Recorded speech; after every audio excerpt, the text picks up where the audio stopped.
That's what I was told. All right, there we go. There we go. Can you guys hear me? Am I good? Sorry, I was trying this. I was testing this audio out real quick. Are we good? Can everyone hear me now? We 100% crystal clear? I just want to make sure, just in case some of y'all are not hearing me, because I saw someone saying they couldn't hear as well. Saw a few of y'all in the chat saying you couldn't hear. So are we good? Because the game is about to get started soon. Just checking that, making sure that's okay. But we good? We good on the sound? Okay, we good. All right. So yeah, what's going on, everybody? Hope you guys are enjoying your day. It is put up or shut up time for the Baltimore Ravens. I love this scenario. The Baltimore Ravens are in the perfect situation. I love it. I love this being the perfect situation here. I see some Steelers fans. Obviously, what's going on, Josh? Y'all happy that your Steelers winning. Congrats to you guys on beating the Lions. That was cool for y'all. Steelers have won two very important games this season on ref ball BS. It is what it is. I mean, that's football. There's been a lot of craziness that's happened this season, so it's football. You just play it. Whatever happens, happens. A diabolical final 5 minutes in that Steelers versus Lions game, but I'll take the win. Hey, man, it was craziness, but hey, Steelers held on, so good for the Steelers. Good for the Steelers. What's going on, Daniel? Steelers had more penalties called on them than the Lions, so no, it wasn't ref ball BS. I guess he's calling the ref ball BS on the final play. I guess that's what he's talking about in terms of the final play in regards to the offensive pass interference being called and wiping out Goff's touchdown. Yeah, it was offensive pass interference. I mean, you guys can feel how you want to feel. It was offensive pass interference. St. Brown clearly pushed off a Ramsey. That was offensive pass interference. And they also blew the whistle because of whatever they called forward progress. So the whistle was blown, so technically the play would have already been dead. Even if we don't want to say that's offensive PI, the whistle was blown, so the play should not have continued.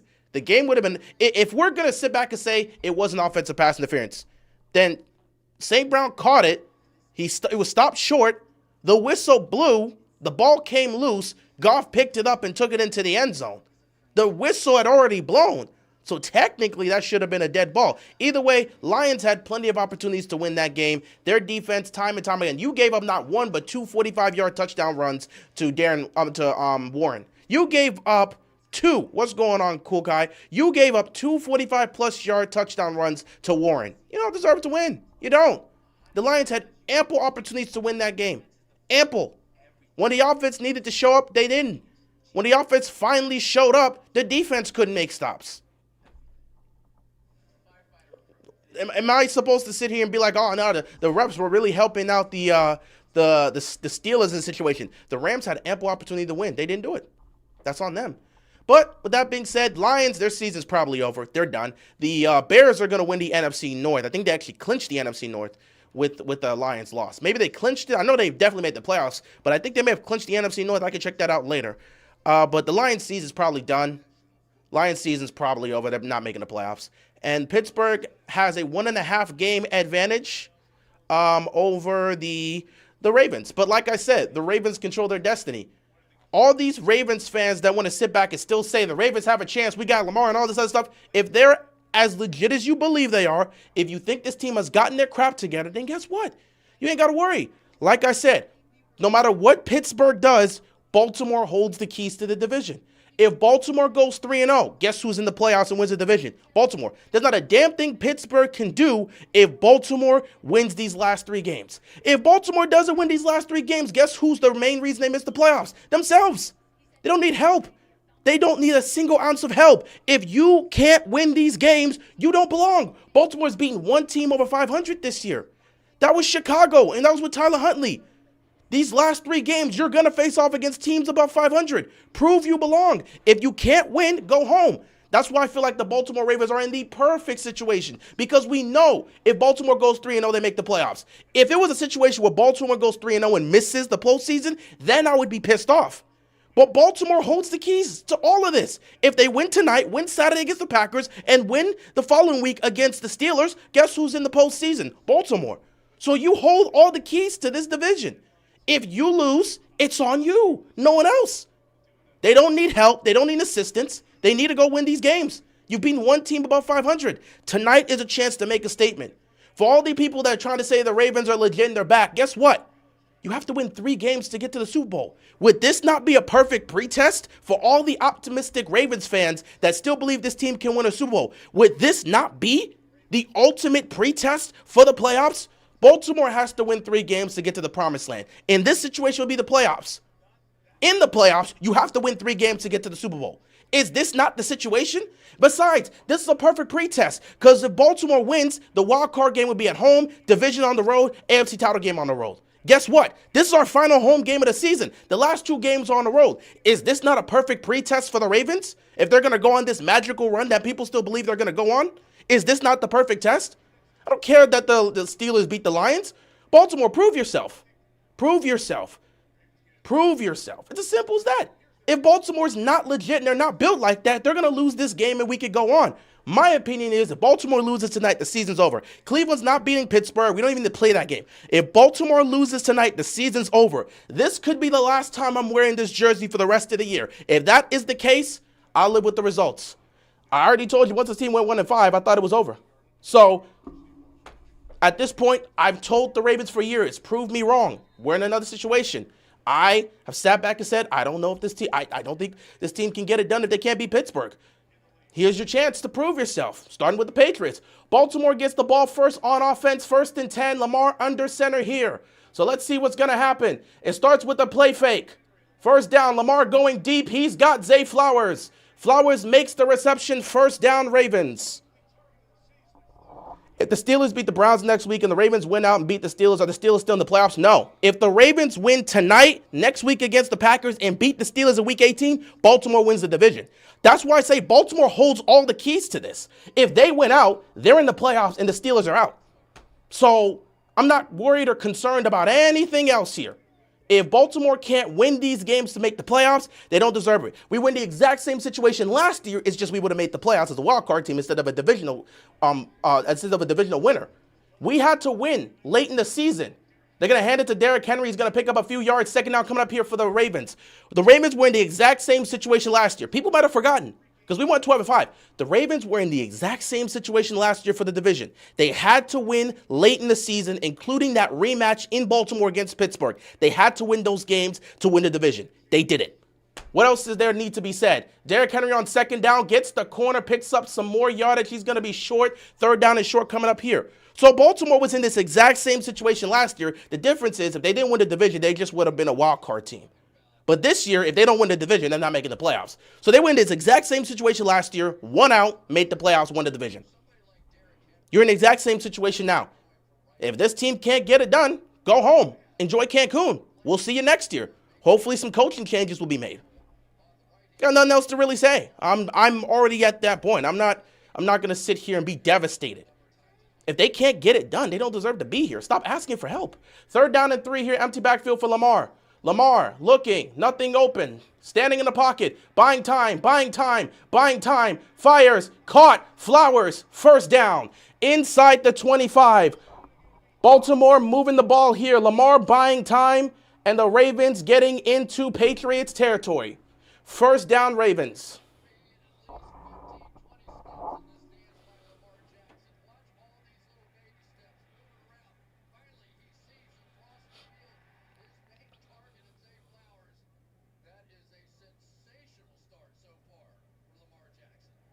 First down and 10 for the Ravens inside the 25 of the Patriots. They're at the 21-yard line here. Lamar in the shotgun here. He's going to hand the ball off here to Derrick Henry. Derrick Henry's gone. Touchdown, Ravens. The Ravens are going to score a touchdown on their opening drive. Ravens go down the field, score a touchdown on their opening drive, and take an early 7-0 lead here against the New England Patriots. Like I said, Baltimore holds all the keys in this division. Pittsburgh can celebrate as much as they want. They just need Baltimore to slip up once. Or if Baltimore don't slip up, Pittsburgh can handle business in their house Week 18 and win the division. So Pittsburgh can celebrate right now. They can celebrate next week. At the end of the day, Baltimore holds the keys. If Baltimore wins these last 3 games, they win the division. Like I said, if Baltimore wins these last 3 games, they win the division. If Baltimore wins these last 3 games, they win the AFC North. So Pittsburgh can celebrate as much as they want. They're just looking to see if Baltimore is going to slip up once. Baltimore loses tonight, season's over. And Pittsburgh knows it. And Baltimore probably knows it as well. Baltimore slips up next week and loses to the Packers, and the Steelers beat the Browns, season's over. So again, it just comes down to that. If Baltimore wins their final 3 games, they're going to win the division. It comes down to that. Simple as that. And if we beat Green Bay, we got tiebreakers over them. I mean, at that point, we beat Green Bay, we would have swept the, well, no, we would be 3-1. We've already got tiebreakers because the only team they beat, actually, wait, let me see. They beat Detroit now, and they beat, let's see.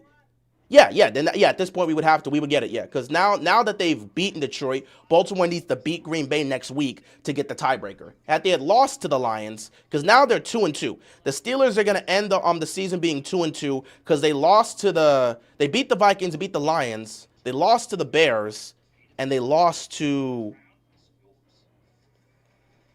Actually, let me check their schedule again just to make sure. Let me pull this up. Baltimore scores on their opening drive. Good for them. Let me check here for a second. God, why do you always go to the NBA every time I come to ESPN? Miami's going to lose. Miami just keep losing games. They're exactly what I thought they'd be this year. Ain't nothing changed with them. Way to showcase you're still the same, Miami. We don't even play defense anymore. They're going to be a playing team at best. All right, so here we go. Let's actually take a look at this real quick. I want to see the Steelers' schedule this year in terms of, I want to confirm that because they beat the Lions, they didn't, okay, let me see. Yeah, they beat the Vikings. Okay, there we go. So they lost to the Packers and they lost to the Bears. They beat the Vikings and they beat the Lions. We lost to the Lions. We beat the Bears. We beat the Vikings. Next week, in order to keep our season alive, we have to beat the Packers. If we beat the Packers, then we have the tiebreaker if we were to win week 18. So that's ultimately how it is. Yeah, and Packers might be without Love next week. Yeah, because he suffered a concussion yesterday. In the game against Chicago. So since he suffered a concussion, he's going to be in concussion protocol. And I don't know if he's going to get off concussion protocol within the week. So it could be Malik Willis that we play against when we head to Green Bay on Saturday. So we'll see what happens with that. Win the division and lose first round of the playoffs. I mean, I would say that's the same circumstance for both teams. If Pittsburgh wins the division, they're going to get eliminated in the first round. And if Baltimore wins, I can argue they're going to get eliminated in the first round. I don't think it's different for either team. Willis didn't look bad last night for the Packers. Willis played really good. I think he played well enough to help that team win. And honestly, he played well enough to give them the victory. I don't know what it is about Green Bay and onside kicks, but they can't recover onside kicks to save their lives. Willis played well enough to help them win that game. If they recovered an onside kick, Chicago loses, and everybody knows it. But because they couldn't recover an onside kick, they opened up a door for Chicago to go and take it. So yeah, Malik Willis played well. I think he played really well. He played well enough to win that game. But once again, Green Bay's own self-destruction, whether it's their defense or their special team, the self-destruction of the Packers will always seems to amaze me. Because whenever you need special teams to do their job, they can't do it. Whenever you need the defense to make a stop, they can't do it. It's been like that for a long time for Green Bay. The one time they were actually able to do it, they won the Super Bowl in 2010. I don't know what it is about Green Bay. Special teams has cost them so many times. So many times I've seen special teams cost them games. 1st and 10. Let's see what Drake May can do here. Quick throw across the middle. It is caught. Pickup of about 7. He was going to Hollins, and Hollins makes the reception. I expect Drake May to have a great game. Again, I'm not a believer in this defense. You can be a believer in this defense. I'm not. I think it's going to be one of those type of games where Baltimore cannot keep up offensively. They're not going to win. The Patriots average scoring about 27 a game. So you do with that information however you will. I'm not a legitimate buyer in the Ravens defense. I've been very consistent with that all year. Congrats on shutting out Burrow. That was an impressive moment, an impressive situation. I gave you guys your credit. First down, Patriots. I gave you guys credit. You shut down Burrow and Chase in that one game. Congratulations. Well done. Good job. We gave you your praise last week. You're going up against a better team. You're going up against a better team this week. The Bengals and the Patriots, it's not even the same. I didn't even know the Patriots had Morgan Moses. I did not realize that either.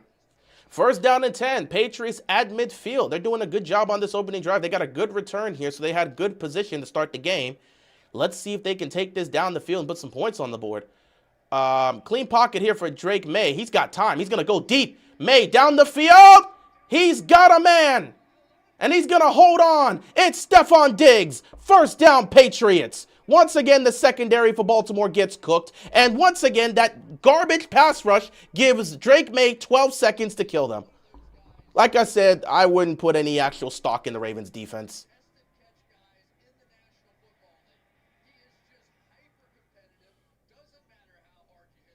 Stephon Diggs is going to absolutely cook this secondary today. I'm just letting you guys know that. Stephon Diggs is going to be cooking Stephon Diggs is going to be cooking this defense today. He's kind of like shaking off his shoulder. I think dealing with a little bit of pain on that shoulder. Hopefully he's okay. No pressure on May. Zero. I don't expect this defense to get a lot of pressure on May. I'm going to be honest. I don't. What's going on, Standards? Mike Tomlin got the biggest plot armor when it comes to not having a losing season. Good for him. I mean, that adds to his legacy. Good for him. I mean, the guy, y'all keep saying, everyone keeps saying every year he's playing for his job. Clearly, the man don't want to be fired. So what is he supposed to do? Keep fighting for his job as a coach. When the defense needs to step up in these do-or-die situations, they do. It's when they're getting blown out that it's over. But if it comes to a do-or-die situation where the defense must make a stop, the Steelers defense usually comes up with a stop for the most part. So Stephon Diggs is leaving the game. I think he's going to go get checked out here. And they're doing a direct snap here. Oh, here comes a trick play. Here comes a trick. Oh, he kept it. I thought he handed it off. He didn't. Going to pick up about 6 here. Nice play here. Second down coming up for the Patriots. I fully expect New England to cook this defense the entire game. I'm just being honest. I don't have any faith in the Ravens defense in making stops against this high-octane New England offense. I don't believe they're going to stop the Patriots at all. So the Ravens offense better be ready to put up 30 points if they're going to have a shot to win this game. Second down and 3 here. They're pointing all this out. They still picking up the first down. Heavy set here. They're going to hand this off here, and they're going to make the stop there. And, of course, Kyle Hamilton having to do everything on our defense. Good Lord, what would this defense be without Kyle Hamilton? What would this defense be without Kyle Hamilton? It's not even a joke. What would this defense be without Kyle Hamilton? Kyle Hamilton pointed exactly what was going to be, and he's the one to go make the stop there. He makes the tackle. Everybody else is late and confused. Look at this. Look at this. Look at this. They either get blocked, dropped on their neck, or they're just late. And, of course, the person that makes the tackle there is Kyle Hamilton, who has to, again, point out what's happening and then go make the stop himself. 3rd and 1, they're picking up the first down here. This defense ain't got the physicality to make a stop here. Guys, timeout. Timeout. Good first drive by Lamar. Good first drive for the offense. Good first drive for the offense. I don't want Zach Orr back next year. Well, he's coming back next year. I don't think the Ravens are making changes. Even if we miss the playoffs, I don't expect significant changes. I think Harbaugh and Orr will be back next year. I don't expect actual changes. I hate to tell you guys that, but I don't expect legitimate changes at all.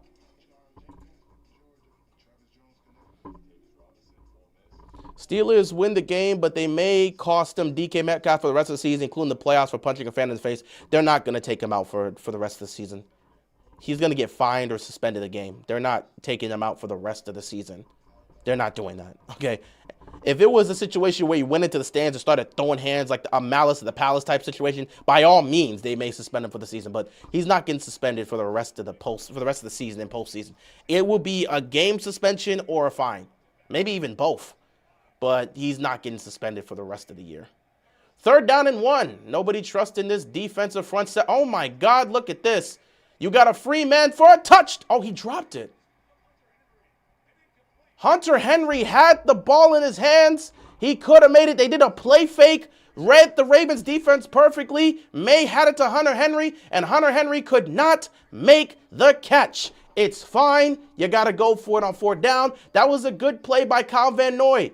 Kyle Van Noy stuck with Hunter Henry. Henry should have made that catch, though. But it's great defense right there by Van Noy to make the play. Yeah, Van Noy got his arm in there to make the play. 4th and 1 now. They're just going to try to tush push this here. 4th and 1, and they're going to get it because our defense doesn't have any real push. First down, Patriots. No, he's not short. I'm sorry to tell you that, Mike Green. First down, Patriots. The Ravens don't have legitimate push. First down, Patriots. You go for that play on third down because you at least have a chance to see what you can do. And May went to the soft spot right there. Look at that. Look at that. He went to the soft spot. Offensive line was blocking clean on the right side. Easy money to pick up this first down. Because if he would have dived straight, it would have been a lot tougher. But he just read and react. He just read and react. Saw there was some good blocking on the right side and said I could take advantage of this. First down and 10 here for the Patriots. May fakes the handoff, tosses it to the right. Ravens defense was there, and the great tackle right there. Trenton Simpson actually making a good play. Great tackle by Trenton Simpson. That's going to be a loss of about 3 yards, maybe more. Second down coming up here for the Patriots. Actually, he might have lost more than 3 yards. That might be, that's close to 4. I think it should be 3 yards, depending on what the line of scrimmage was. That kind of looks like 3 yards, maybe even more. Let's take a look at this. It's going to be second and long no matter what. Yeah, it was 3 yards. Look at me calling this accurately. Second and 13 here for the Patriots. 7:21 left to go in the first quarter. May takes the snap. Good protection here. He's going to roll to his right. He's looking. Pump fakes, nothing's there. He's just going to walk out of bounds. Third down and long coming up here. I don't have a response to that. I don't have a response to that. Y'all can respond to that. I don't have a response to that comment in regards to Nate Wiggins. I don't have a response to that. I mean, whatever suits you, man. I don't have a response to that. Third down and 13 here for the Patriots. Can the Patriots make a play to pick up the first down? Can the Ravens defense make a stop and force the field goal attempt? Let's see right here. Can the Ravens defense step up, or will the Patriots convert and pick up the first down? Third down, with the first third and long situation here for the Patriots. Play clock winding down. They got to get this ball snapped. Here it comes. Pressure's coming. May dodges the pressure, fires, intercepted. He throws it to Marlon Humphrey, and he gets picked off. Humphrey makes the interception. And the first turnover of the game here. Marlon Humphrey picks off Drake May. He forces the ball, and a turnover has arisen here during the opening drive of the Patriots. I don't know why Drake May forced that ball. When the pressure came, they forced it to the outside. May, you don't need to force that pass. Throw it away. Throw it away. Throw it away. And he underthrew that. Where was he throwing that pass? That's a terrible decision by Drake May. Horrible decision. Awful decision by Drake May. Awful decision. That throw was terrible.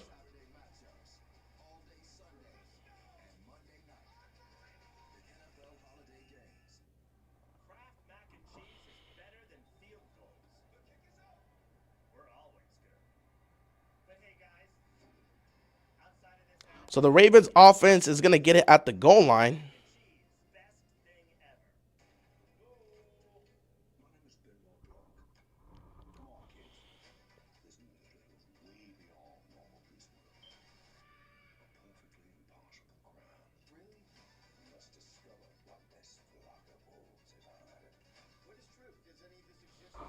All right, so yeah, like I said, I've been saying it all season long. If they can't beat out the Steelers to win the division, they don't deserve to make the playoffs. And now the margin of error is 0.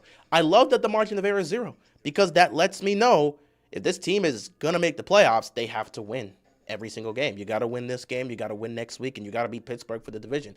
If you can't do that, you don't deserve to make the playoffs. What's going on, Corey? Appreciate you stopping by. But yeah, like I said, if you can't beat these 3 teams to make the playoffs, what's the point of you going to the postseason? I want to say this. Baltimore's beaten 1 team over 500 this year. 1. And that was Chicago, and Tyler Huntley was our quarterback at that point. So now you've got 3 games to end the season against teams over 500. So it's up to you to go handle your business against those 3 teams above 500 to prove you belong in the postseason. I love it. I love it, especially because it allows me to at least get an assessment. If we're going to pull this off, fine, I'm here for the ride. If not, season's over, I don't have to worry. I'm the last man standing, man. I am the last man standing. I'm the last man standing in my office. I am the last man standing in my office. When I go in tomorrow, I am the last man standing in my office. My team is the only one left in our group. So Baltimore loses tonight. It is what it is. We'll be eliminated too. Won't be officially, but we'll be eliminated officially next week. So, yeah. But, you know, it is what it is. We'll see what happens here.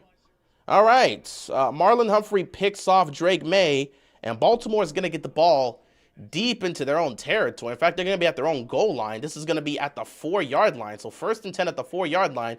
They're definitely going to need some space. Give the ball to King Henry and see if you can get some space. Derrick Henry going to pick up a few yards here. 2nd down coming up here for the Ravens. The Ravens have to focus on running the ball today. The Patriots' run defense has not been great. The second half of this season, the Patriots' run defense has been atrocious. I don't know what happened to their run defense, but they have struggled to stop the run. That has to be the aspect the Ravens lean on. A toss here on 2nd down, and Derrick Henry, he's going to dive forward to pick up the 1st down. 1st down, Ravens, they're going to move the chains. Like I said, Baltimore has got to lean into the run game here. Most runs of 20-plus yards in NFL history. I guess in a single season. 25 for Derrick Henry. Or maybe just in general. I don't know. I'm pretty sure in NFL history. Within the single season. Because Derrick Henry's at 20. Derrick Henry putting himself right up there in the record books with the other all-time greats. You expect that. Derrick Henry going to the sideline. Time to get some Keaton Mitchell involved. You got to hand him the ball here on 1st down. Let's get some Keaton Mitchell involved. You keep the run game going. Don't stop the run train here. Let's hand this to Keaton Mitchell. And there's Mitchell off the edge. Mitchell getting a block. He's going to pick up about 5 yards. 2nd down coming up here for the Ravens. So if we win these next 3 games, does that mean you'll possibly finally change your opinion on us making a Super Bowl run? Nah. Honestly, I'll do this. It depends on how they look. I'll put it like this. It depends. Oh, that was 25-plus yard touchdowns? Or 20-plus yard rushing touchdowns? Okay, that's a different conversation. I'll throw you an olive branch. If the Ravens dominate these next 3 games, I could change my mind. Because at that point, they would look like a contending team. In a wide-open AFC, they dominate these next 3 games, I got a conversation that I can make here. He handed to Keaton on 2nd down. He's going to pick up about 3 yards. It's going to be 3rd down and short coming up here. So, yeah. I'll give you an olive branch here. I wouldn't completely change my mind because it depends on how the defense plays during these 3 games. But if the Ravens defense dominates and the Ravens offense flourishes tonight, Saturday, and the following week against Pittsburgh, and we make the playoffs going in hot, I'll throw you an olive branch and say, you know what? This team can absolutely go on a Super Bowl run because they proved it. 3rd and 2, they're going to run it with Keaton Mitchell. Mitchell, he's going to fight his way for the 1st down. Baltimore ran it 3 straight times, and they pick up the 1st down. We're going to have over 50 rushes this game. We better have over 50 rushes. Keep running the ball. Keep running the ball. You know the weakness of this team. Look at Tyler Linderbaum. Oh, my God. He blocked one guy and then blocked another guy and then came and gave the extra push to Keaton Mitchell. Look at Tyler Linderbaum making the play there. 1st down and 10 here for the Ravens. 3 straight runs. Get King Henry back in here and hand him the ball. I don't see why you stopped the run train. They're going to throw it this time. Lamar over the middle to Flowers. Flowers for the 1st down. And the Ravens continue to move the chains. The O-line finally got a push. Yeah, shout out to Tyler Linderbaum. He was huge on that one. He said, let me push Keaton Mitchell for the 1st down.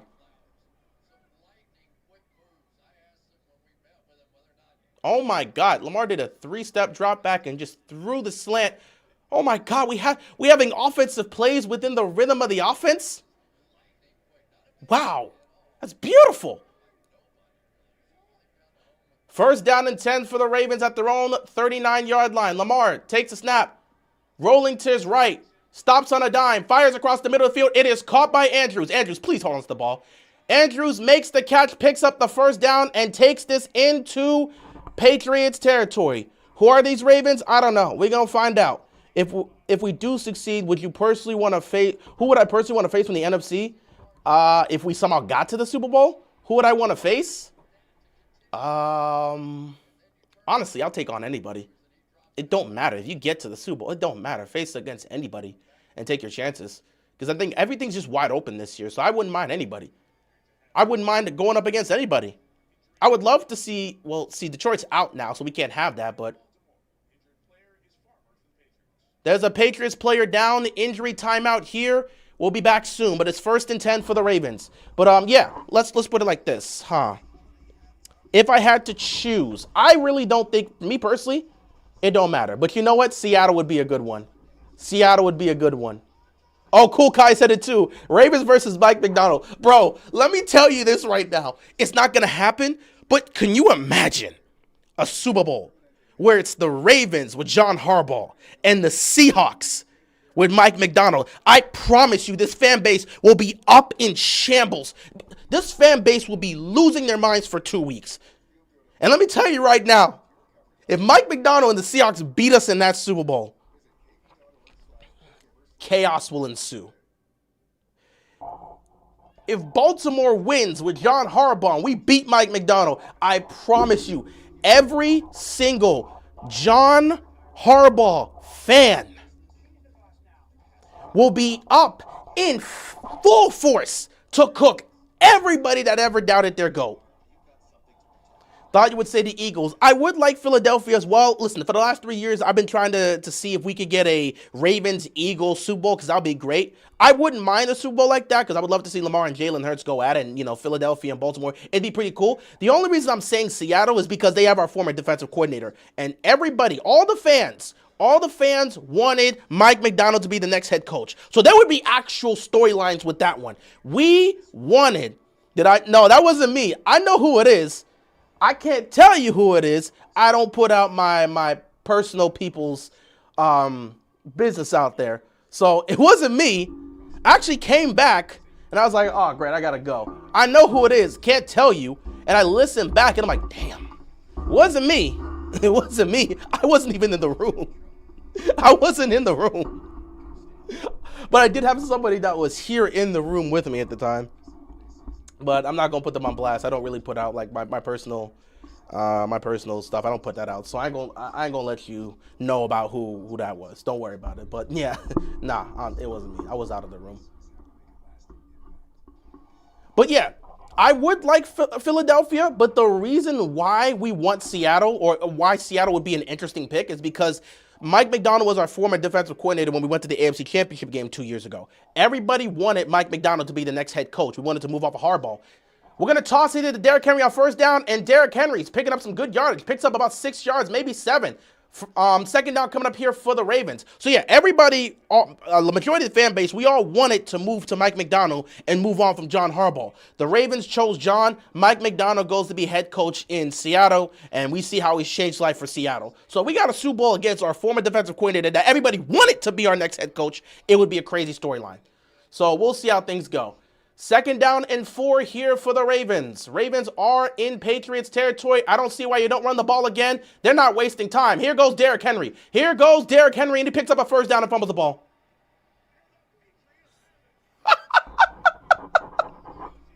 You know what's funny? I just thought about this. You know what's funny, guys? Every Ravens fan, I'm not the only one that thinks this way, right? In the back of your mind, were you not thinking everything was going too well?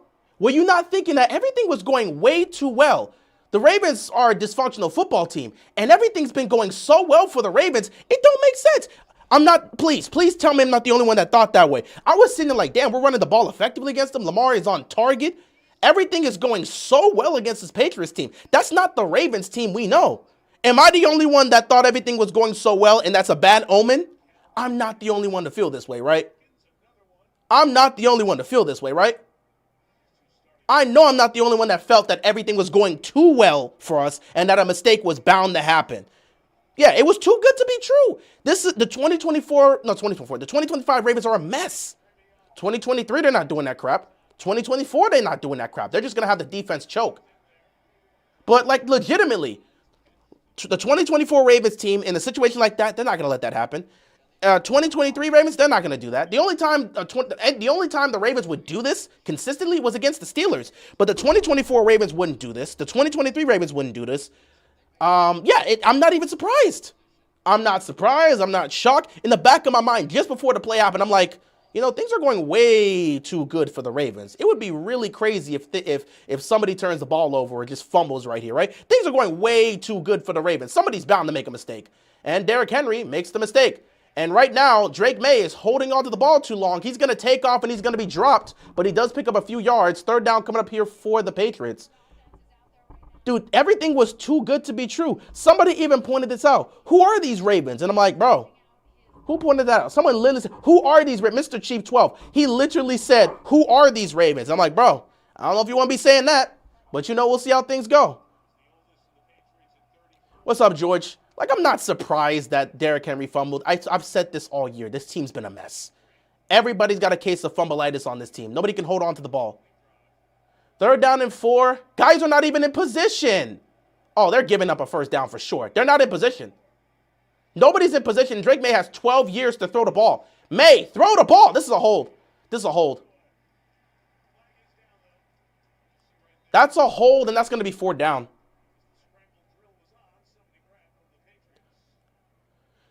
I can't see Lamar getting outplayed by Sam Darnold, even if Mike out-coaches John Harbaugh.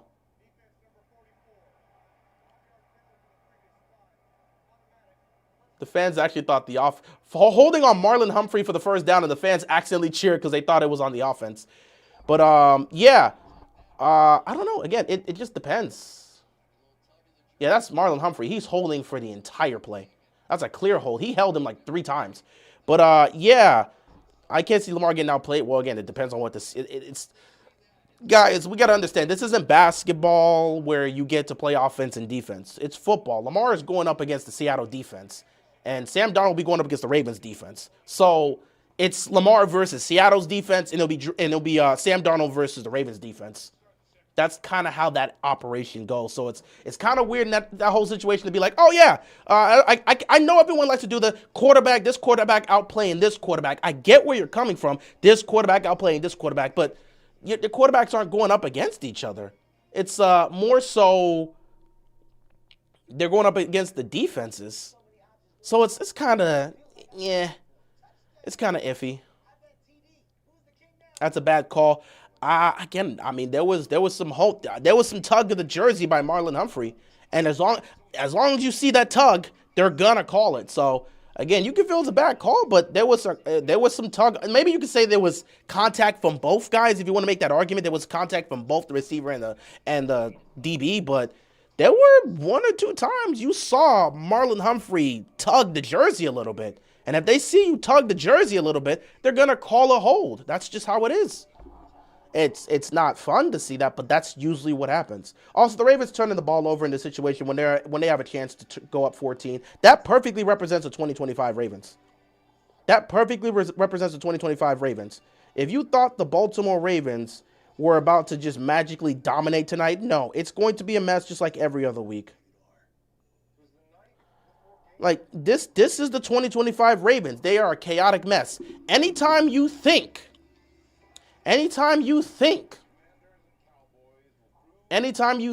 this team is finally just smooth sailing and just operating, somebody's going to make a mistake. And everybody on the offense got fumbling issues. Lamar got fumbling issues. Derek got fumbling issues. Zay's got fumbling issues. Bateman's got fumbling issues. Andrews and Likely's got fumbling issues.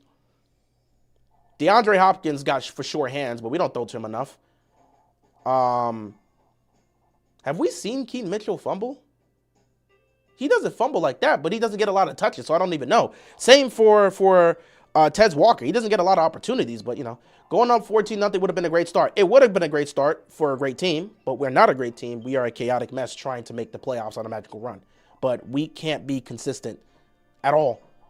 Constant. Every time we have the momentum on our side, immediately throwing it away because we can't stop making mistakes and fumbling the ball. I don't even know why they practice those drills in practice. They don't enforce them at all. Every time we go into a game, I go into a game fully expecting somebody to fumble the ball because none of these guys have good football control. They can't hold on to the football to save their lives. And Derrick Henry loves to stiff arm people, so guess what? He stiff arms people, he leaves that ball wide open for somebody to punch it out. And that happens way too often. In a situation where they could have been up 14-0, they make that mistake. And again, I'm not surprised. Everything was going too well. We need chaos for the Ravens. So now the Patriots are going to either get a field goal out of this or a touchdown. Probably a touchdown as they proceed to give up a first down here. So they're going to get points at flag on the play. If this is a hold, it's going back. This would have... This is going to be a hold, but I don't know who it's going to be on. Or illegal shift. I think he made a legal shift or illegal motion. So this is going to be on the offense. Yeah, that's going to be on the offense. Our team got me believing again. Good. Have fun with that. Have fun with that false belief. You know for a fact they're not getting it done. But have fun with that false belief. Because that's just what we do as fans. Again, I'm speaking in terms of the reality that the Steelers have been living in for the last decade plus. They haven't won a playoff game since 2016. So you know this is false hope. But at the same time, we're fans.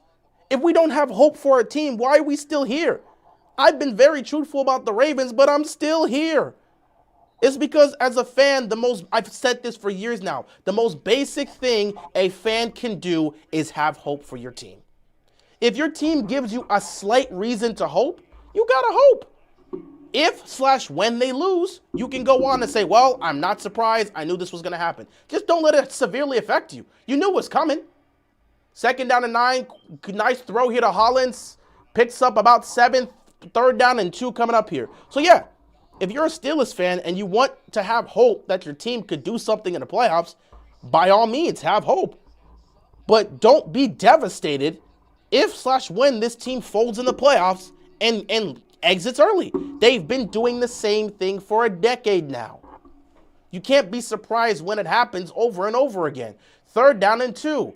I know I'm looking right at the bottom of my screen. If I'm Drake May, I see an easy cook right there for a quick throw, and that's exactly where May is going to go. Oh, he goes to over the middle of the field. He actually goes to the middle of the field, and I'm guessing Simpson got cooked there. Let me see the replay here. Ooh, let me see the replay here. Look at Roquan getting cooked. I said Trent's. Roquan getting cooked. Roquan can't do nothing about that. Roquan can't do nothing like that. So again, as long as you don't let the loss crush you when it comes, you'll be fine. But like other than that, does it really matter if you have false hope? Kyle Hamilton with the tackle, because my God, if Kyle Hamilton does not do everything, he's got to rush. He's got to stop the run. He's got to rush the passer. He's got to guard he's got to guard tight ends and wide receivers, but he's doing everything on the defense. And I saw somebody literally say, man, it'd be if only we could have if only Kyle Hamilton could be a ball hawk, we'd be better off. And I'm like, dude, he's doing everything on the defense. How about you have Malachi Starks, the guy you drafted because he is supposed to be a ball hawk? How about he steps up and does something? Here we go, 2nd and 13. May rolls to his right to buy some time. He's looking, he's firing, nothing there, incomplete. I don't like that play selection. What can't Kyle Hamilton do? Well, he can't consistently catch the football. He can't consistently catch the football. Then again, who on this team consistently catches the football? We got to get a whole new bunch of coaches, bro, to reteach these guys because nobody can hold on to the ball on this team. We got defensive players that can't catch picks and offensive players that can't hold on to the football. We need some real changes on this coaching staff, bro. I don't know what y'all teaching these guys. 3rd down and 13 here. Let's see what Drake May can do here. Play clock winding down. They've got to get this ball snapped. Deep drop back here for May. May's got time. May down the middle of the field. It is caught. Beautiful throw. Hollins comes back and makes the play. 1st down, Patriots. Like I said, if you give a quarterback all the time in the world, he's going to find somebody. The secondary's not going to hold for 12 seconds. So look at this sad excuse for a pass rush. You dropped so many guys, not one of them can get hit all day to find somebody. You're not going to hold for 12 years. Look at this. What do you expect the secondary to do here? There's nothing the secondary can do here. This is a play that's merely caused because we don't have a pass rush. If you're not going to put pressure on Drake May, what can you expect to happen from this? Play fake here. May fires downfield. Caught! Austin Hooper down to the 1. 1st and goal for the Patriots. Drake May is cooking this defense. Where's the pass rush? We don't have one. We don't have a pass rush, George. We haven't had one all season. There's nothing to do here. We don't have a pass rush. So now the Patriots are going to tie the game as to be expected. Gilman got absolutely baked right there. And it's going to be 1st and goal for the Patriots as to be expected. Like I said, the Ravens defense wasn't going to make a lot of stops. I mean, again, this is not a great defense.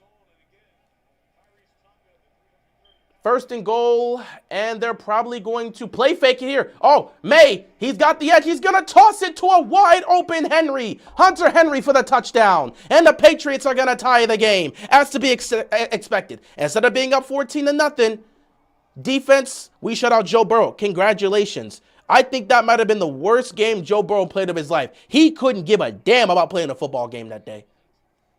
Did you see how we talked before the game? Did you see how we talked afterwards?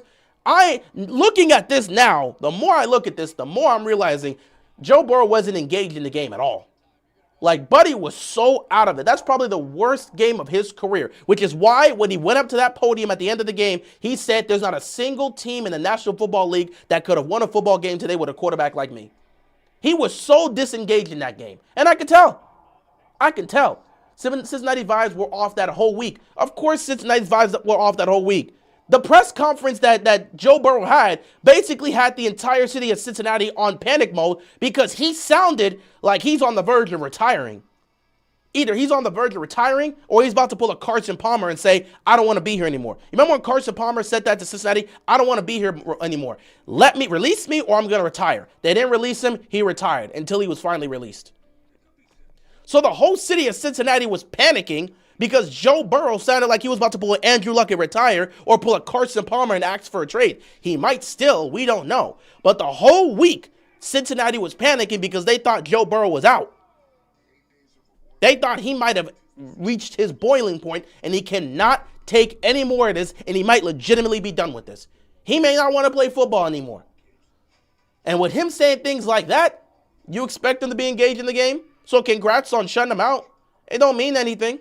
And the Patriots have been better than the Bengals this year. So does it matter? Not really.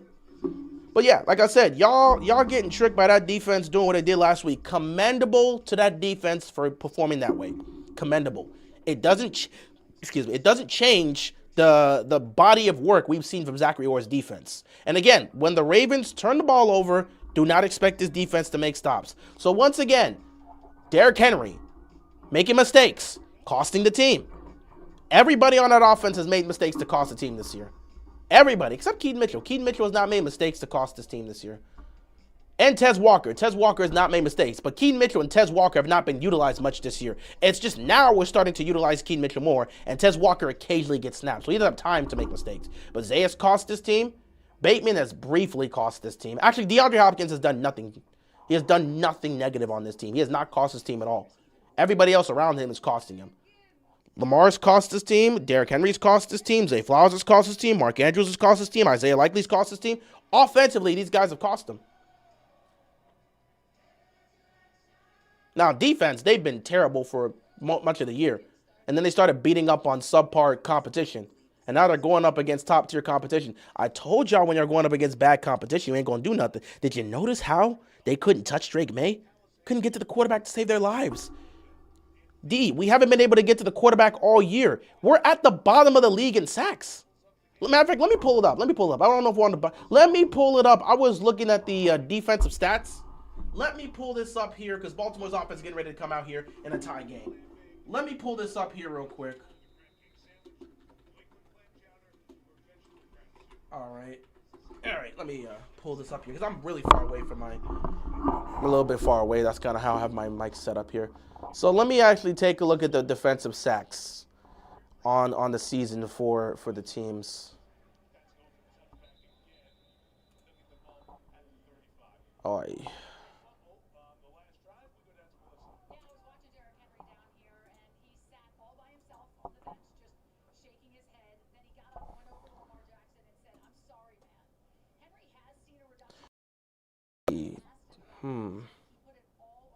damn, I don't know if I could see. I don't know if I could see. I can see turnovers here, but okay, I see takeaway numbers. Baltimore's at the bottom of the league when it comes to takeaways, but in terms of sacks, I want to see the sacks rankings here. 1st and 10, Lamar to D-Hop, who just dropped a wide open pass. 2nd and 10. Yeah, D-Hop, you got to make that catch. And now they're showing the many fumbles Derrick Henry's had this year. let me see this. I'm trying to see. Okay, NFL defensive sacks by teams. Because people are talking about we can't get to the quarterback. I'm trying to express that we're not good at doing anything well defensively. There's nothing here for Keaton Mitchell, and there's going to be a 3rd and long situation. Let's look at this here. I just want to let you know the momentum is completely shifted in the direction of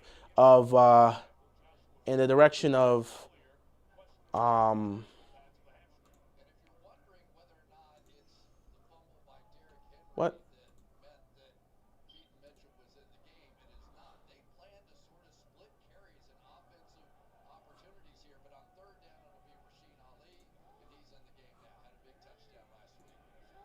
There we go.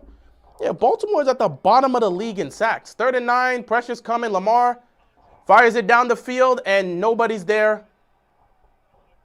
Lamar and Bateman not on the same page. 3 and out for the Ravens offense. Okay, so for the person that's talking about we can't get to the quarterback, dude, we have 22. What a second. Dude, there's no way.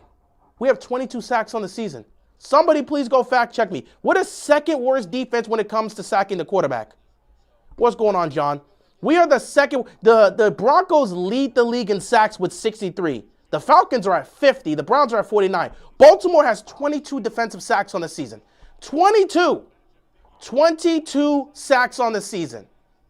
I want to point this out. Baltimore has 22 sacks on the season. They have 22 sacks on the season. They can't get to the quarterback, period. Denver has 63 sacks. They lead all teams. We have 22 on the season. And you're trying to sit back and talk about we can't get to the quarterback. Of course we can't get to the quarterback. Our defense stinks. 22 sacks. 22.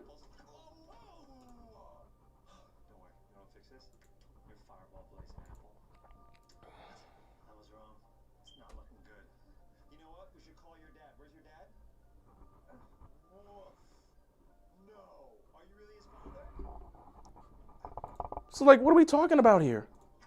Baltimore can't get to the... Of course they can't get to the quarterback. How many do the Steelers have?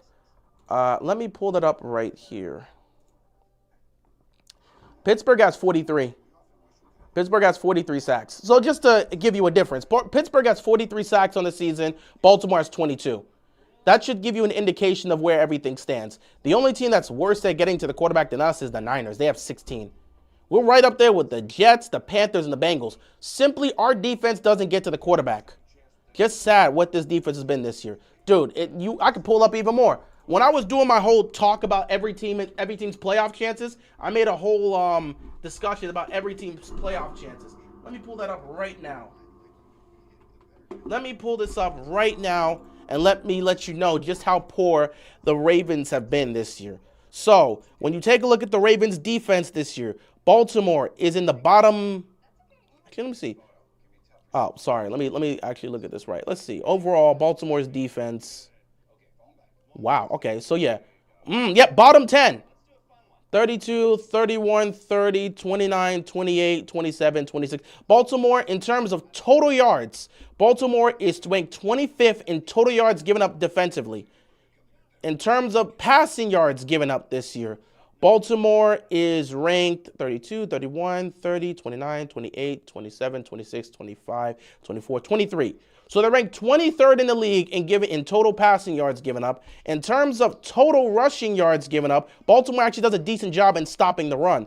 1, 2, 3, 4, 5, 6, 7, 8, 9, 10. They're 11th in rushing yards given up, which means if you run the ball against them, you're going to have some trouble. But if you throw against them, they're open all day. Their defense also, in terms of points given up on the season, they're, again, another team that's not great. They've given up 320 points this year. So, let's see here. Quick toss here, picking up a few yards. Second out coming up here for the Patriots. Baltimore's actually in the middle of the road. Let me see. 1, 2, 3, 4, 5, 6, 7, 8, 9, 10, 11, 12, 13, 14. They've actually improved in terms of the points they've given up because they've faced off against bad teams. So they're like 15. Who's the sack leader? Denver. Denver has 63. Denver has 63. Denver has 63 sacks on the season. 63. So, yeah, in terms of sacks the Ravens have had this year, 22. In terms of turnovers, takeaways the Ravens have created this year, takeaways, they've created 16 takeaways. So 16 takeaways from our defense. The team that's leading league in takeaways is Chicago. Chicago's got 31 takeaways. So Baltimore's got 16 takeaways and 22 sacks on the season.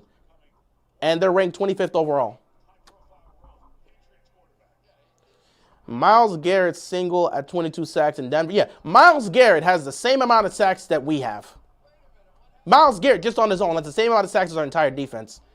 That should let you know how things are going here. Is this third down? Oh, yeah, 3rd down and 3. I was reading stats. 3rd and 3, all the time in the world because we can't get to Drake May. Drake May is going to fire down the middle of the field. It's caught, and that's a touchdown. That is a touchdown unless they get to him. Look, they can't stop anything. They can't stop anything. They can't get to the quarterback, and they can't hold up in the secondary. The defense stinks. I don't know what to tell you, man. The defense is terrible. Y'all keep trying to buy into whatever crap they give you. You saw them shut out Joe Burrow, and all of a sudden, you all owe Zachary Orr an apology. No, they had a good game.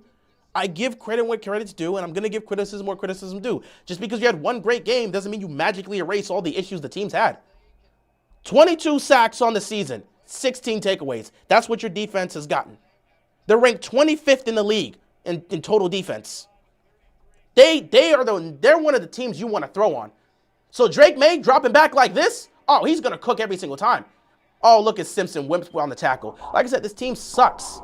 So like I said, when they ultimately get eliminated, because I personally don't think they're going to make the playoffs, we could just move on and probably bring in the right set of people that know what they're doing. No, dude, it's not even just about Green. Nobody can get close to the quarterback. Nobody can get close to the quarterback. Drake May's going to have all day to throw today because nobody's going to get close to the quarterback. I'm just letting you know.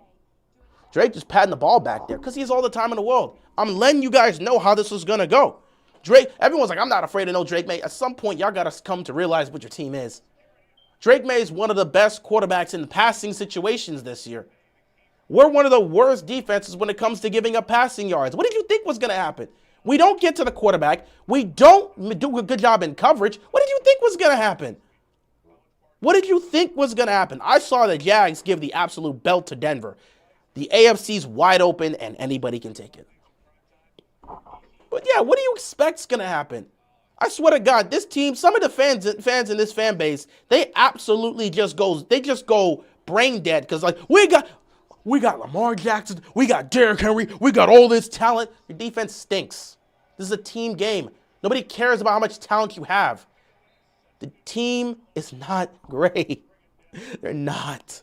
They're not a great football team.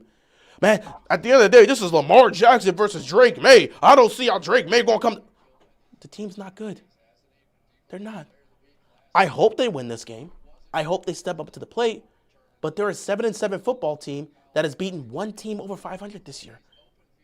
Where are you getting this mindset that this team's just this dominant force? They haven't been a dominant force in 2 years. Where are you getting this mindset? Oh, because we got Lamar Jackson. Okay, and one great player isn't going to be enough to erase a huge wave of garbage. It's not enough. You can have a few good offensive players. You don't have a defense. Did you just see what happened to Detroit? Detroit doesn't have a defense. They're going to miss the playoffs because they can't make stops. They're going to miss the playoffs because they can't make stops. And their defense isn't even bad. Their defense is injury-riddled. Back-to-back years, the Lions' season is going to end because they don't have enough bodies on defense to go out there and be competitive enough. This is a team that has not gotten to the quarterback this year. They have struggled to get to the quarterback. They have struggled to create turnovers. They have struggled to make stops in coverage. They're not a good football team at all. They are bad. We are just sitting here as Ravens fans hoping as much as we can. Because in our mindset, we're looking here and saying, we got a 2-time MVP at quarterback. We got a future Hall of Fame running back. We can get this done. We don't have a good defense. There are better teams than us. We might be the worst team. Right now, it's us and the Colts. Take your pick for the worst team in the playoff hunt right now. We're not a good football team. We're not. We have talented players on this roster, but we are not a good football team. Lions aren't going to make the playoffs because the refs love the Steelers and want Lions fans to be miserable. I'm so sick and tired of you guys always blaming the refs for everything. At the end of the day, if you're referring to the end of the play, at the end of the day, take away the offensive pass interference, which again, it was offensive pass interference. You can clearly see St. Brown push off of Ramsey. But let's just say it was not offensive pass interference. He got stopped short. They blew the whistle. Then the ball got loose, and then Goff picked it up for a touchdown. They would have gone back and had to review it again. They blew the whistle. Unless they're going to blatantly ignore the fact that they blew the whistle, they blew the whistle for forward progress. And then the ball comes out. And then Goff takes it and scores. So even if we were to play the game and say it's not offensive pass interference, they blew the whistle. Whether or not they should have, they blew the whistle, so it should have been stopped short. At the goal line, the Steelers still win the game. I'm getting real tired of everybody constantly blaming the refs. Are the refs the one responsible for the Lions defense giving up 2 45-yard touchdown runs to Warren when they knew they had to make defensive stops? I'm so tired of everybody blaming the refs. The refs in every single sport, since the beginning of sports, refs have always been problematic, controversial, and at times terrible. It's up to you as the players on the field to not let that be the reason you lose. Don't give the refs a reason to question things. Handle your business. The refs are not the reason you gave up 2. I want to repeat this. Draymond Jones actually got the sack. Shout out to him. The refs are not the reason the Lions defense gave up 2 45-yard plus touchdown runs. It's not the reason. Y'all keep always going to the refs and blaming them for everything. You have the opportunity. You have the opportunity to win the game. We cannot always blame the refs. And that's cool if you're trolling, John, but I know way too many people that get way too invested and always blaming the refs. And I'm tired of the refs talk. I'm tired of the refs talk. No, it's the same chair. It's not broken. I told you it's the same chair. It's not really broken. I just had to fix some things up. 23 sacks now. Congratulations. 3rd down and 12.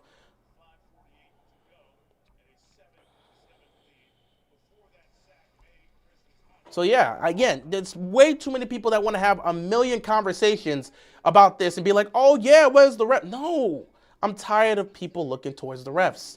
If you handle your business and not give the refs a chance to question things and have to review it, you don't have to worry. Handle your business and you don't have to worry. That's just the mindset you should have. Well, I hope I gave you the entertainment you were looking for, John, because I know work can be tough, man. I got work tomorrow, too. Can the chat stop worrying about the Steelers and worry about the Ravens getting a win? We are sore losers. At the end of the day, the team's going to be whatever they want. like this team folds tonight. That's on them. We've been terrible at home this year, by the way. So I don't know if they're going to do nothing here against. 3rd and 12. He fires it down the field to absolutely nobody. Incomplete. They're going to have to settle for 3 here. 5:44 left to go in this first half because this game's going by fast and nobody's really doing anything. Past the 2 long drives, I guess that result in touchdowns. But this game's going by fast.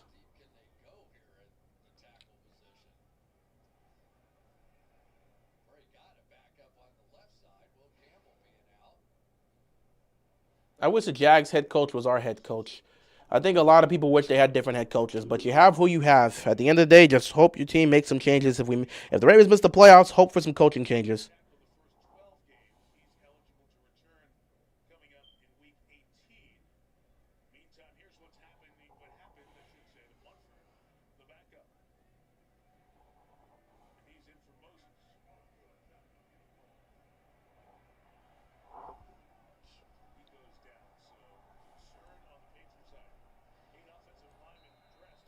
So here comes the field goal, 45-yard field goal here.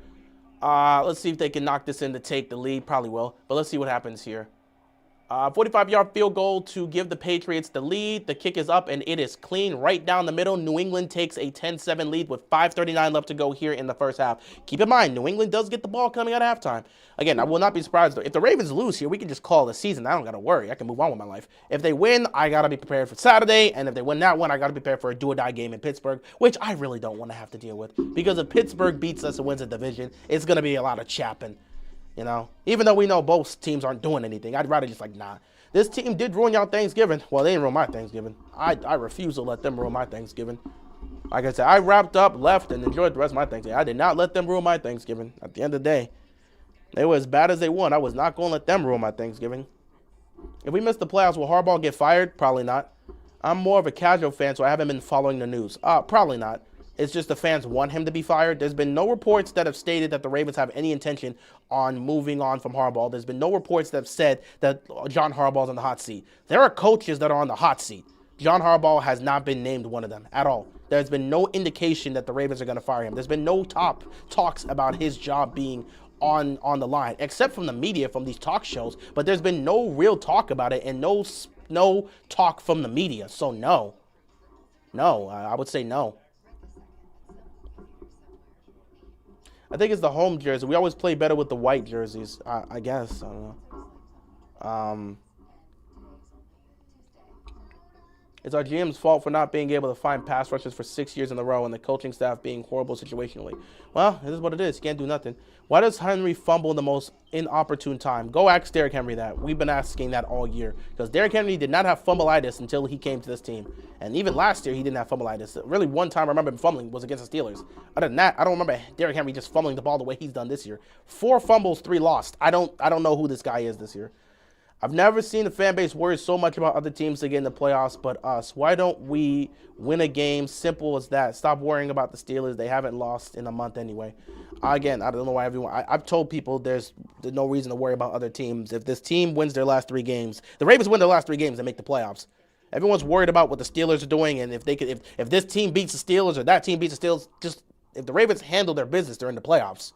The problem is they're not good enough to handle their business. And that's the conversation Ravens fans don't want to have. And the fact that the fans consistently talk about other teams, the fact that they consistently talk about other teams helping the Ravens, let's go Dolphins, let's go Lions. The fact that we're consistently talking about it just shows that they know this team is not good enough and are begging other teams to help them just to give us a chance because they know their team's not good enough to get it done. Whenever you got to start asking other teams for help to get in the playoffs, is because your team's not good enough to get there themselves. Baltimore has all the keys. They have all the keys to the division. They hold all the keys to the division. They win these last 3 games, they're in. They know it. We know it. The media knows it. The Steelers know it. Handle your business. But the fans know this team's not good enough, and they don't trust them to get it done. So because of this, they got to ask all these other teams to help them. Oh, Lions, please help us. Let's go Lions. Lions, do your job. It's not the Lions' responsibility to help us get to the playoffs. It's not the Dolphins' responsibility to help us get to the playoffs. It's our responsibility. Get it done. Get it done. Get it done. Any updates on Jordan Love? We have not got any updates yet. If there's going to be updates about Jordan Love, it'll probably be tomorrow or Tuesday. We'll know if he's in concussion protocol, which he probably will be in. We'll just have to learn. We'll just have to wait and see what the report is going to be. But within the next within the next 24 to 40 hours, we will be hearing from the Packers in regards to Jordan Love's status. And obviously, if he's not out there in the practice field, obviously, that means he's not going to be there. I'm not exactly sure if we're going to see him anyway. Him suffering a concussion and then having to play a week later, I just don't see it. He's probably going to be on concussion protocol, and he's probably going to miss that game on Saturday, which means it's most likely going to be Malik Willis. Malik Willis will probably be the starter for practice for them this week, and we'll just go there. But we can't worry about next week. We got to worry about right now. 2nd down and 4 for the Ravens. Lamar under center here. Going to hand the ball off to Derrick Henry, who's actively trying to prove himself at this point, and the Patriots defense knock him all the way back. 3rd down coming up here for the Ravens. And again, if the Ravens cannot execute offensively, they're just not going to win this game. And like I said, when the momentum shifts, bro, Baltimore is the team. I don't know if this team's good enough to recover from a fumble like that. Because they got a lot of these devastating turnovers in the worst possible situation. And then they just start messing around for the rest of the game. And it's like, dude, it's just handle your situation here. Handle your situation here. Let's see how they handle this 3rd and 4. They just start messing around and making mistakes, or guys are dropping passes. I'm interested in seeing what's going to happen on this 3rd down. Because now you're down. 10 unanswered points from the Patriots. Lamar fires to Flowers. Flowers makes the catch 1st down. You think DK will be suspended next week? I don't know. The league, it's up to the league because this has to be noted. He did that during the game. The refs didn't see it, so they didn't eject him, meaning he got to stay in the game and play. Depending on how the league is going to look at this, because he clocked the fan. Depending on how the league feels about that, he could be suspended. At the very least, he's going to be fined. He could be suspended. I don't think he'll be done for the rest of the season, but he could be suspended. It just depends on how things are going to go. Well, Lamar's scrambling. He's buying time. He's firing. He was looking for Andrews. Nothing there. Incomplete. Second down. This guy is the most uninvolved owner in sports. Fans would have to show up to his yacht and harness and harass him in order to get rid of Harbs. I've said this for a while now. He's seen the team win a championship with him being the owner. He doesn't care anymore. As long as the ticket sales are there, as long as the money's still coming in, as long as his business is still booming, he doesn't care if this team ever wins another Super Bowl. He's been a part of the team when they won a Super Bowl. He was the owner when they won a Super Bowl. Why would he care about winning anything more when the money's coming in? And when you got a two-time MVP at quarterback, the money's always going to come in because everyone's going to come see this guy play. So I don't got to worry about nothing.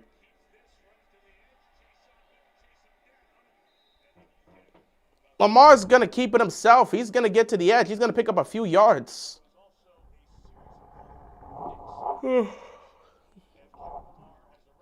Lamar's a legit pocket passer now. He's been like that for a while now. But, yeah, even as a Steelers fan, he should be fine. We need him to play the next 2 weeks. He's going to be fined at least. But, again, people think he could be suspended because the refs didn't see it, and he played the rest of the game. All right, 3rd down and 6. Lamar's making a change at the line. Let's see if we can get something here. 3 minutes left to go in the first half. Here we go. Lamar's going to take the snap. Pressure is coming. Lamar's going to fire. It is caught by D-Hop, and D-Hop's going to pick up a first down. Ravens moving the chains. 2:53 left to go here in the first half. It happened with Jamar Chase. He spit on Ramsey. Refs didn't see it. He stayed in. They suspended him the following game. So, yeah, there's a high chance we don't see we don't see DK play next week against the Browns, which, again, they don't need DK to beat the Browns. But he could be out for next week. Once again, Lamar makes the audible. He sees the pressure coming. He gets it out quickly to D-Hop. Lamar just making the changes at the line of scrimmage and just recognizing it. This is what you expect the quarterbacks to do. Play fake here on 1st and 10. Lamar's got time. He's going to fire down the middle of the field to Kolar. Kolar picks up the first down, gets inside the 25, and that's going to take us to the 2-minute warning. Baltimore is moving the chains. 7 plays, 42 yards, 3.5 going off this clock and ticking, and the Ravens are going to take this down to the 2-minute warning. And I am shocked to say this. Baltimore has entered the 2-minute warning with all 3 of their timeouts. That is a surprise. I am surprised to see Baltimore steals all 3 of their timeouts. I thought they would have made a mistake by now to use 2 of those timeouts at the very least. But either way, you can say whatever you want. Lamar has been dealing so far. Lamar's doing his job. Lamar's throwing the ball well. He's doing his job. He's looking good. Lamar's looking good so far today. Can they finish this drive off and take the lead before halftime? New England does get the ball coming out of halftime, so we will have to see how things go there. But Baltimore definitely wants to see if they could try to take the lead heading into halftime. We'll just have to see if they can score a touchdown here. 2 minutes left to go in the first half. Baltimore at the New England 23-yard line.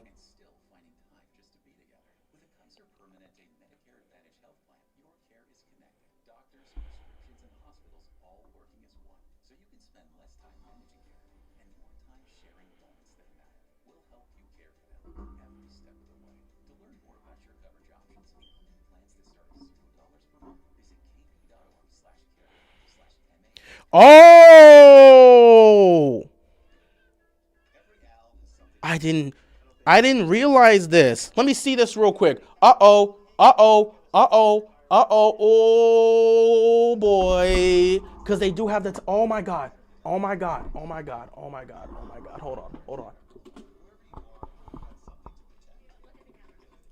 Oh, my God. Let me take a look at this real quick. I have to take a look at this real quick. Oh, my God. Is it true? Let me see. What was the records? Because they won today. They won in the... Oh, my God.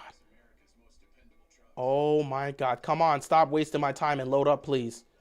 Oh, my God. Wow. What are their final 2? Oh, things have just gotten spicy in the AFC West. So, I just saw this right now. The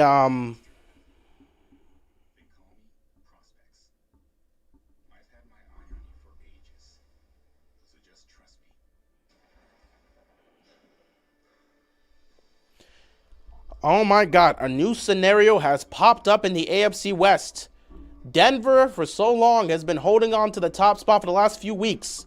They are currently sitting as the #1 seed. Though if New England's able to win this game, they might be able to get back into that #1 spot. I don't know how it's going to work. But Denver right now sits at the #1 spot. But Denver just lost to Jacksonville. Denver lost to Jacksonville and suffered their 3rd loss of the season. The Denver Broncos are 12-3. The Chargers played the Cowboys today and won. The Chargers are 11-4. The Broncos are 12-3. If the Chargers win out, they win the AFC West. 1st and 10 here. Lamar's taking it himself. So let me point this out here.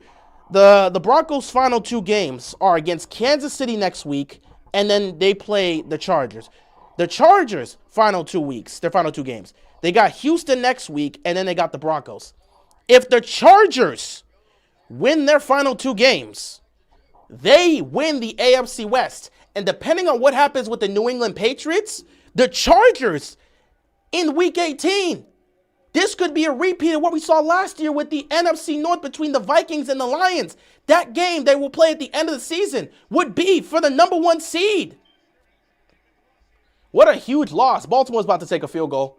They just lost like 6 yards on that play. I never understand this idea of running backwards. If you got caught, you got caught. What are you running backwards for? You got caught. It's just these players always think they could just get the edge. No, dude, you got caught. So now it goes from a 3rd down and 7 to a 2nd and 7 to a 3rd and 12. You lost 5 yards on the play. 3rd and long here, 1:16 left to go. New England will get a chance to get this ball. They are going to, Baltimore's going to call timeout here on this 3rd and 12. So Baltimore, they don't make a mistake here, they can kick a field goal. If they somehow convert 1st down, and they can run this clock down. But yeah, the Chargers could, depending on what happens tonight or maybe even next week, the Chargers have a good shot to not only steal the AFC West from the Broncos, but they also have a chance to get the #1 seed in the AFC. This is crazy because this is very close to what we saw last year. This is very close to what we saw last year, where we literally saw the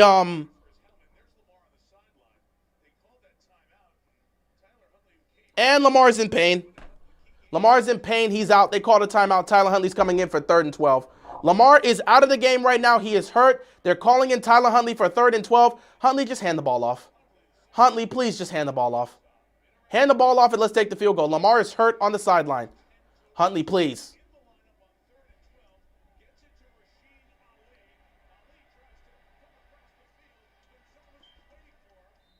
All right. Ali did not fumble it. We will take the field goal here. Lamar is hurt. Lamar is hurt. And just like that, that basically would end your season.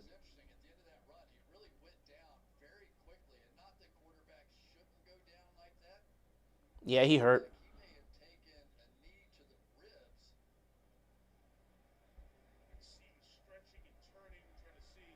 They're going to have to check Lamar out in the locker room. Send him into the locker room now. They got to check him. I don't know what Lamar's status is going to be for the rest of this game, but Lamar is hurt. Again.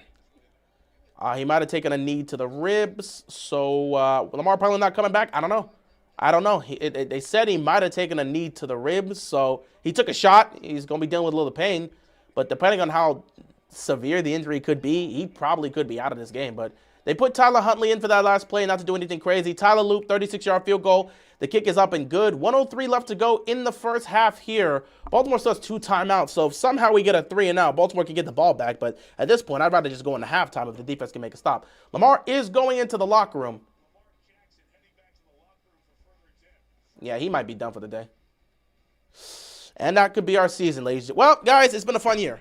Well, it's actually not been a fun year. How do you guys feel about this season? You know, if we just were to describe this season from what you saw, okay, from the talks about this team heading into training camp, from the discussions, from the draft when you got Malachi Starks and all this other stuff, to the offseason where, you know, we got DeAndre Hopkins and we brought in Jair Alexander and all this other stuff. Heading into training camp and all the hype that was put on the Ravens. Oh, this team's going to win the Super Bowl. This is the team to you know, put your bets on. All the hype that the Ravens got.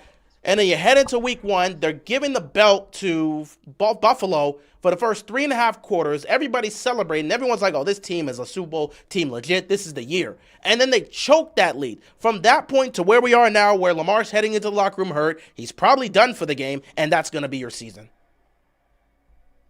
Weren't we the odds-on favorites to win the Super Bowl? We were. In some of the betting odds, we were. We were at the top of every board. The top of every board heading into the season. The top of every board. You had pundits on television saying, this is the team I'm picking to go to the Super Bowl. And now we sit here with our season on the line, and Lamar is hurt again, and he's heading into the locker room, and I don't think he's returning. Depending on this, I don't know. Maybe they put an ice pack there. I don't know if he got a knee in the rib. Maybe they put an ice pack there or something. They give him some treatment. He'll be good for the second half. We're going to get the report coming out of halftime. But if Lamar is done for the game, season's over. Season is definitely over. So, yeah.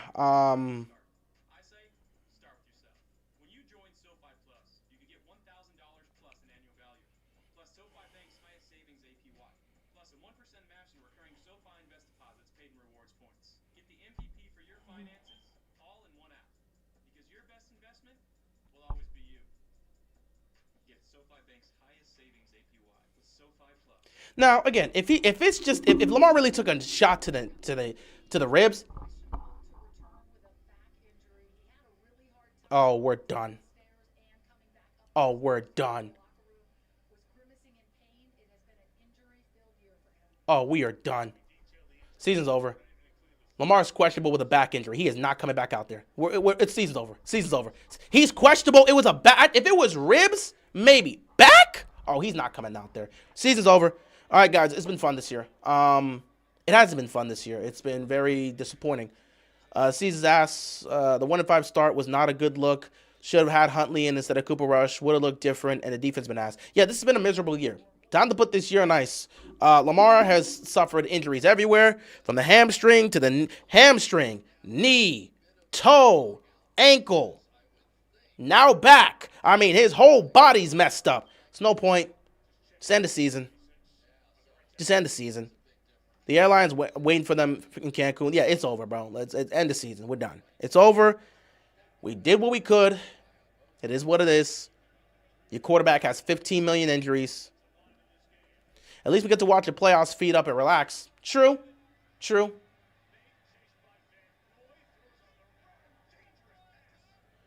Drake May nearly got picked off by Gilman. That's a dangerous throw by Drake May. He doesn't need to force the ball there. 2nd down and 10 coming up here for the Patriots. I know they're trying to be aggressive here to try to go get a field goal before halftime, but if he messes around, he's going to throw a pick. Going to have to draft a quarterback. For what? For what? Why would they need to draft a quarterback? To be, for the backup position? I mean, then again, I don't know. How do you guys feel about Tyler Huntley as our backup? Then again, we moved off of him for a reason. So I guess they do need another backup quarterback. May fires across the sideline. It is caught. Marlon Humphrey's been getting cooked all year. He's been terrible this year. This season was fun while it lasted. It was not fun. This season has not been fun at all. But yeah, I mean, if we're going to draft a quarterback to be the backup, that means we would have to release Tyler Huntley again, which, I don't know.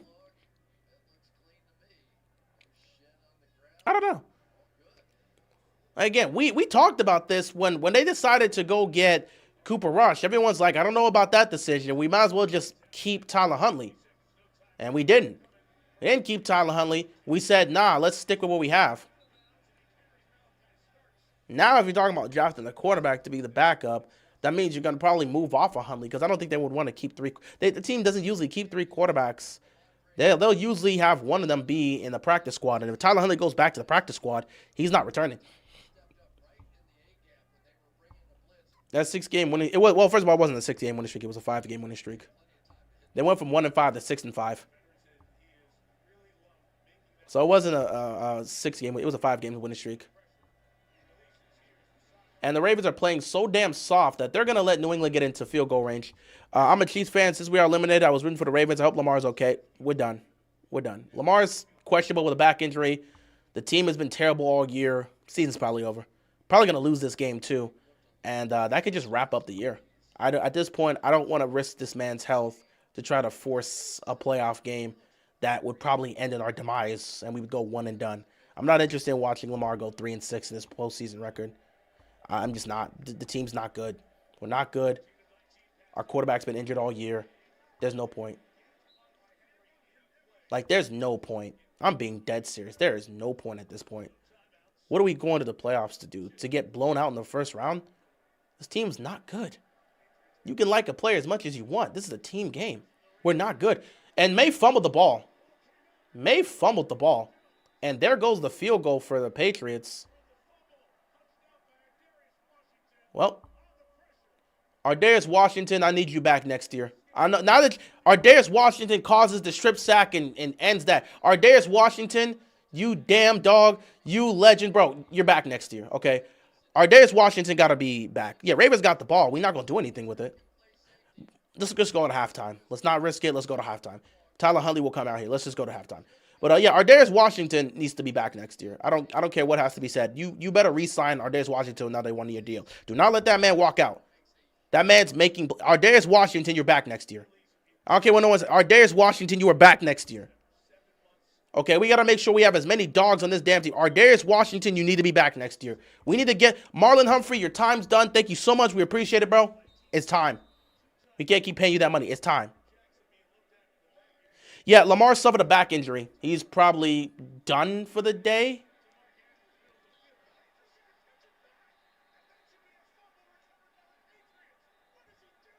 Oh, Mark Andrews got to be.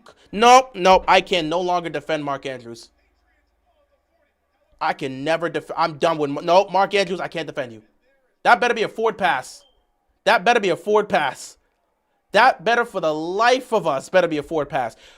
No, that's not a fumble. Mo, that is not a form. Mark Andrews willingly tried to throw it back. He tried to throw a lateral for no reason as he's spinning. What type of football IQ is that? No.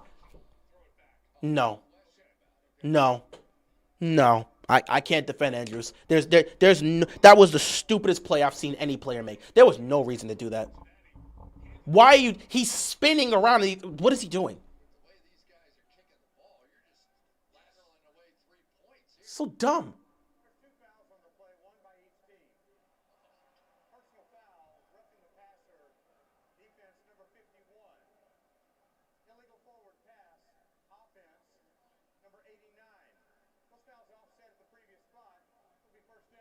No, I don't care that the play doesn't count. Mark Andrews, what type of football IQ was that? How can I defend this man? How can anybody defend this man? What is he doing? Why? It's not a first down. It's a repeat of first down. We don't pick up the first down. It just offsets. So it's a repeat of first down. It's going to be a repeat of first down. And that's not roughing the passer. I don't know what they're talking about. But I guess because helmets come. Just take a knee and go into halftime. Mark Andrews, I can't defend this dude, bro. Ain't no way he really did that, bro. We have that for 3 more years. I can't defend that. What in the hell was that? What in the hell was that? Why in the hell would you do that? Yeah, Lamar's questionable for with a back injury with our season on the line. Buddy is not coming back out. I ain't got nothing to say, bro. I'm ready for the season to end.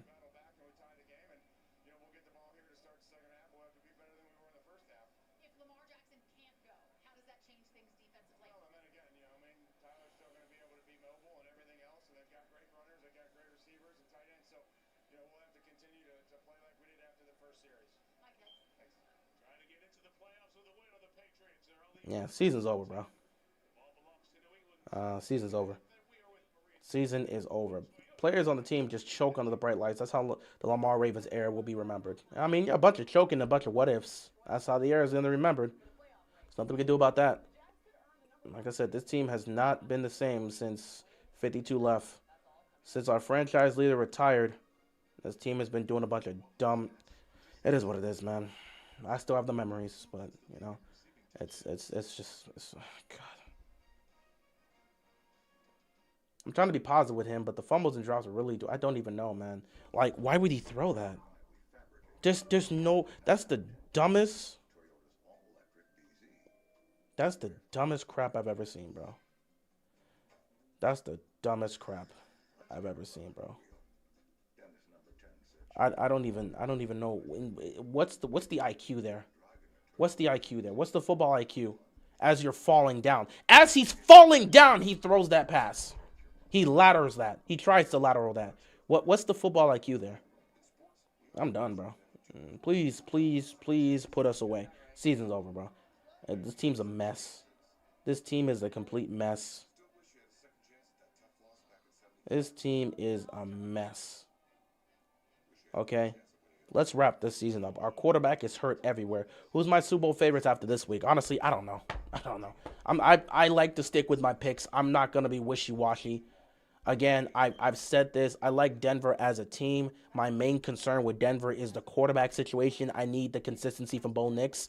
He gave me the consistency against the Packers. I did not see the consistency against the Jaguars. It's their third loss of the season, so I'm not going to panic. But, again, I like Denver as a team in the AFC. In the NFC, I like the Rams.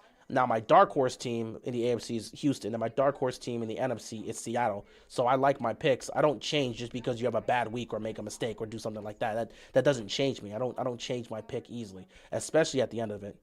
So, no, I don't. I would still have Denver and LA in the NFC, Denver in the AFC. Those are my picks. Bills, good luck with that Bills pick, though. I wish you best of luck with that Bills pick. Best of luck with that Bills pick. Trevor Lawrence is on a heater right now, absolutely. I wish y'all the best of luck with that Bills pick. The only reason people are gonna give the Bills the nod is because there's no Chiefs. So you know the mindset of the Chiefs, the Bills kryptonite's not there, so automatically the Bills are going to the Super Bowl. Yeah, good luck with that take. Good luck with that take. I wish y'all the best of luck with that Bills take. In reality, it's wide open for both conferences, so anybody can get to the Super Bowl. I don't think there's any main team that can stick out. With the way Chicago's playing, Chicago could pull some upsets off. People think Chicago's just nothing team, but they have the capability of pulling this off. They could potentially make the Super Bowl, especially with the way Caleb's been playing recently. They have a shot. And again, with the way Trevor Lawrence and the Jaguars are playing, they have a shot. So it could be any way, man. It's wide open this year. Anybody can make the playoffs. Not playoffs. Anyone can make the Super Bowl in both the AFC and the NFC.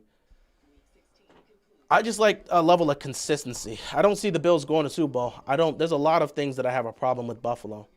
Buffalo would have to win 3 road games. If New England wins the division, which they're probably going to, Buffalo's going to have to win 3 road games. And it's going to have to be 3 road games where Josh Allen and James Cook both play perfectly.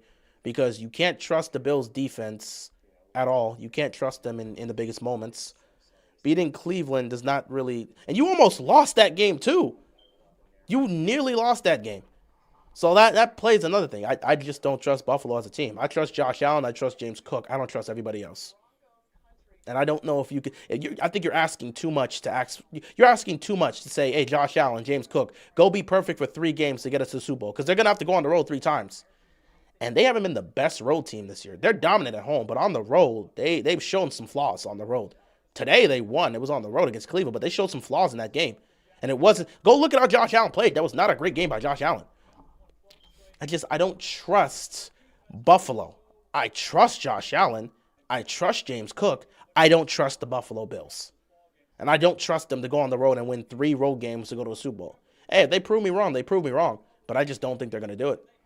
I don't trust the team. I trust 2 people there. The quarterback and the running back. I don't trust nobody else. The openness of this year is why this season hurts. It's unfortunate, but hey, we haven't been good all year. We don't deserve to make the playoffs. And with our quarterback probably not coming back for this game, our season's going to be done. Our season is once again in the hands of Tyler Huntley. Better hope that man can pull off.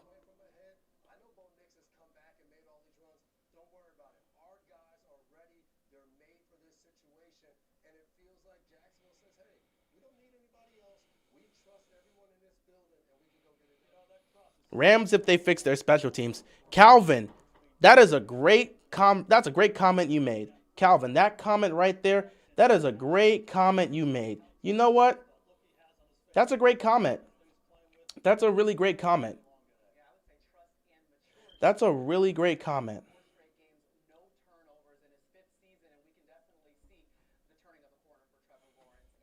That's a great comment. Calvin, do you know what's a great comment? You said the Rams. You believe the Rams can get it done if they fix their special teams? That is a great comment, Calvin. You know why? Because yesterday, the Rams fired their special teams coordinator. Because the Rams special teams has played a role in 3 of the team's 4 losses this season, including the Thursday night loss against Seattle. And now changes need to be made. So, Calvin, you are absolutely right. The Rams do need to fix their special teams. That's why they fired their coordinator. Because their special teams has cost them 3 of the 4 losses they've suffered this year is because of their special teams. Special teams has cost them multiple games this year. It's cost them multiple games. Cost them against the Seattle Seahawks last week. Cost them against Philadelphia. Cost them against the Cavs. It's cost them multiple games. So you know what they did? They fired their special teams coordinator. So Calvin, they agree with you. They agree with that take, Calvin. They absolutely agree with that take. Because they look at this and say, this is wide open. We got to make a change. They fired their special teams coordinator. So Rams are absolutely making a play. You are right. You are right about that. They know they got to make changes there. So they fired their special teams coordinator yesterday. Now we'll see what happens past that, but, you know, it is what it is. I got to get some water. I've been talking for the last hour and a half. Let me get my water. All right. Woo. Now, actually, let me move myself out of this. Oh, wait, I don't even need to do that. I can just put my stuff like that. There we go. I'll be back. We get some water. Detroit needs to win out, and Packers need to lose out to make the playoffs. It's over, Detroit.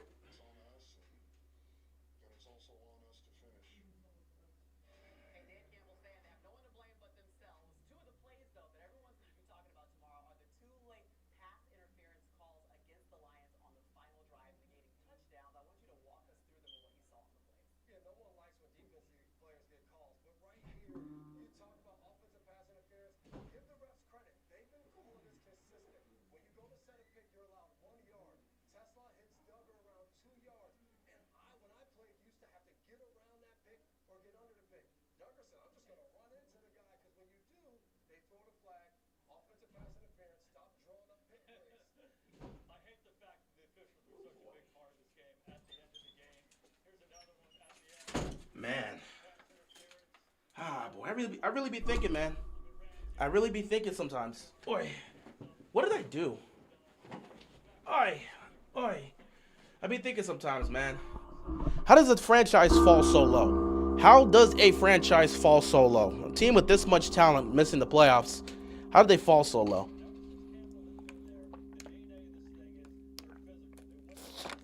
The opener set the tone for the rest of the season. Yeah, I agree.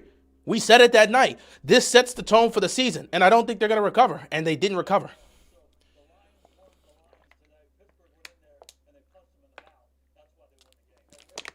I'm surprised this game's tied. Drake May's turned the ball over twice. That's why it's tied. Seattle's the number 1 special teams in DVOA. Oh, that just makes it even better. I hope Seattle wins the Super Bowl. I hope Seattle wins the Super Bowl so we as the fans can lash out at the organization for keeping Harbaugh instead of giving McDonald the job, and then we can sit back and continue to chant fire Harbaugh as this franchise slowly leans more and more into irrelevance and incompetence. How does a team fall this low, man? I really got to think about that, man. Like, good organizations are supposed to recognize when it's time to make a change. You don't want to be a year too early, and you don't want to be a year too late. I actually ended up getting striked on that one. That stream, I got striked, so it got taken down. Because if you hear too much of the background, they'll strike your thing. So I think it got striked. So there's nothing I can do about that. Once you get striked, they take it off. Ravens just end this season. Give it to the Steelers. I mean, the Ravens aren't going to give anything. They're not going to, like, willingly give it. They'll fight to the end, but they're just not good enough to compete, man. They're not. They're just not a good team. They're not. And Lamar's just done.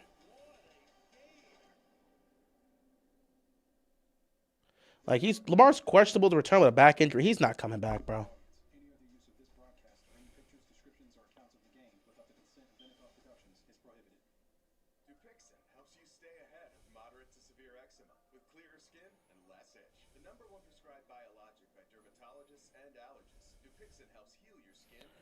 How does the team fall so bad, bro? Like I'm saying, man, when you have an opportunity in this game, when the opportunity's there, you have to be smart about it. You got to be smart. I'll take Brian Flores. I know he'll be able to discipline these guys. But yeah, I'll take Flores. Lamar, well, he's questionable. Lamar's not out. He's questionable with a back injury. But if it's a back injury, I don't think he'll come back and play. I mean, you know how severe back injuries are? He's not going to be able to move. I'd hold out next year if I'm Lamar. I don't think he'll do that. He does have to sign an extension, so you know what? He might do that. We'll see what happens. If changes aren't made, I don't know. Chiefs got embarrassed by the worst team in the NFL. Dude, their season ended the second Patrick Mahomes tore his ACL. They don't care. But yeah, there's times in sports where an organization has to recognize that there needs to be a transition. There's times where you have to recognize that. You don't want to be a year too late to recognize that. And this team failed to recognize that. You had Mike Macdonald in your building. He led your defense. That was the best Ravens defense we've had since at least 2008. That was the best Ravens defense we've had since the 2000s. Under Mike Macdonald. You had that creative mind in your building. John Harbaugh's been here for 16 plus years. You had the perfect opportunity to make the transition. Elevate John Harbaugh to the front office. Make Mike Macdonald the head coach. It was a simple transition. Now, if we get a report in the future that they offered him the job and he wanted to go to Seattle, hey, we'll let it go. Nothing you can do about it. If there comes a report that says Steve Bisciotti offered the head coaching job of the Baltimore Ravens to Mike Macdonald, and Macdonald said, I want to go to Seattle. If we get a report about that, everybody will calm down. But if we don't get a report about that ever, that means they never offered him the job, which they didn't, and he went to Seattle because they offered him a head coaching job. The opportunity was right there. It was right there to transition to the next stage of Ravens football with a new head coach with a new philosophy.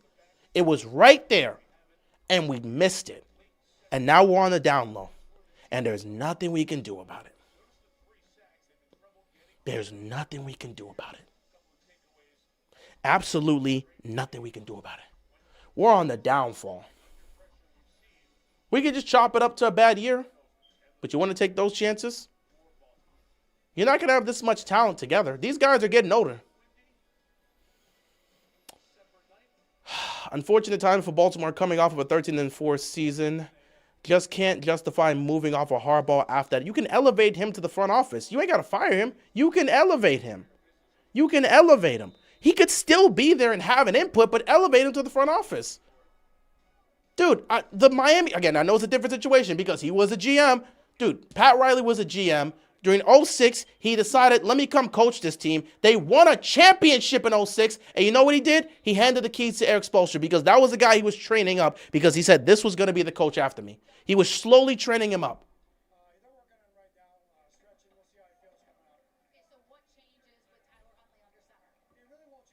So legitimately, Pat Riley coached the 06 team to a championship and handed the keys to Eric Spoelstra.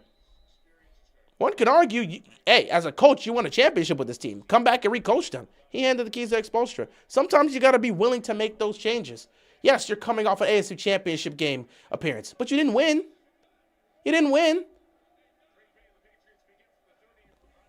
But besides the point, even though it was somewhat of a successful year, you can still make changes. And no one's saying you got to fire Harbaugh. Just elevate him to the front office. You can't let a talent like that go. Harbaugh's been here for 16 years. He's one of the longest tenured coaches in the league.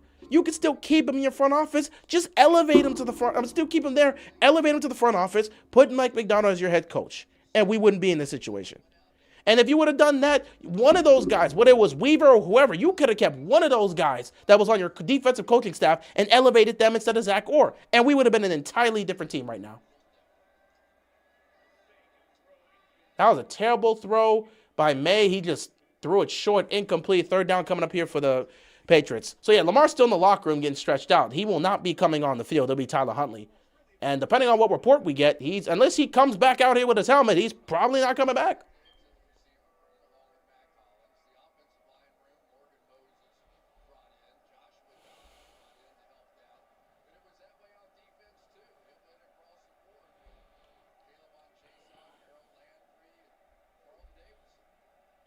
Third and 6.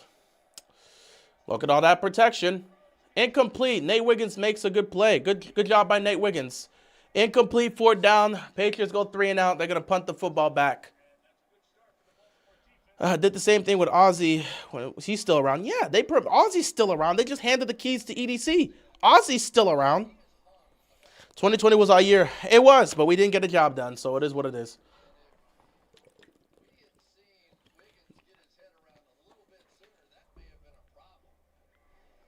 Or I guess technically I should say we thought it was our year. Turns out it wasn't. 3 and out for the Patriots offense.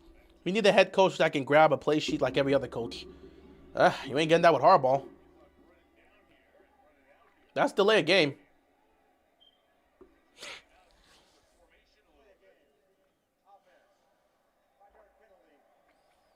So yeah, tie game, season on the line. Lamar in the locker room.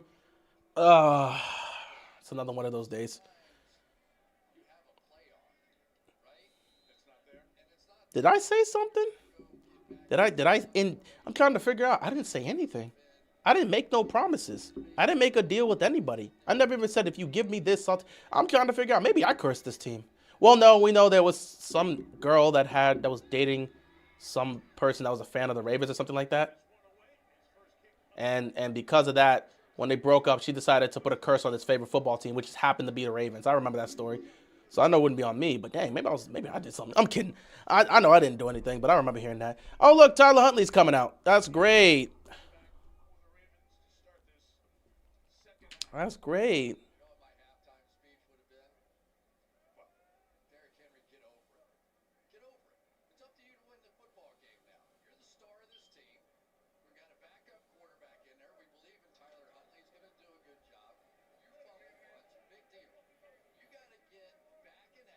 You're not wrong. They have to lean on Derrick Henry now. If there's no Lamar Jackson, you have to lean on Derrick Henry. Everybody in the stadium knows it, including the Patriots defense. Well, here we go, Derrick Henry. Henry's going to pick up about 5 yards. 2nd out coming up here for the Ravens.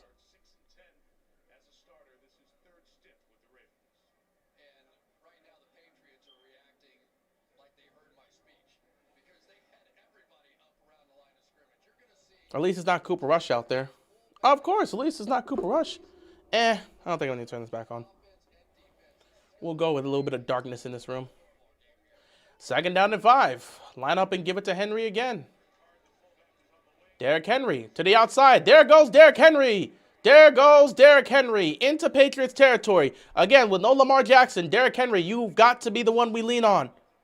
If Lamar's not coming back, it's got to be you tonight, dude. If Lamar's not coming back to save the season, it's got to be you.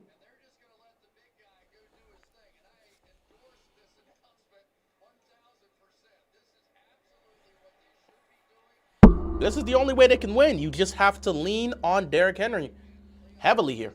They got to play power football. If Lamar doesn't come back, you got to play power football and lean on Derrick Henry. This time it's going to be Keaton Mitchell they toss the ball to. And Keaton Mitchell, whoa!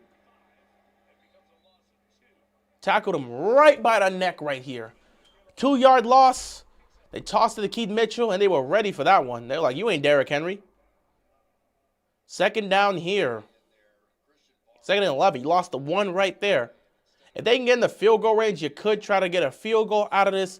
You at least come away with points. King needs to protect the rock. I mean, yeah, he's got to protect the rock, but he's also got to go answer the call. Well, 2nd and 11 here. They're probably going to have to look to throw it. So let's see how Huntley's feeling tonight. Play fake. Huntley gets swarmed. Yeah, that's going to end the drive right there. That's going to end the drive right there. Yeah, you're going to need Lamar back. I'm telling you, bro. Everyone just thinks it's a Lamar thing, right? Bro, this offensive line is terrible for everybody. We can't pass protect. Oh, look who got beat. Falele. Oh, Falele. Look at Falele. Look at this. Oh, look at Falele. Welcome to the party, Tyler Huntley. Cooper Rush can't work with this. Lamar Jackson can't look with this. Nobody can work with this. Huntley can't work with it either. Tyler Huntley, that sack was brought to you by Daniel Falele getting beat for the 15 millionth time.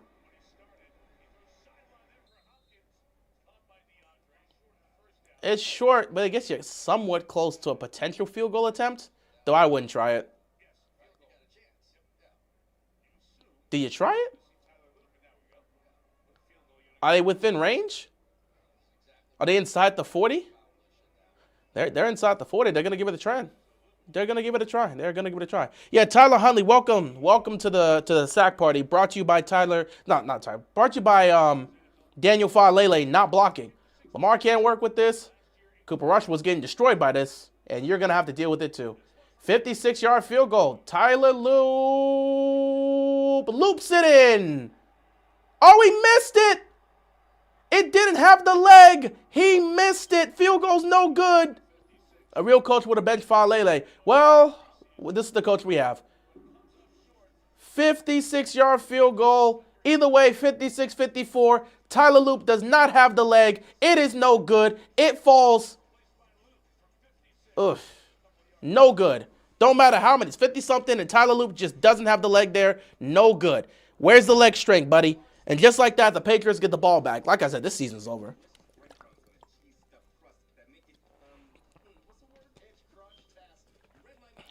Lamar's going to need a Willis Reed moment. He's going to have to pull up from the locker room to save the season again. But this season's over.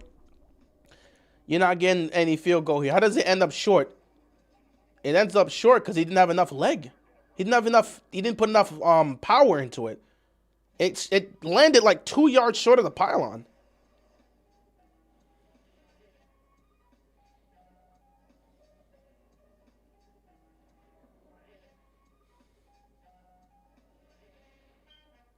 Heat lost to the Knicks. The Heat are what I said they were at the beginning of the season. They're going to be a playing team. Heat are just going to be a playing team. That's just where they belong. If you can make a major trade for a superstar, by all means. But the Heat are where they belong. They're going to be a playing team. And it is what it is.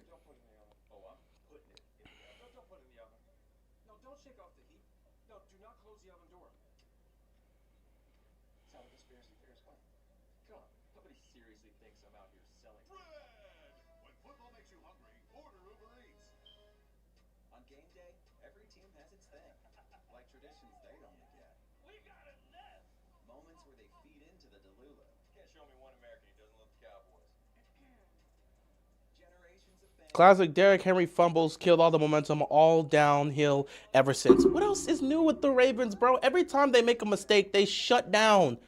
And all of a sudden, once they shut down, the mistakes start happening in bunches. All of a sudden, guys are dropping passes. All of a sudden, guys are getting tackled behind the line of scrimmage. Next thing you know, Lamar gets hurt. And now Tyler Loop's missing field goals. I mean, it happens with the Ravens. This is how it's been under John Harbaugh for so long. Why do you think I've been asking for change? This is happening under this guy. How does this consistently happen under this coach? And nobody thinks, you know what, maybe we should make a change. This wouldn't be happening under Mike Macdonald. This would not be happening under Mike Macdonald. I'll tell you this for a fact. If Mike Macdonald was the head coach, this would not be happening. We are a more talented team, but the Steelers have a much better mentality. Dude, 79, 80%. 80 to 85% of the league have a better mentality than the Ravens. Hell, I'd argue for more. Even some of the bad teams have a better mentality than we do. You can't have this much talent and be this incompetent.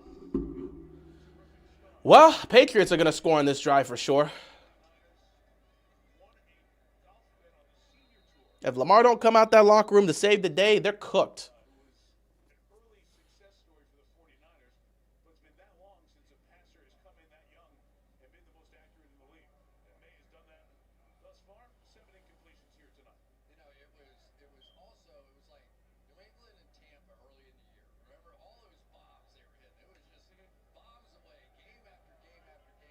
Second and 9. Just waiting for the Patriots to take the lead and end our season.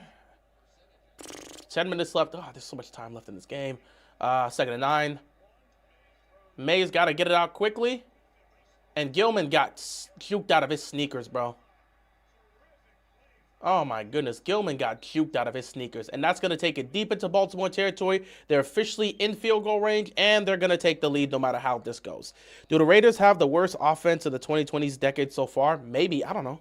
I would have someone go look at the numbers. I don't know. Look at Gilman get juked out of his sneakers, bro. Stevenson just cooking us. Again, season's over.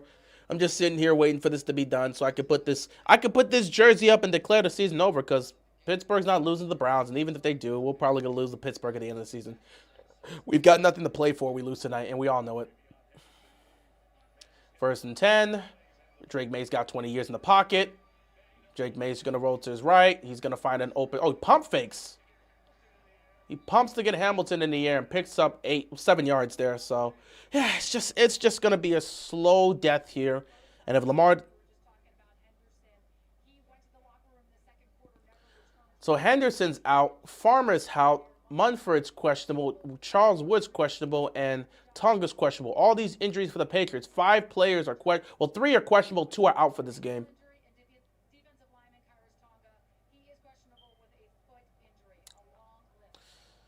Second down here for the Steelers. I'm just ready for this to be over with. Like I said, Ravens make a decent stop here on 2nd down from the run. So 3rd down coming up here for the Patriots. Again, like I said, if our season ends, our season ends. Again, I'm ready to move on. Like I said, again, it's been a terrible year. You know, it's been a disastrous year. They've been awful all year. I want changes. I want significant changes. It doesn't matter how much talent you have. There needs to be a change in coaching philosophy. They need to completely reamp that coaching staff, make significant changes, and then we can go from there. Unfortunately, they won't. They'll just run it back this year and say we were hurt last year. Whatever excuses they got to make to validate the embarrassing performances they put up this year. Time and time again, they've fallen short, but they'll just make excuses and bring back the same team next year. There's no pressure coming, and that's a touchdown. Oh, my God, May, you have got to – he's open. May, he's open. Stevenson was open for the touchdown. You can't overthrow your receiver there.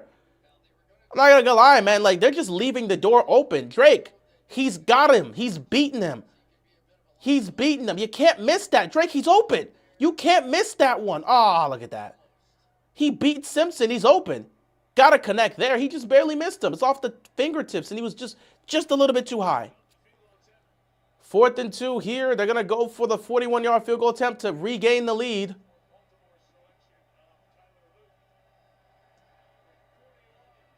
$41-yard field goal is up and good. The Patriots take a 13-10 lead. Again, if Lamar does not come back, the season's over. I just letting you know. Man. 13-10 game here with 7:43 left to go. Once again, if Lamar is still in the locker room and not coming out, we could just end the season tonight.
No matter what's on your plate or on your mind, the UPS store wants to guarantee this holiday season has more. More. No way. I just want this to be over with, bro. I'm so done with football this year. Which is sure to guarantee more. For every wavy holiday, the UPS store has your back. Look here, I just don't know if Lamar's coming back. I don't expect him to come back. Once I heard it was a back injury, I'm like, yeah, he's probably not coming back.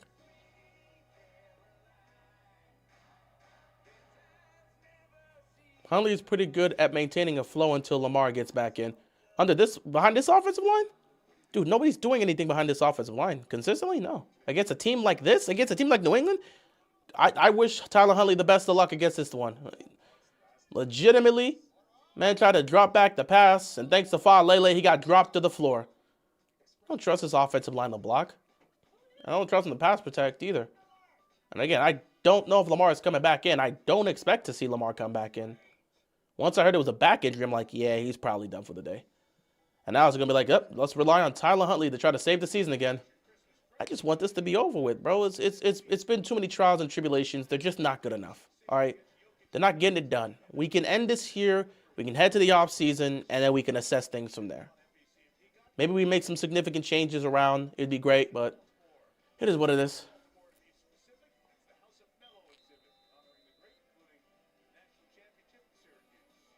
So I'm assuming Huntley's coming back here for another drive because I don't think Lamar is back on the field.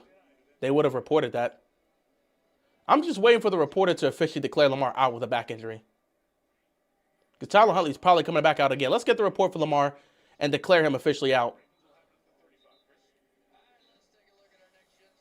No, somebody's got to give us a report for Lamar. Just declare him out or what? I don't need to hear he's still questioned. Let's just get the aspects he's out for the rest of the game, and we can just end this.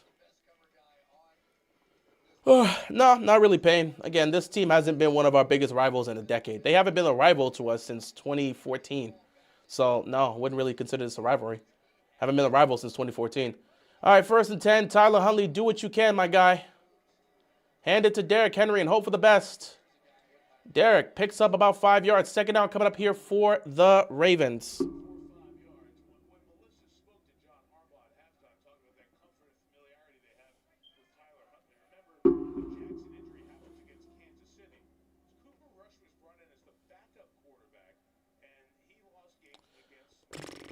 Second and 5. Still plenty of time left in this game, and it's a weird one. Again, got to rely on the run game. Ravens' biggest rivalry is the Ravens. You can say that about a lot of teams. Or a few teams.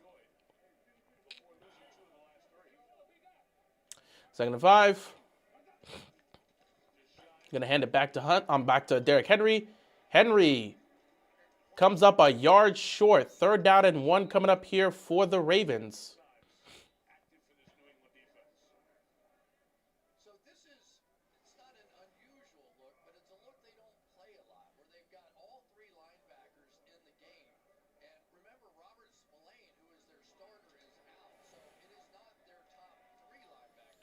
There's going to be a 3rd and 1 situation here. You give it back to Derrick Henry to see if you can pick up the 1st down.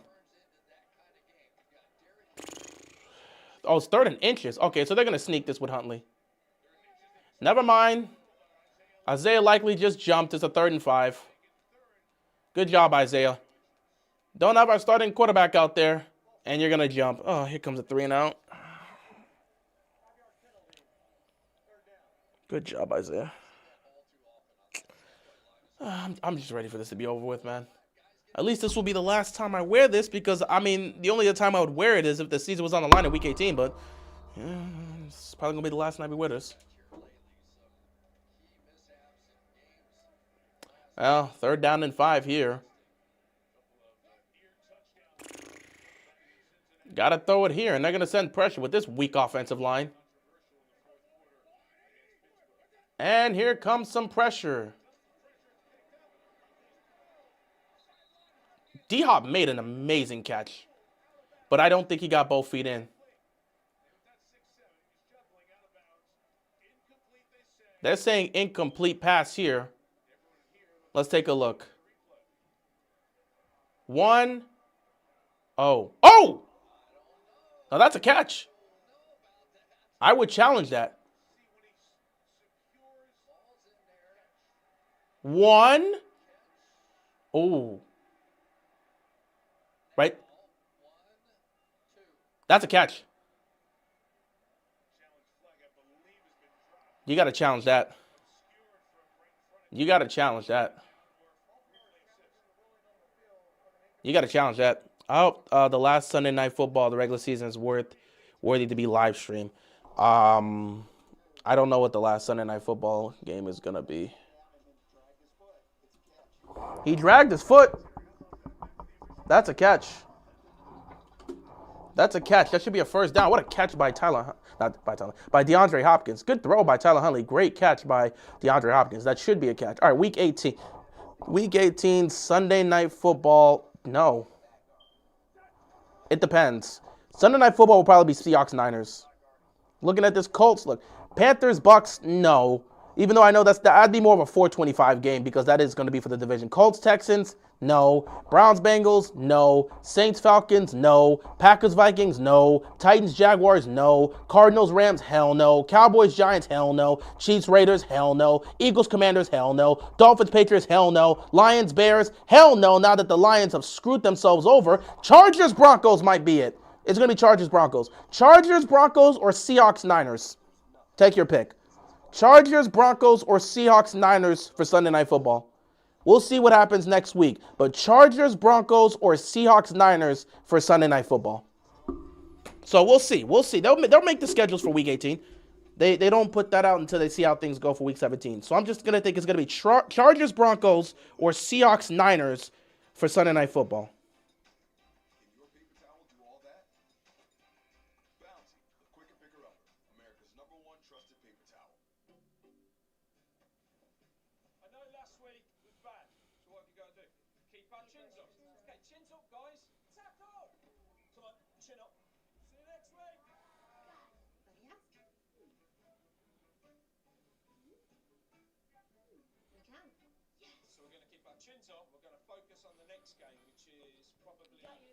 They're not going to make it Ravens-Steelers. There's no reason to be Ravens.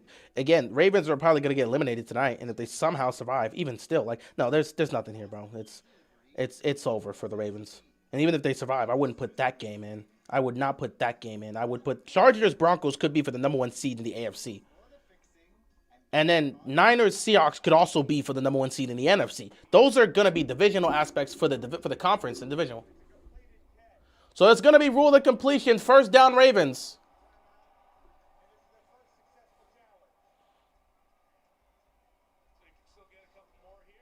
Great play by DeAndre Hopkins. It's going to be a first down here.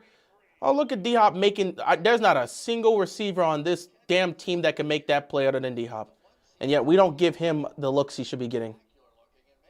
Like, D-Hop made that play. I promise you, Flowers is not making that play. Bateman's certainly not making that play. You're not getting that from any of our other receivers on this damn team. But we don't use D-Hop enough. So dumb, but whatever. First down and 10. Ravens got some life here. Right back in Patriots territory. First and 10. Huntley fires it quickly to Flowers. Flowers turns around and he reaches out. That's a face mask, so it's going to be 15 yards.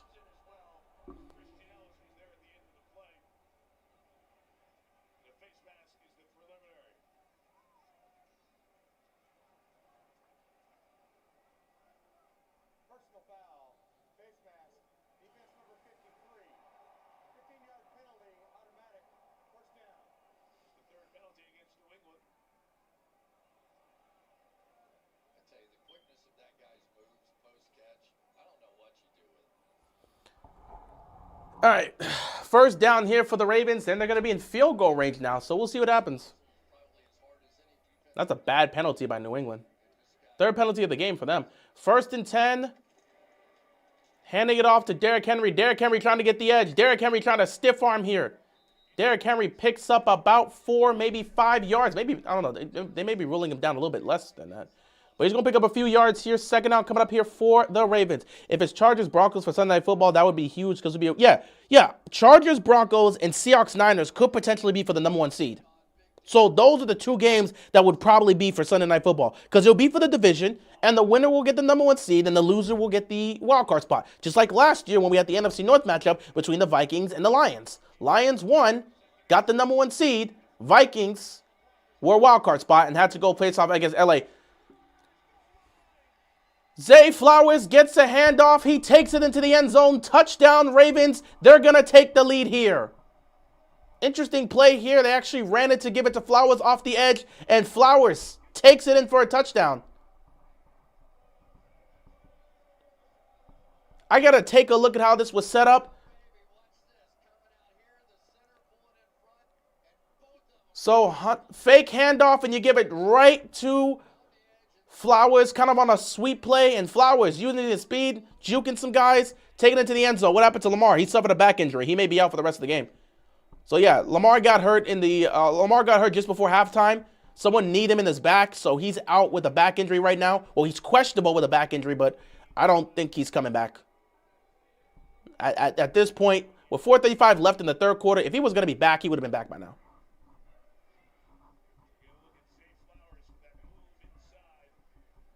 So good play there. Zay Flowers takes it to the end zone for the touchdown.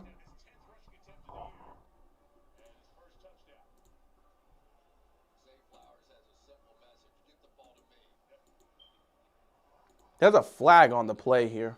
Come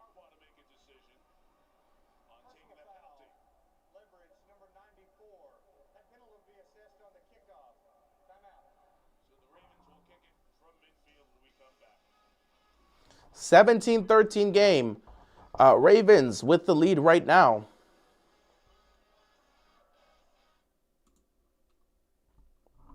But we'll see what the Patriots do.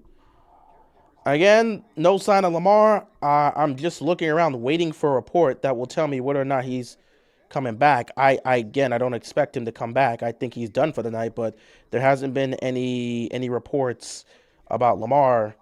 He's still in the locker room as far as I've been told.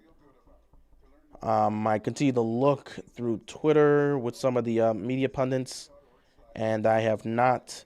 Also, Zay Flowers eclipsed 1,000 yards, in case you guys wanted to know. So back-to-back seasons, back-to-back 1,000-yard seasons for Zay Flowers, if you wanted to know about that. I'm not going to spend my retirement on land. Alice who start a business He's the boss now. and pass it down. Competitive Alice. It's actually Allie. Weird Alice. My friends think I'm normal. Whoever you are, you've got something to protect. Look at the camera. And with investment, retirement, and insurance know-how, Prudential can help protect your life's work. We up, bro. Yeah, Ravens are up 17-13.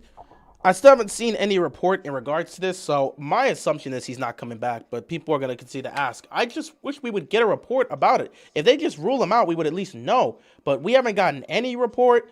Nobody's reported on it. We haven't gotten any report on anything. In every Chevy truck, dependability comes standard. It's Chevy Truck Month. Well-qualified buyers can get 2.9% in 72 months on all Silverado 1500 models. Chevrolet. Together, let's drive. Yeah, still haven't gotten any reports about that. And Snoop we trust. Hey, man, we got to rely on everybody out there that could try to help this team. I've spent a lot of time with My hopium is back. That hopium can die real quick if the defense gives up a touchdown. now. Focus on what's ahead. That's all there is to it. Keep going forward. Prospects. Seiko. A ton of games through Christmas and New Year's. We call it the festive fixtures. Chelsea and Aston Villa will get I would love to get an update about this.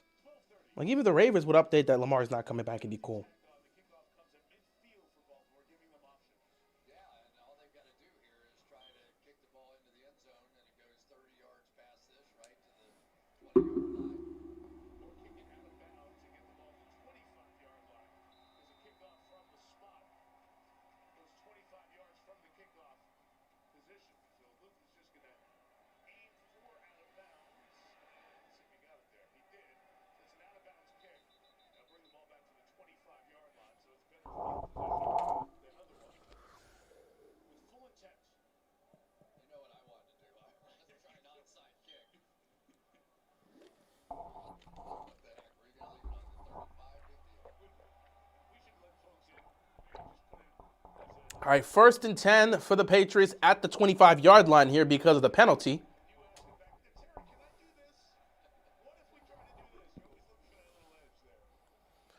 Let's see what the defense can do here. Defense goes out there and makes a play. You got a shot here. 1st and 10 here for the Patriots. Down 17-13. Let's see how Drake May and the Patriots offense responds. Drake May fumbles the ball. And that's going to be the worst way to start this off because you're going to lose major yardage here. He just dropped the ball. I don't know what happened. He just dropped the ball. He was faking the handoff here, right? Oh, he just dropped it. Nobody touched him. He didn't even get into the back. He just lost control of the football. I don't know what happened. He just lost control of the football. He was trying to hand it off to Stevenson, and he just lost control of the football. I don't know how that happens. 2nd and 17. May getting pressured. No one can get to him. May fires. He's got an open man. And he's going to pick up major yardage. Even when the Ravens do send pressure, they can't get to any quarterback. That's hilarious to me. That's a pickup of what, 13 yards on 2nd and 17? Look at this. Look at this. Oh my goodness, bro. Any quarterback with an ounce of mobility is going to smoke these guys. You have them dead to right and you can't even touch them. That's hilarious. Here comes a 3rd down and 4 situation. Sorry, 3rd and 5. It was actually a 12-yard pickup. It was close to being a 13-yard pickup. They ruled it a little bit behind. 3rd down and 5 here.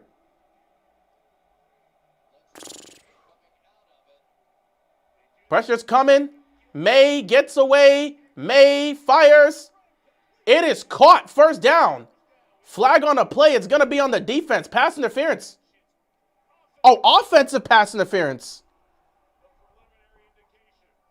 They're calling offensive pass interference.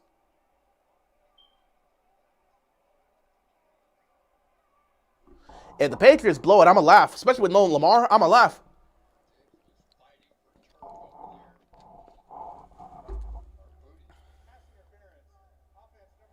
Offensive pass interference is crazy.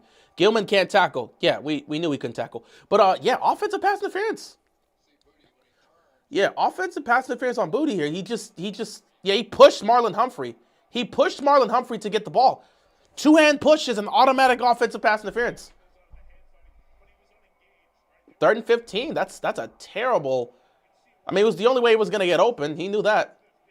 This defense sucks. Of course it sucks.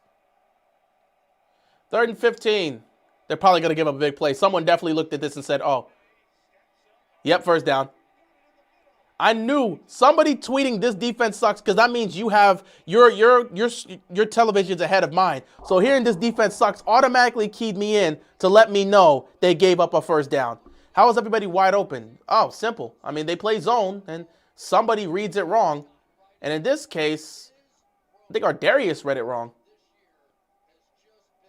And again, the secondary is playing as if they got a pass rush that can get to the quarterback. They can't get to the quarterback. I don't know what this defense, this secondary's got to realize they don't have a pass rush.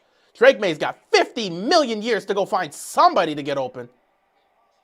That was a dangerous throw there. Kyle Hamilton helped swat that away. 2nd and 10. But yeah, this secondary is working under the mindset as if they have a pass rush that can get to the quarterback. Hey, secondary.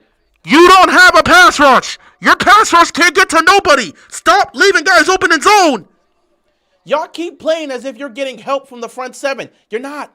You're not getting help from the front 7. Y'all keep playing. That's a great play right there by Kyle Hamilton. Seriously, if we could just clone Kyle Hamilton 10 more times and put him on the defense, it'd be so much better. We'd be an elite defense straight up if we had 11 more Kyle Hamiltons. Unfortunately, we don't.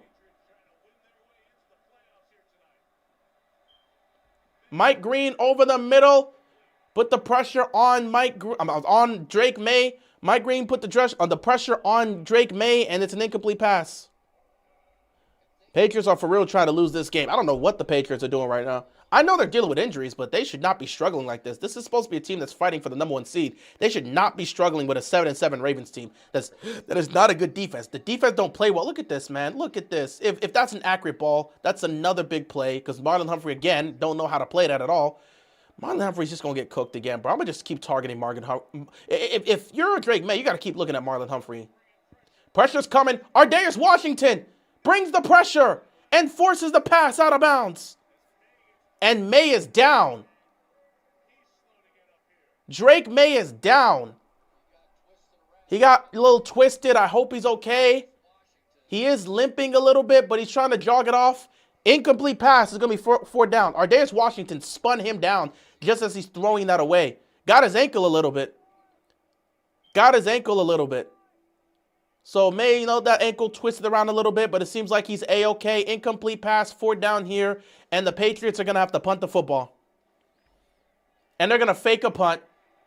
They're going to fake a punt for no reason, and he fumbles the ball. Are the Patriots trying to lose this game? The Patriots are legitimately trying to lose this game. Why would you fake a punt in that situation? And if you're going to fake a punt, it has to be a pass. Vrabel, this is sabotage. This is self-sabotage. They're actively trying to lose the game.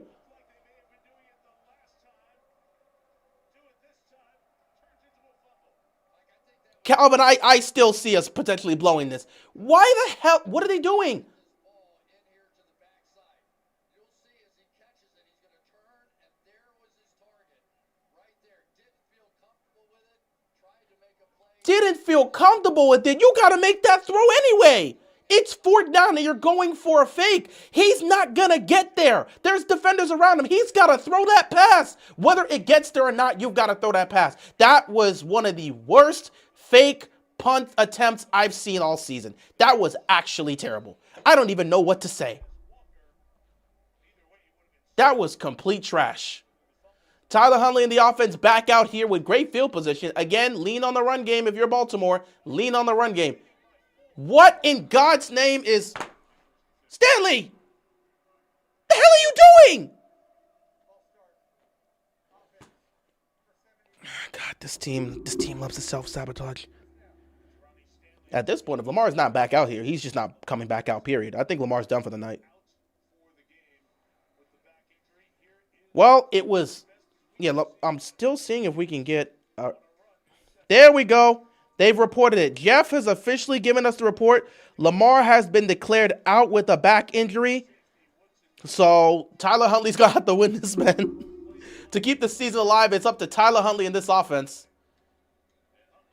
Huntley over the middle of the field. It is caught by Flowers. Both of these teams are trolling. Lamar is back on the field, but he's in a hoodie, bro. He's out for the rest of the game. Oh, if we win this, I can't wait for those type of Ravens fans that are going to say, man, let's just move forward. Tyler Huntley, we don't need Lamar Jackson to move forward. I can't wait. Yeah, Lamar's done for the night. Jeff just reported it. Lamar's out. He's on the sideline. He's already taken off his jersey and stuff. He's in his hoodie. He's done for the night. But I cannot wait, man. Tyler Huntley leads a big win here. I can't wait for them to be like, maybe it's time to move off of Lamar Jackson because we always have these conversations. Another false start. Are we being for real right now? Are guys just actively coming out here trying to lose? I think both teams are trying to hand each other the game. I actively think both teams are trying to hand each other the game. The O-line is selling for the Ravens.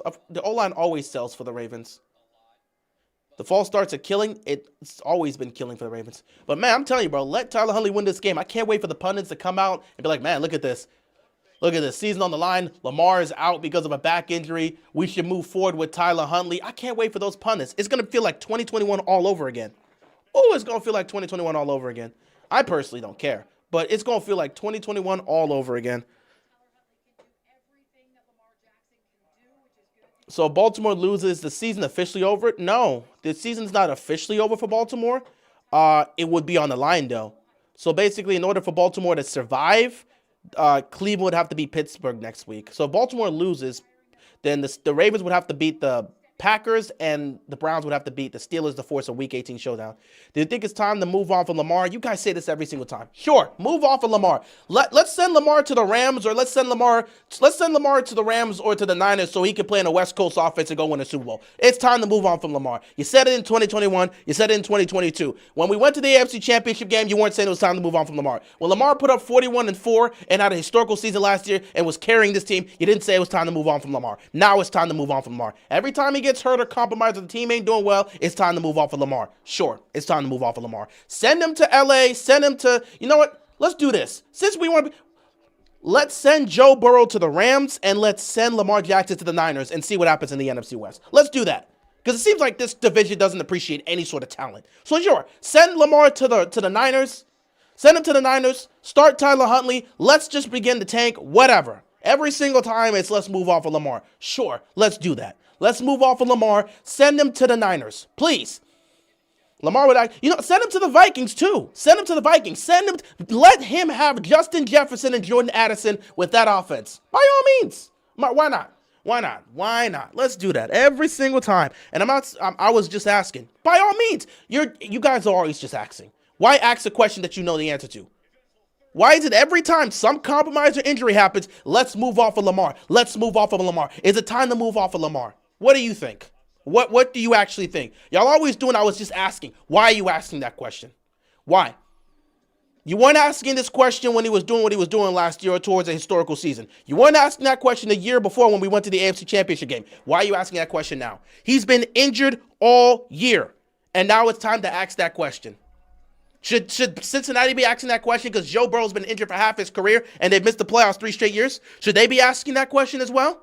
Maybe it's time to move off of Joe Burrow. Did you hear how he's been talking? Don't look like he want to be here. Maybe we should deliver his wish. And maybe another Carson Palmer situation. Maybe it's time to move off of Burrow. Why do we always ask these questions? What's the point of asking these questions? It's the same thing. At this point, if the fan base is not appreciative of the guy, let him go. Give him the Kyle Shanahan. Give him the Sean McVay. Let's pull a Stafford and get this man a ring. Like if Baltimore, if y'all don't appreciate the guy, move off of him. Please. Please. I'm tired of hearing this talk all the damn time. Every single time. Well, as soon as the man gets compromised, let's move off of him. Let's move off of him. Do it then. Please do it. I'm tired of hearing this conversation. Y'all are never here to say let's move off of him when he's balling out. But when he's hurt, compromised, and the team is struggling, now it's time to move off of him. Fine. Move off of him.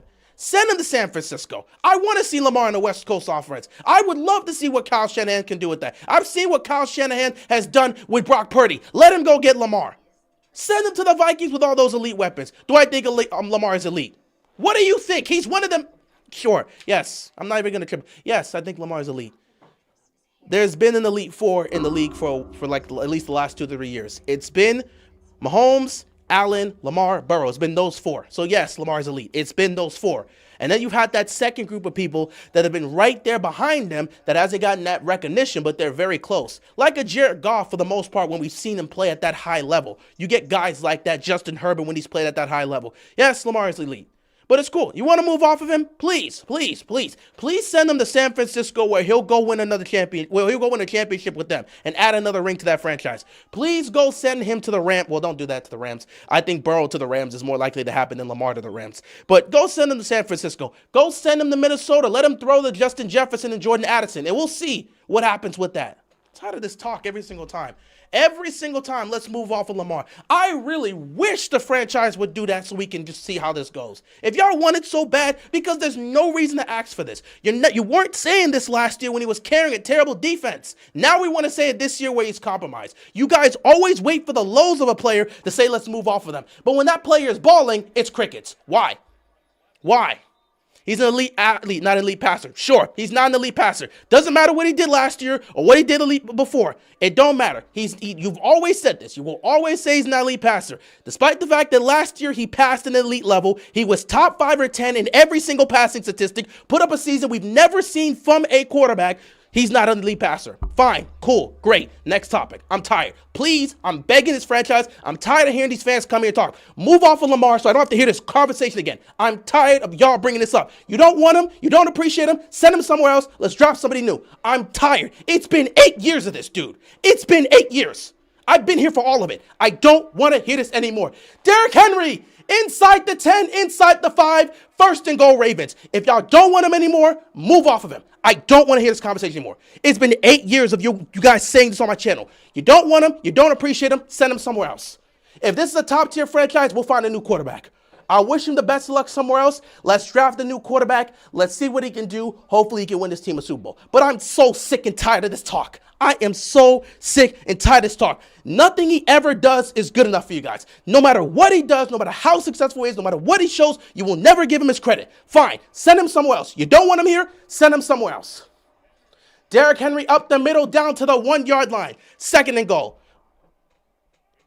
No, I'm just asking for your opinion. Dude, I have expressed this a million times. I have been very clear with my opinions about Lamar. I've spoken about this. But when I'm not blaming you. This is probably your first time here. But this has been 8 years of the same conversations. It was a million times worse during the 2021 season. When y'all don't understand how terrible it was when Tyler Huntley balled out against the Packers, the amount of let's move off of Lamar. Cool. I wouldn't mind if they trade him. Sure. Trade him and let him go win a Super Bowl somewhere else. And we'll figure this out. I don't want to hear this conversation anymore. Derrick Henry to the end zone. Touchdown, Ravens. Derrick Henry putting the team on his back, trying to carry this unit and keep their season alive. I wouldn't trade Lamar for the world. Well, some want him gone. I'm tired. It's been 8 years, bro. Some of y'all have been here throughout the entire time we've heard this. I heard this in 2021. I heard this in 2022. I can't, bro. I can't. I've heard this same conversation. When Lamar is balling out and playing like the best quarterback in football, nobody's got crap to say. The second he stumbles, now it's let's move off of him. He's not elite this. He can't do that. He can't win the big one. When we win, it's not a big game. When we lose, Lamar can't win the big one. I can't. It's been 8 years of this. I don't care to have these conversations anymore. Please, I don't care to have these conversations anymore. I'm tired, man. It's been 8 years. Go bother a Lamar fan that is going to defend him to the day they die. I am not that. Lamar is my favorite player, but I am a Ravens fan first. If Lamar ends up leaving, I will wish him the best of luck. I will be appreciative of everything he did for the Ravens. I'll appreciate him and I'll wish him the best of luck wherever he is. But I'm not going to change my team because Lamar leaves. But I am so sick and tired of the Lamar Jackson discourse. Every time. It's been too much the last 8 years.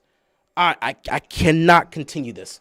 When the guy's doing great, crickets. Any sort of compromise, endless talk. So if y'all want him to be traded, I hope the team trades him. Trade him to Minnesota, where he'll have 2 elite weapons. Trade him to San Francisco, where he'll have Kyle Shanahan in the West Coast offense. Watch him go win a Super Bowl there, and then everyone will be like, well, we shouldn't have traded him. Oh, really? You shouldn't have traded one of the Elite Four. How about that? We're watching what's happening with all these guys. We're actively seeing that every single offensive weapon we have can't hold on to the ball. We're seeing the endless mistakes that are happening. We're seeing the defense. He's already shown he can't win the big one. When he played the Chiefs in the playoffs last year. Yeah, just like Allen's shown he hasn't been able to win the big one. Allen hasn't been to the Super Bowl. Should I just assume he can't win the big one? Should the Bills move off of Josh Allen? He can't win the big one. He hasn't won. He hasn't been to the Super Bowl yet. Josh Allen has not been to the Super Bowl. He hasn't been to the Super Bowl, so Josh Allen can't win the big one. I saw Joe Burrow on the biggest stage in the Super Bowl, and he got outplayed by Matthew Stafford. He can't win the big one. There's been 3 quarterbacks. Since Mahomes has won, since Mahomes has gotten in the league, there's been 3 quarterbacks to win a Super Bowl. Sorry, 4 quarterbacks. There's been 4 quarterbacks to win the Super Bowl since Mahomes stepped foot in this league. Brady, Mahomes, Stafford, Hurts. Everybody else can't win the big one by that status. Justin Herbert certainly as hell can't win the big one. He's been in the league for 5 years now, hasn't won a single playoff game. His playoff stats are terrible. Y'all don't say these things about Justin Herbert. That man threw 4 interceptions last year. Not a soul was out here emphasizing that. But for some reason, the Lamar Jackson discourse is so loud, y'all will ignore everything else surrounding these other quarterbacks and only focus on him. Herbert has had 2 horrible playoff games. Crickets. He hasn't won one. He's been in the league 5 years. He's 0-2 in the postseason. Last year, he threw 4 picks. He can't win the big one. But you see people saying that about Herbert? Nah. Only ones that'll say that are people in the NFC West. Chiefs fans will say it. Broncos fans would emphasize it too. They'll be like, hey, Bo Nix gonna play. Bo Nix ain't gonna throw 4 picks in the playoff game. But with Lamar, it's just the same story.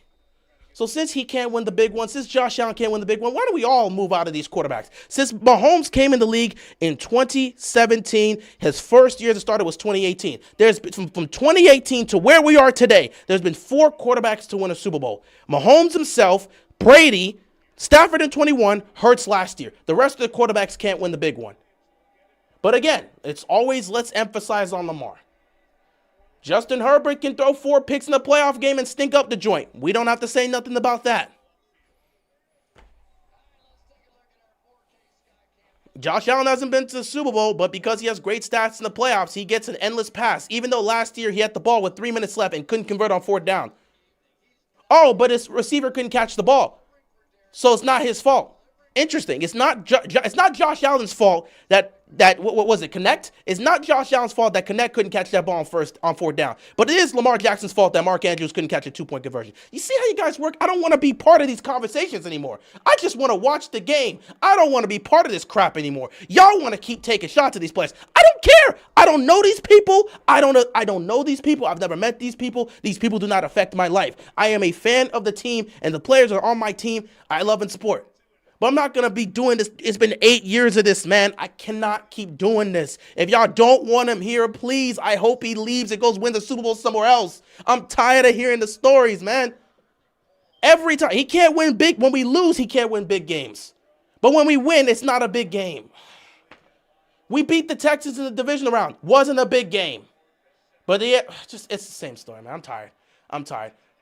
First down here for the Patriots. It's been 8 years of this. I just don't want to keep doing this. I don't listen. I'm at the point in my life where I don't want to keep having these debates. I truly do not care. Lamar, Allen MVP debates, I don't give a damn. Do I ever criticize Lamar? Have you ever been on my channel? Have you ever been on my channel?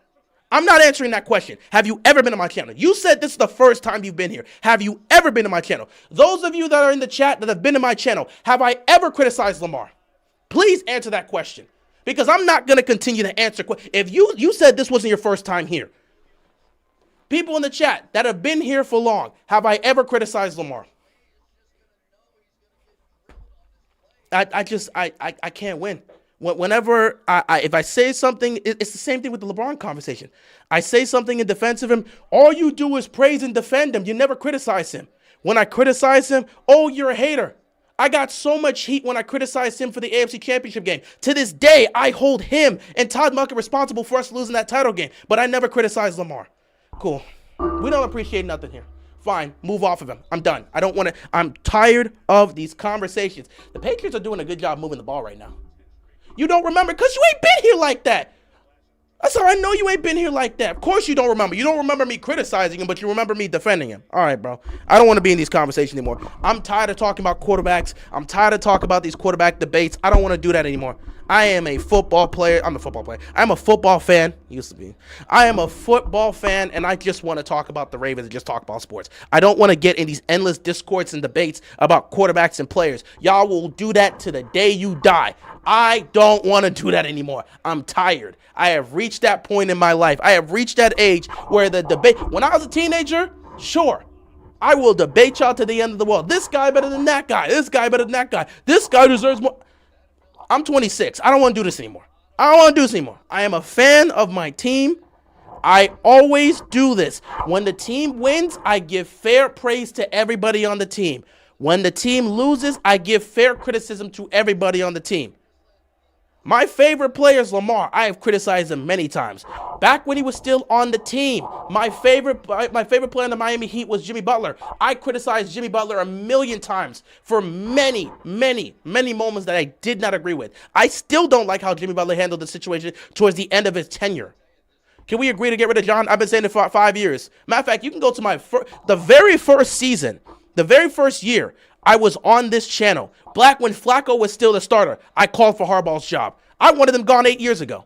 I still want him gone now.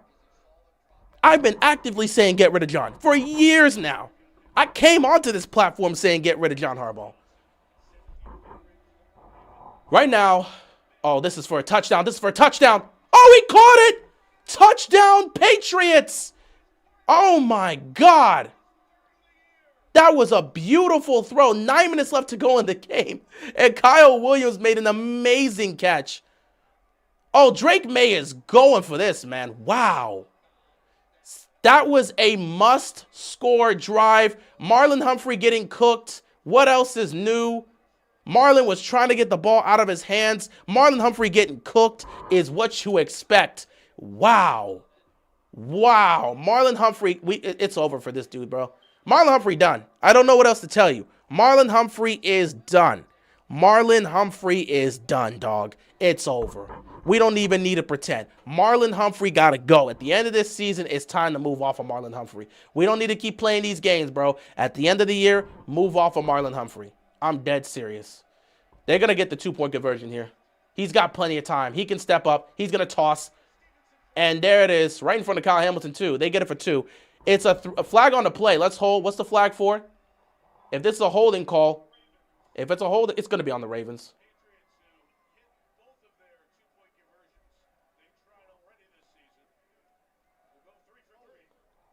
Yeah, that's going to be good. So it's going to be a 3-point game with 9 minutes left. Baltimore is totally going to lose this game. Why does this defense play too much zone? Because that's what they want to play. That's all this defense does. They play zone.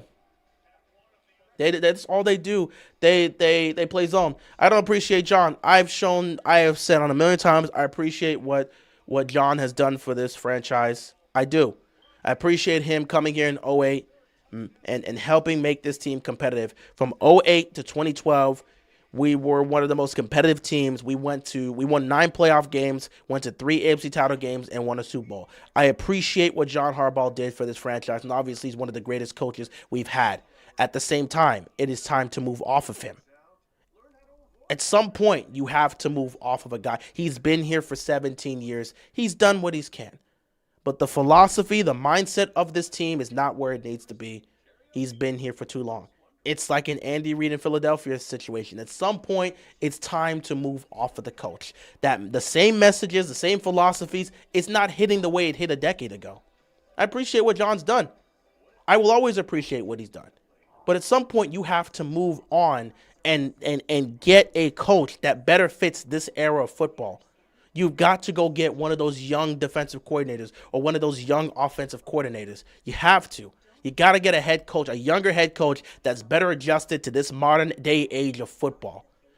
Holding on to this long tenure head coach is never going to get you to the promised land. You got to go get one of those younger head coaches and properly adjust to this era of football. Harbaugh had his time. But it's time to move off of him. The problem is you guys want to stick with him forever. This team took a chance. They moved off of their Super Bowl winning head coach in Brian Billick to take a chance on a special teams coordinator in John Harbaugh. It worked out. Y'all constantly talk about this being a top tier organization. Do you not trust this top tier organization in bringing in somebody else? No, we don't. We're good with John. He's got us in the playoffs. So you're okay with going to playoffs and never going far. The philosophy, again, Andy Reid was still competitive with the Eagles. At some point, you got to know when to move on. To this day, Mike Tomlin is yet to have a losing season. He 19 years in, never had a losing season. They're probably going to win the division to make the playoffs. And Steelers fans are calling for him because there's going to be no real change. You're okay with being stagnant. That's what you're fine with. You're okay. As long as this team makes the playoffs, you're fine with being stagnant. We're never going to take that true next step if we don't get a head coach that is more adjusted to this era of football. He's had his time. But sticking with John is not going to be the answer. We're not winning a Super Bowl with this guy moving forward. He had his time. We appreciate what he did for us. But it's 17 years in. The philosophy at some point is not going to hit. The way it hit in the early 2000s and it was in the late 2000s and the early 2010s, it's not going to hit the same way in the 2020s. Sticking with this guy is never going to lead us to the promised land. It's just going to be a level of stagnation where we're going to make the playoffs, but we're never going to get that next step that is going to get us to where we want to get to. It's just not going to happen. But if you're fine with John, if you're fine with being stagnant and never winning anything, fine. If the organization is fine with being stagnant with John, just making the playoffs and never winning anything significant, fine. If that's what you guys are fine with, fine. We just won't win a Super Bowl. If that's what you're okay with, if you're not willing to take a chance to get one of these younger head coaches that are more adjusted to this era of football, then fine. We'll stick with John. We'll keep finding ways to make the playoffs. We just won't win in the postseason, and we'll deflect blame to everybody else. When this team continues to make the same mistakes over and over again, year in and year out, under his philosophy, you guys will overlook it because he won us a Super Bowl 12 years ago. If that's what you guys want, fine. If that's what you guys are all right with, okay. We'll just make the playoffs and we won't win a championship. If that's what you want, fine. Stick with John Harbaugh till he finally decides to retire. If that's what you want, fine. Just know you're not winning a Super Bowl with that. You're just not. That's just realistic. No one's saying he's a bad coach. But with his philosophy here, maybe if you go somewhere else. At some point, Sean Payton's time in New Orleans ran out. Look at him go to Denver and look at the Broncos now. Sean Payton's a great coach. He was a great coach with the Saints. But at some point, you've got to make that change. And of course, with the Saints, things haven't worked out since he's left. But that's not exactly it. That was not a great organization before he got there. They're not a great organization since. You guys have said on many occasions the Ravens are a top-tier organization. Do you not trust this top-tier organization to go bring in another head coach that can lead this team? Do you not trust this top-tier organization to do that? Or do you think it's John Harbaugh or nothing? Do you not? You guys have said time and time again, this is a top-tier organization. Do you not trust this top-tier organization to go and get a head coach that can help lead us to the promised land? Or do you think it's just John Harbaugh and nothing? And y'all continue with the trolling. I don't care if you're trolling or not. I'm still going to have these same statements. The trolling is not going, like trolling, no trolling. There are people, you can be trolling. It don't matter. There are people out there. There are John Harbaugh fans that are saying the exact same things you've been saying. So you can feel free to troll if you want. There are actual fans out there that are saying the exact same things you're saying. First down here, D-Hop is just making a lot of clutch plays here. Just keep throwing the ball to D-Hop. So, yeah, again, there are a lot. There's a lot of fans that are saying things you're saying. You can be trolling. There are people right now that are thinking exactly what you're thinking. There are people right now on Twitter that are saying exactly what you're saying. I've dealt with them for years. First down and 10 for the Ravens. 7:26 left to go here. You hand the ball off here to Keaton Mitchell. I'm not going to lie, man. Keaton Mitchell is not working out tonight because they are getting to him quickly. Derrick Henry's been the one doing the major. He's been the one doing the majority of the damage. They may have to look to lean a little bit more towards Derrick Henry, but still, I like bringing up the matchups of Keaton Mitchell and Derrick Henry just to change things up on offense, switch things up, and try to keep the defense on his toes a little bit because Keaton Mitchell has the speed, and if he breaks one to the outside, he's gone. You see him there sitting on the bench. They put the shoe back on and were massaging that right foot. He has a heating pad on it and his helmet, but on the bench. Andrew Voorhees has a foot injury and he's questionable, so he's on the bench right now. Play fake here. Huntley. Got a good block. Huntley can just take off. Picks up a few yards. Third down coming up here for the Ravens. 6.5 left to go in this game. Again, I don't think they're going to win this game, but, it is what it is. He didn't win a Super Bowl. It was Ray and Ed who won it for us. They got on the players if they did not play well enough. Again, like I said, I'm not even going to get into the whole thing. We've had conversations about that for years. At the end of the day, he was the head coach when they won the Super Bowl. I'll give him flowers for being the head coach when he won the Super Bowl. I'm not going to get into that whole aspect because we've had endless conversations about that in terms of the leaders in that locker room. Because there's no real leaders in this locker room right now. 3rd and 7. Huntley, pressure's coming, gets it to Andrews, and it's just a low throw. So with 4th down here, you're going to have to punt the football. I don't know why Steve can't change nothing up with this team. Because he's still making money. Why would he change things up? He's making money. Why would Steve change things up? He's making money. His business is booming. You think he cares about winning a championship? A lot of these owners don't care about winning a championship. It's about money. It's about success. It's about your business thriving and booming. Steve's business is thriving at a high level. He's making a lot of money. This team is consistently competing for a playoff spot. Why the hell would he... Oh, there's a jump. I think they got the Patriots to jump. Oh, never mind. False start. Ooh. Okay, so the Ravens thought that a defender jumped. He didn't go over the line. So it's going to be a false start. Ooh. So I'm saying, why, as long as this team's competitive and makes the playoffs, why would Steve move off of his head coach? You know the first time they moved off? Well, you know the first time they considered moving off of John Harbaugh? When we missed the playoffs for multiple years. You guys remember, heading into the 2018 season, there were active reports that John Harbaugh was on the hot seat, and Steve was planning, or at least highly considering firing John Harbaugh if they missed the playoffs for a 3rd straight year. 3 straight years of losing seasons and missing the playoffs, that's hurting his business. When you are hurting his business for multiple years, now he has to consider getting rid of you. So the one time John's job was on the line is when we nearly missed the playoffs for 3 straight years. Actually, no, it was 3 straight years. We were on the verge of missing it for a 4th straight year because we missed it in 2015, we missed it in 2016, and it was 3. Yeah, it was 2017, yeah, because he was on the hot seat in 2018. That was Lamar's rookie year. So yeah, we missed the playoffs for 3 straight years. 2015, 2016, 2017. Entering the 2018 season, it was reported that John Harbaugh was on the hot seat. And because he was on the hot seat, the reports were basically saying that Steve may fire Harbaugh if this team misses the playoffs for a 4th straight year. So had they had missed the playoffs in 2018, there's a strong chance Harbaugh gets fired. And the reason for that is because business is getting hurt. His business is not booming. Business is hurting. 3 straight years of missing the playoffs, on the verge of missing the playoffs for the 4th time. That's when Steve's going to step in. But this team's consistently making the playoffs. This team is consistently making the playoffs. Why would he move off of John? Steve has no reason to move off of John. He's got Lamar Jackson, one of the most popular players in the league. The sales are high. Jersey numbers are high. Ticket sales and ticket prices are high. He's getting all the money he wants. His business is thriving, and the team's consistently making the playoffs. Why would he move off of John? Steve's a businessman. He doesn't care about winning another championship. He already won a Super Bowl as the owner of this team. Why would he care about winning more? Didn't y'all beat us in the 2015 wild card? No. We beat y'all in the 2014 wild card. We played y'all in 2014. It was the 2014 wild card that we played you guys. Le'Veon Bell didn't play in that game. That was the game where Terrell Suggs had an interception. He picked off Ben with his thighs. It was weird. Like Ravens fans, longtime Ravens fans know what I'm talking about there. He got an interception. It was a funny one.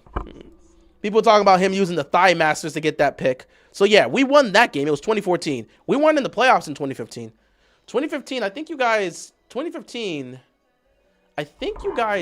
played the Dolphins. Or maybe that was 2016. No, I think you might have played the Broncos. Let me see. Let me see the 2015 playoffs.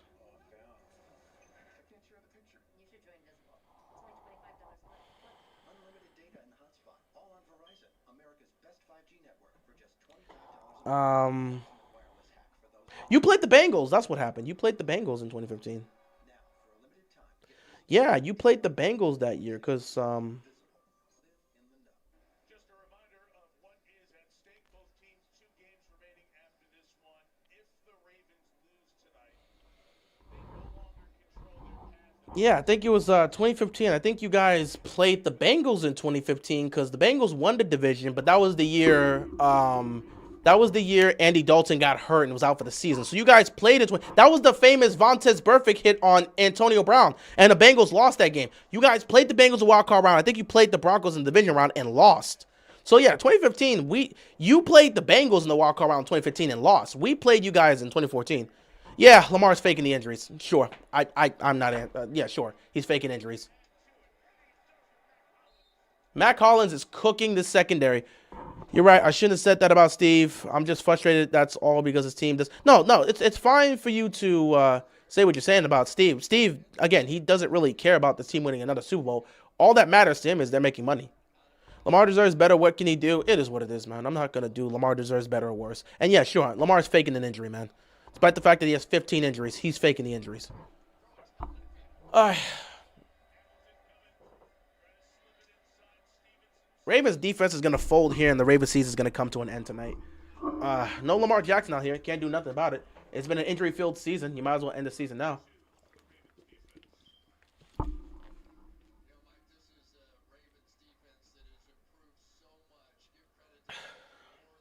They improved so much because they were going up against trash teams that were under 500.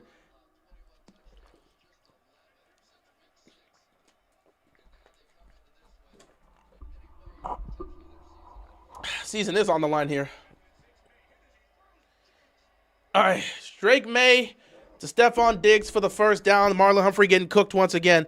I hate to say this, but I'd rather have this team miss the playoffs. Oh, don't worry, Victor. Your wish will most likely come true. Your wish will most likely come true. We're getting a potential game-winning drive from Drake May right here because this defense isn't stopping a nosebleed. This defense isn't stopping a nosebleed. We ain't even got to pretend. This defense is not stopping a nosebleed.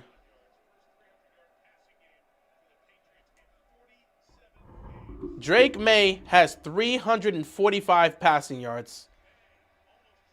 Drake May going deep.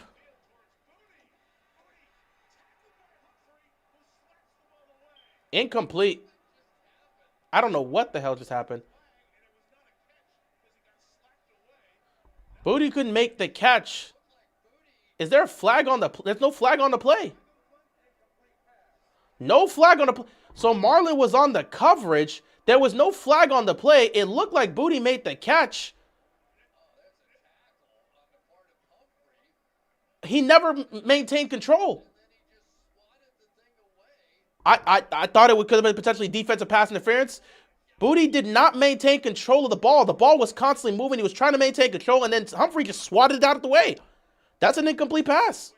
He didn't maintain control as he's going down. The ball is still moving. He doesn't have full possession of it. And then Humphrey just swats it out.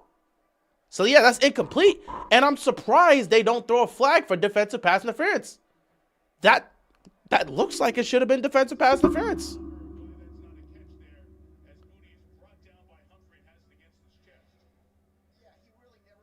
He never had control. He didn't have full possession of it.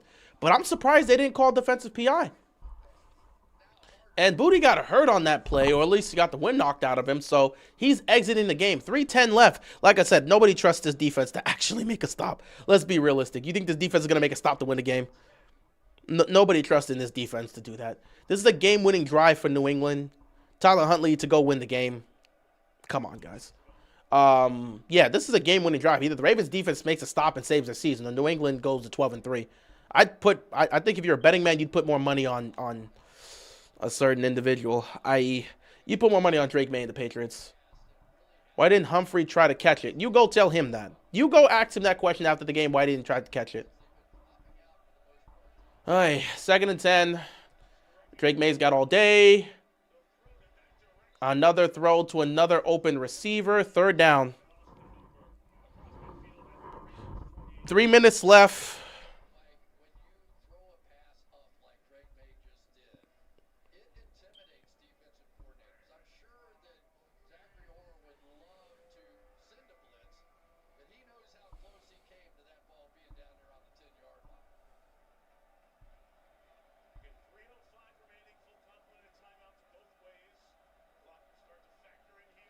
Here comes a blitz.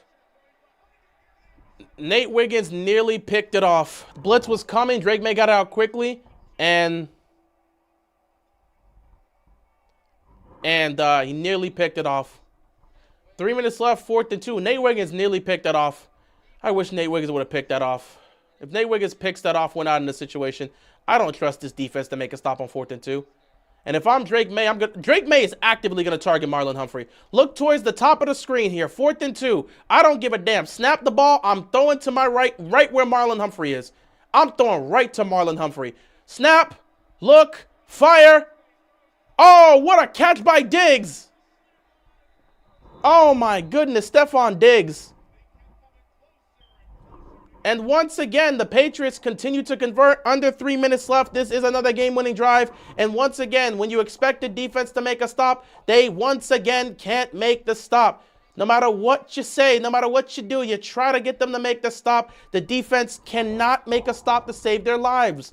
Serious things need to change with this team, bro. They just don't have it. The Patriots are going to end the Ravens season tonight, and we can end it. It's like watching a car crash in slow motion. It doesn't pain me at all. We knew what the team was all year. So you just accepted it. We knew what the team was all year. It's not a surprise. I mean, you know what's a pain? You know what's really what hurts? 4th and 12 hurts. 4th and 12 hurts. Letting Antonio Brown extend the ball to the end zone for the win when they had no timeouts left, and if they tackle him at the 1, we win. That hurts. We lost that game for the division. That hurts. That hurt. This doesn't hurt. This doesn't hurt at all. They've been bad all year. A bad team all year, losing or choking, if you want to say, in the biggest moments. What do you expect? It's what they've done all year. Like, come on. Touchdown. Like I said, this is what we've seen all year. Season's over. Time to pack it up. Tyler Huntley ain't getting no game-winning touchdown. So, season's over. Ravens defense once again fails to make a stop. Baltimore, we can pack the season up. I can take this jersey off now because there's no reason to believe we're going to do anything. So, season's over, guys. Yeah, remember, Tyler Boyd ended our season in 2017. It's been a long season, guys. It has been a long season. But I can finally take the jersey off at the end of this stream. I can hang it up. Doesn't matter what we do next week against Green Bay. Season's over. You're now hoping for a game-winning drive from Tyler Huntley. That's just not going to happen. But, yeah, it's over. No, Marlon's got to go. Marlo's got to go, but the defense as a whole is just not good. I don't know what defensive. They're just not good. This is not a good football team. From top to bottom, they're not good. And Lamar's been hurt all year. What can you expect? It's time to call it a year. I'm ready to move on. Like I said, this year, I've been ready to move on since week 1. But, you know, it is what it is, man.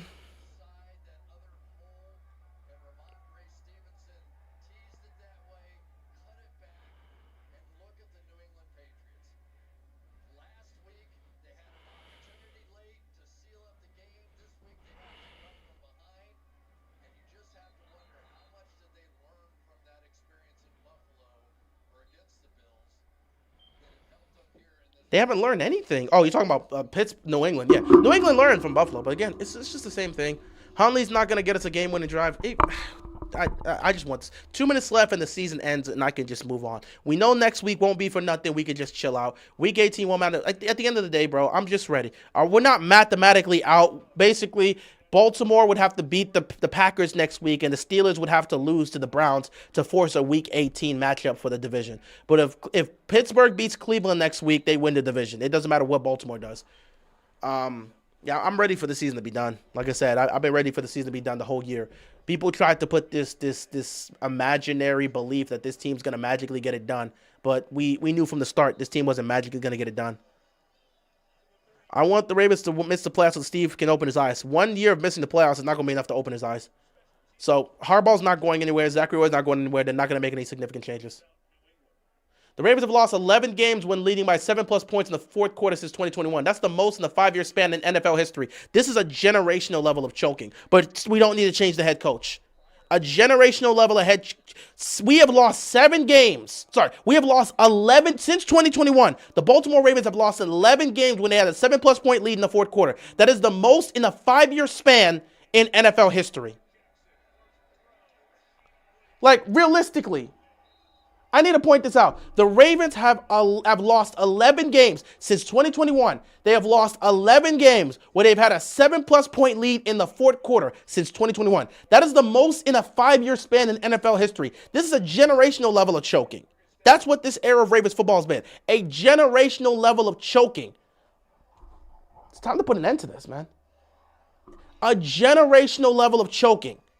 11 losses in games where we've had a 7+ point lead in the fourth quarter. That is the most in a 5-year span in NFL history. A generational level of choking. But we shouldn't move off of Harbaugh. He's the head coach where this is happening. But we shouldn't move off of Harbaugh. Why is this team never disciplined? Why can the defense never make stops? Why does the offense turn the ball over in the most opportune situations? I don't get this.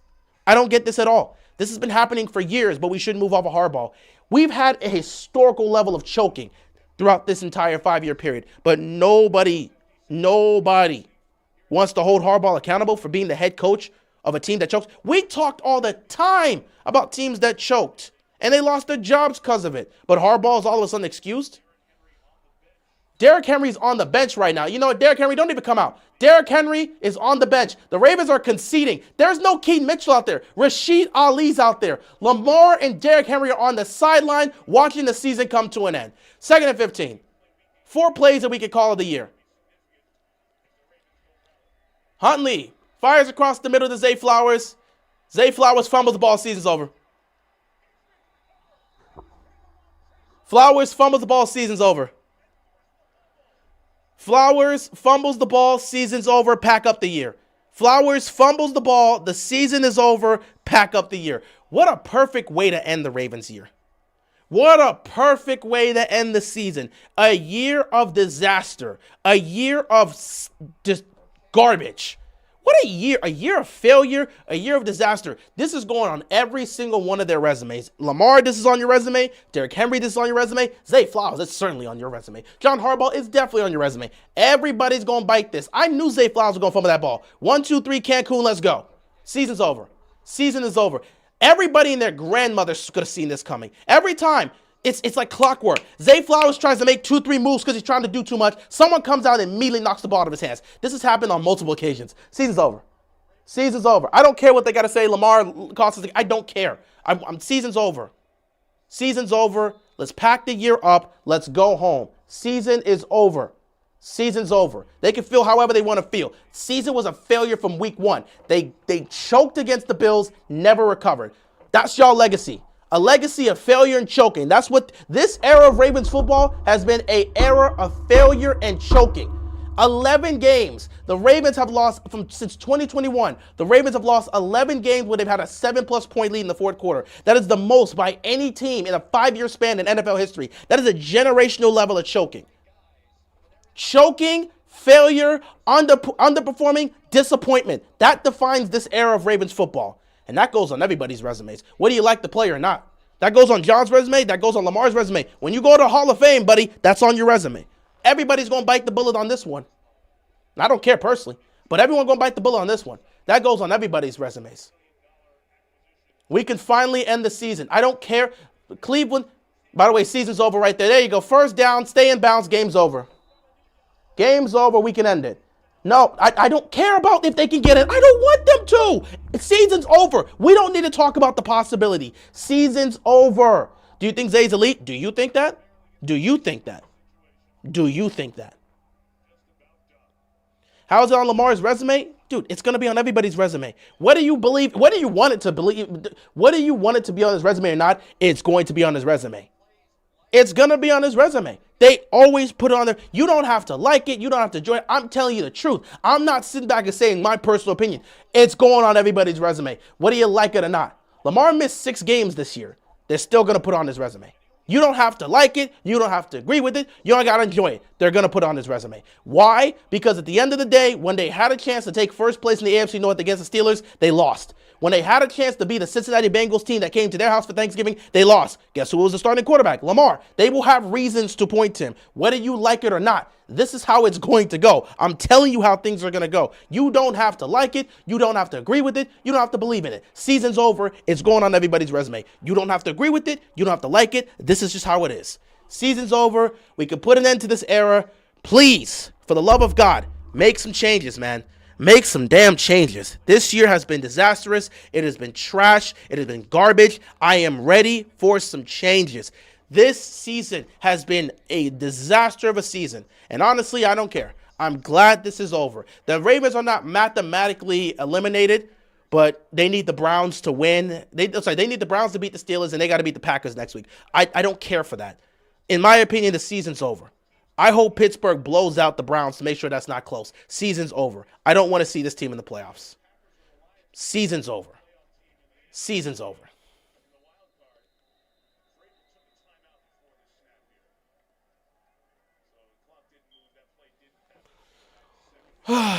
We're so bad. I'm ready for the season to be done. I knew for the second I heard Lamar was out with a back injury, I knew we were going to lose this game. I knew we were going to lose this game from the moment Lamar suffered that back injury.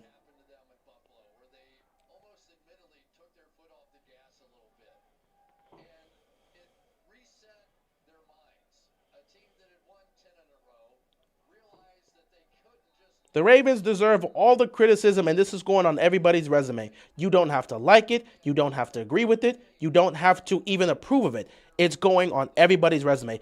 Shout out to Lovely Forever. Or Love Ya Forever, excuse me. Shout out to you with the $2 donation. Low IQ players. Dude, there's low IQ players all over the damn place. Lamar and the Ravens choke again. You see? You see what I'm talking about? Attitude. Attitude. You see what I'm talking about? You see what I'm talking about? Attitude. Attitude. You see what I'm talking about, right?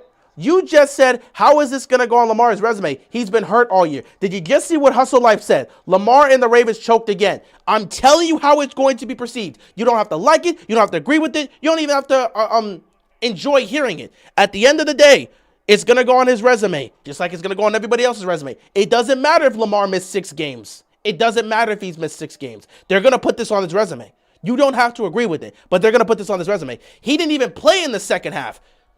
Attitude. You don't have to like it. You don't have to agree. They're going to put it on his resume. You just saw what Hustle just said. That's the mindset everyone's going to have. Lamar and the Ravens choked. He didn't play in this second half. He didn't. When he left the field, the game was it tied? It was a tied game when he left the field. He didn't even play in the second half, and they're still going to say it. That's going to be the storyline here.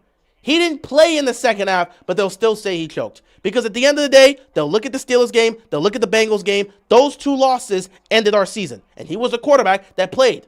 Season's over. Ravens are they're not officially out, but they'll be out next week. Season is over. We can put an end to this year. Thank God. I really hope people get fired. I'm not even joking. Listen, I don't want to promote people to be fired. I don't want to promote people to be fired. It's tough out here. But in terms of this in terms of the coaching staff, they got to go. How do you have a group of players that are so low IQ? Every time, it's like Zay Flowers does not realize there's players behind them. Zay Flowers fumbles the ball in the exact same way every single time. Mark Andrews literally tried to throw the game away.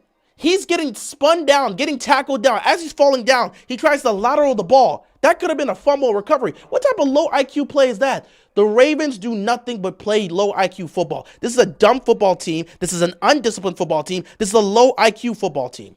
I don't give a damn what Nick Wright's going to say. Who the hell cares what that idiot's going to say? Let him say whatever he wants. At the end of the day, they deserve it. At the end of the day, they deserve it. Who the hell cares? Who the hell cares what Nick's got to say? Nobody. I don't care what he's got to say. But yeah, this is a dumb football team. It's a dumb football team. It's an undisciplined football team. It's a low IQ football team. They got all the talent in the world. They don't know how to play like a unit. I said this way back in week 5. This team is not a football team. They are a collective group of talented individuals that don't know how to play as a team. I said that since week 5. You guys can be heartbroken. I told you guys this at the beginning of the season. I told y'all not to get attached to this team. I let y'all know after the Bills game, this was going to be the season they get. I told y'all this. Y'all should have been prepared. If you're heartbroken, that's on you. I was expecting this ending. I told y'all they weren't going to make the playoffs. Am I supposed to be surprised? I predicted this. Once we saw what they did and once they went 1-5, I said the season was over. I'm not surprised. I'm not surprised. Choke job, dude, they've been choking for years now. For all the new people in the chat, let me show you why. This team is generational choking. The Baltimore Ravens have lost 11 games where they've had a 7+ point lead in the fourth quarter. That is the most losses that's the most losses in a 5-year span of any team in NFL history. Let me say this again. The Baltimore Ravens have lost 11 games when they have a 7+ point lead in the fourth quarter since 2021. That is the most losses in a 5-year span in NFL history.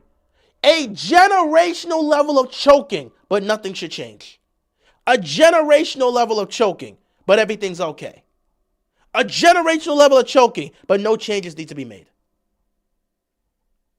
You've got one of the worst offensive lines in the league. 2 idiot knobhead of guards. Your left guard's garbage. Your right guard doesn't actually know how to play the position. You got those knobheads out there getting their quarterback killed.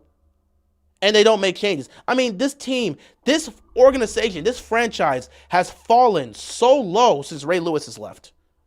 This organization has fallen so low since Ray Lewis has left. You got lucky. You hit on a guy that's going to turn out to be a Hall of Famer, Lamar Jackson. And what did you do with it? Nothing. Choking, underperformance, disappointment, coming up short, a bunch of what ifs. That's this era. What ifs. A bunch of what ifs. I'm glad the season's over. I'm glad what potential head coaches are out there. Any one of these offensive or defensive coordinators. This is the era where you got a young offensive coordinator or a young defensive coordinator that's balling out. Go put him in. Mike McDonald balled out first in 2023. He was a head coach of the Seattle Seahawks in 2024. And now they're fighting for, now they have the number 1 seed right now in the NFC.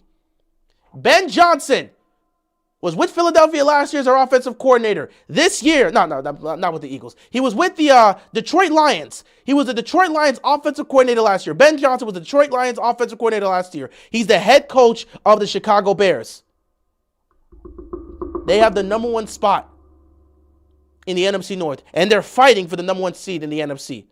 This is the era where you've got to go get a young defensive coordinator. Any one of these young defensive or young offensive coordinators that are thriving, now's the time to go get them. That should be who you look for head coach. Stop trying to get these old guys.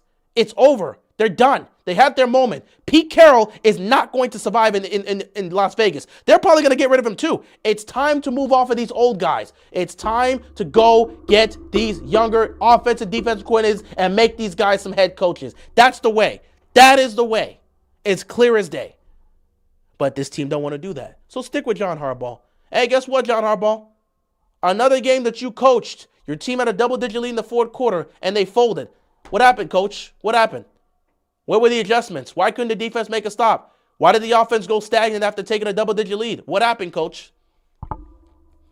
They rewarded Henry after leading a touchdown drive with no more touches for the rest of the game. Can't make this up. This is a generational level of incompetence. A generational level of incompetence. You've wasted the Lamar Jackson era. Buddy's going to go in the Hall of Fame with some individual accomplishments and virtually no postseason success. Virtually no postseason success. None. One AFC Championship game appearance is all he's going to have. If he want to save his career, he better get the hell out of Baltimore. If you want to save his career, bro, you better get the hell out of Baltimore, man. You ain't going to win nothing here. You ain't going to get nothing here. They took Henry out the last 2 drives. Of course they did.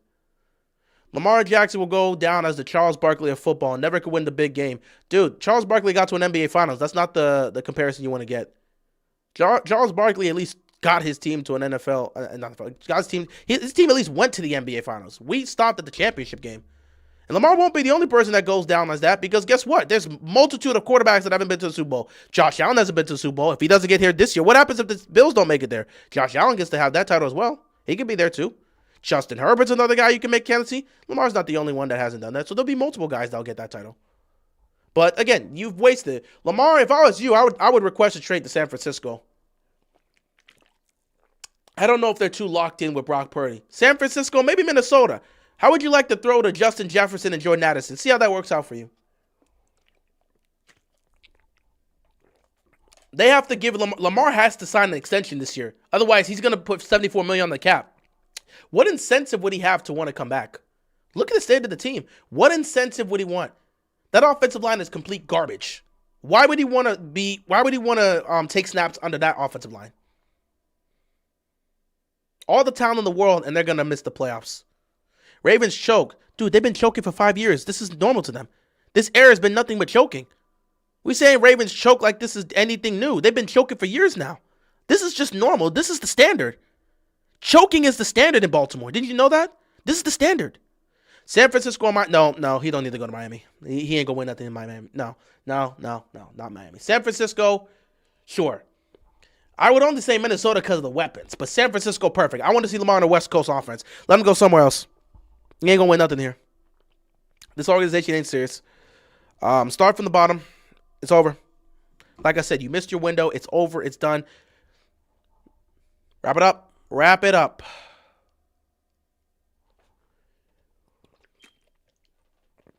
I love Lamar Jackson, but at this point, I really just want him to win a ring elsewhere because he won't get one here. Hey, man, Matthew Stafford, as great as Matthew Stafford was, he could never do anything significant in Detroit. The first year he went to L.A., he won a Super Bowl. Lamar, go to San Francisco and get yourself a ring, big dog. Choke artist since 2013. Team hasn't won a damn thing since they won the Super Bowl. Ray Lewis left, and this team, Ray Lewis left, and the Ravens exited stage left. So the Ravens haven't been the Ravens since Ray Lewis has been here. Any coaches you interested in moving forward? I don't have any specific coaches. I specifically just said any young defense or offensive coordinator, any young defensive or offensive coordinator that is thriving right now, go after them. It's the formula right now. Lamar's always got the 2026 season. We hope his injury isn't too bad. I like seeing him play. Yeah, I like seeing him play. Let me go play somewhere else. I'm serious. What incentive would he have to come back? What incentive would he have to come back? Oh, dude, I've been drinking bottles of water all day. What incentive would he have to come back? Please, somebody let me know. What incentive would Lamar have to come back to this? Are they so blind that they don't recognize the problems? Sakurai's defense sucks. He's not good. He's not good as a defensive coordinator. His defense can't make any stops. They fired Wake Martindale and blamed him for 2021. You think they'll get rid of Sakurai? No, because he's Harbaugh's guy. Steelers aren't going to the Super Bowl. You know it. Quit wasting everybody's time. When you guys ultimately lose in the playoffs, you guys will talk about fire Tomlin, yada, yada, yada. It's the same cycle. The AFC North continues this endless cycle, and everybody's just pretending this is okay. Cincinnati keeps crumbling in front of themselves. They get a great quarterback, they crumble, and they get that quarterback to the point where they want to leave. Cleveland's always been the factory of sadness, so they're going to continue to suck no matter what. Pittsburgh, for the last decade, has been doing the same thing over and over again. They're just running the same thing back over and over again and either missing the playoffs, going 9-8 or 8-8, having a winning record but missing the playoffs, or having a winning record, making the playoffs and getting blown out the wild card round. Y'all get tired of that? Y'all don't want a new change? Y'all don't want a new change? Like Pittsburgh fans, y'all don't want a new change. A 42-year-old Aaron Rodgers is going to take you to the promised land. You don't want anything different? You don't want a legitimate change? That's cool, bro. When you guys miss the playoffs, please, when you guys get eliminated in the not miss playoffs, when you guys get eliminated in the playoffs, please don't call for Tomlin's job. I don't want to hear that. I might stream that game. If you pull up, I don't want to hear you say a damn thing about Mike Tomlin. I don't care what happens in that game. If you guys get blown out, if you guys stink, do not call for Mike Tomlin. I'm dead ass serious. Y'all always want to call for Mike Tomlin's job. If every single time y'all going to be sitting here saying, oh, yeah, we going to the Super Bowl. No, we're going Steelers to the Super Bowl. You going to say that every single time? Don't call for Mike Tomlin's job when you guys lose in the playoffs. I don't want to hear it. Y'all haven't won a playoff game since 2016. I don't want to hear y'all calling for this man's job when y'all lose in the postseason again.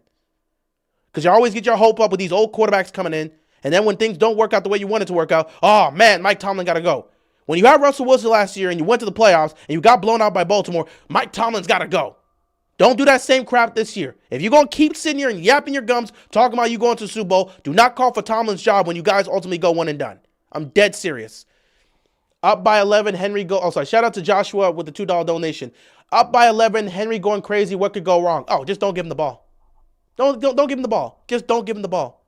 That's cool, bro. All I'm saying is when you guys ultimately get eliminated in the playoffs, do not, you specifically, XBL2. Somebody, I don't even need to clip this. Let me write your username down because you might pull up. When the Steelers get eliminated in the playoffs, I don't want to hear a damn thing about fire Mike Tomlin. What I want to hear from you is, we had a great season. Let's run it back with the same squad. 43-year-old Aaron Rodgers, he'll take us there next year. I don't want to hear you say a damn thing about Tomlin. You guys can get blown out in the playoffs. I don't want to hear crap about Mike Tomlin. I'm dead serious. If you guys are going to be yapping your gums during the regular season, do not call for Tomlin's job when you get smoked in the playoffs. I'm serious right now. Y'all do this every year. You don't get tired of this. So since you don't get tired of it, you don't get to call for this man's job this year like you guys did last year or the year before or the year before or the year before or the year before. When you guys got blown out by Cleveland, you called for his job and said Ben should retire. I don't want to hear that crap. When you guys get beat in the playoffs, do not call for Tomlin's job. I don't want to hear crap. That's cool, bro. When you guys miss the playoffs, say whatever you want now. I'm letting you know. Keep this same energy. When you guys lose in the playoffs, you don't get to say, you specifically don't get to say anything about Mike Tomlin. All the other Steelers fans that are not talking like this, fine. You specifically, I don't want to hear crap. I don't want to hear squat from you about Mike Tomlin. If you pull up on my stream, because I'll probably stream the playoffs, if you pull up on my streams and the Steelers lose, I don't want to hear a word from you about Mike Tomlin. You better pull up to the stream and say, hey, we had a hell of a season. We outlasted Baltimore. Baltimore was a more talented team, yet we won the division, made the playoffs, and they didn't. You can say that. But I don't want to hear crap about Tomlin from you. You don't get to say a single word about Mike Tomlin. When you guys ultimately get beat in the playoffs, don't say anything about Mike Tomlin being fired. I don't want to hear squat. Sit back and say, hey, at least we made the playoffs. Baltimore didn't. Baltimore got more talent than we do, yet we sit here with the divisional crown. You want to say that? Fine. I'm cool with it. You don't get to say anything about Mike Tomlin getting fired when you guys lose in the playoffs. I don't want to hear nothing from you. Because if you're going to sit back and praise the team and talk about Super Bowl now with Mike Tomlin, that's cool. But you do not get to sit back and say anything about Mike Tomlin. No. If you're going to sit there and do this now, you don't get to sit there and say fire Mike Tomlin when things go wrong in the playoffs the way it's been going wrong the last decade. Sit back, troll the Ravens, do that. You don't get to say nothing about Mike Tomlin. You don't get to. That's all I'm just saying. Because I'm so tired of y'all Steelers fans doing this every year. Y'all go, you get a winning record to make the playoffs, and then you lose, and it's fire Mike Tomlin. But then you get back on the hype train for the Steelers the very next year, fall for the same thing, lose, now it's fire Mike Tomlin. We're not doing this year. We're not. I would take Tomlin over John. Everybody would take Mike Tomlin over John Harbaugh. Ain't nobody want John over here. Give us Mike Tomlin. We can deal with that. If I can get Mike Tomlin right now, I'll take Mike Tomlin over John Harbaugh. It's not even close.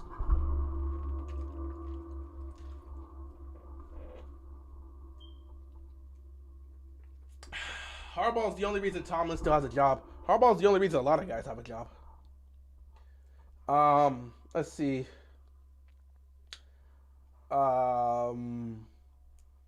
Don't get y'all hopes up thinking we'll fire Harbaugh. Oh, he's not going anywhere. They don't got it in them to make that move. We know that. Harbaugh leaves when he wants to. He's going to retire here. He's not leaving anytime soon. Which is why I'm looking at Lamar and saying, hey, bro, this might be time. It might be time for you to leave if they don't move off of Harbaugh on this staff.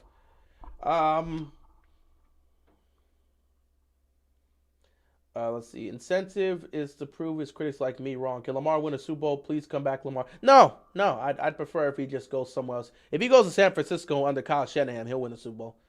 I'd prefer that for his career than to continue wasting his time in Baltimore. If they're not going to make the changes that will lead to success, why bother still playing for the team? He can go somewhere else. Now, I will still wish him the best of luck. Now, I'm not going with him. I'm just saying he should do what's best for his career. I'm Might as well turn your back on this franchise. If the franchise is not going to make the right proper changes to help you win a Super Bowl, you might as well turn your back on them and move on somewhere else. Now, I, unfortunately, will not be going with them. I've been a Ravens fan before Lamar Jackson. I will be a Ravens fan after Lamar Jackson. I'm not leaving with them. All the Lamar fans will leave with him. If he goes to San Francisco, they'll leave with him. I'll still be here. But if he goes wins the Super Bowl somewhere else, hey, I'll be happy for the guy. But he ain't winning one here. It's clear as day he's not winning one here. He's not winning a Super Bowl here. Will LJ play against Green Bay? What's the point? Maybe, maybe not. What's the point? Season's over.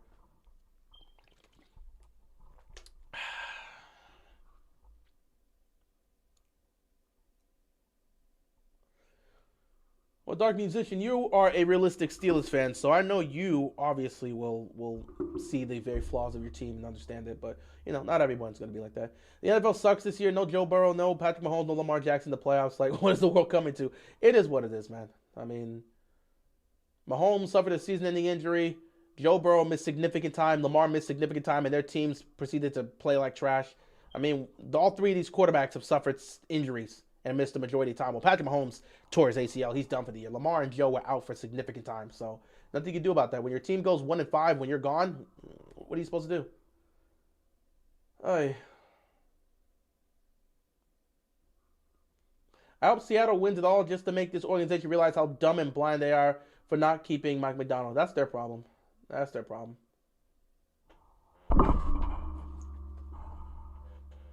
Tomlin is a better coach than Harbaugh, but that's not saying much. Yeah, fair. Mike Tomlin better than John Harbaugh? I don't know about that. He is. He is. I promise you, he is. The only thing he's good at is not having a losing season. Dude, Dark Musician, I've seen Mike Tomlin have a winning season with Kenny Pickett. If you give Mike Tomlin, Lamar Jackson, and Derrick Henry, I promise you, if we were to switch roles, and if you were to put Lamar on the Steelers, Lamar and Derrick Henry on the Steelers, with that coach and that defense, what do you think happens? Like John Harbaugh's had a Hall of Fame quarterback, and it's been nothing but choking. Mike Tomlin at least won a Super Bowl with Ben Roethlisberger. Mike Tomlin's never had a losing season. He's had to make it work with whatever quarterback's there. Whether it's Mason Rudolph or Kenny Pickett, he has found a way to get a winning season. John Harbaugh has a losing record without Lamar.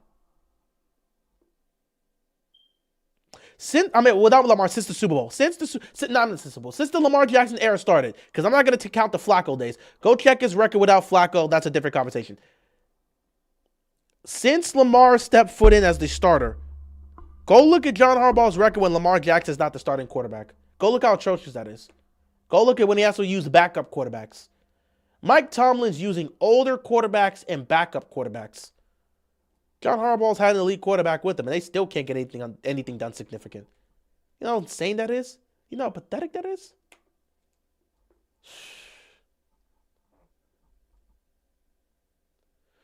The Super Bowl winner comes out of the NFC, in my opinion. We'll see what happens.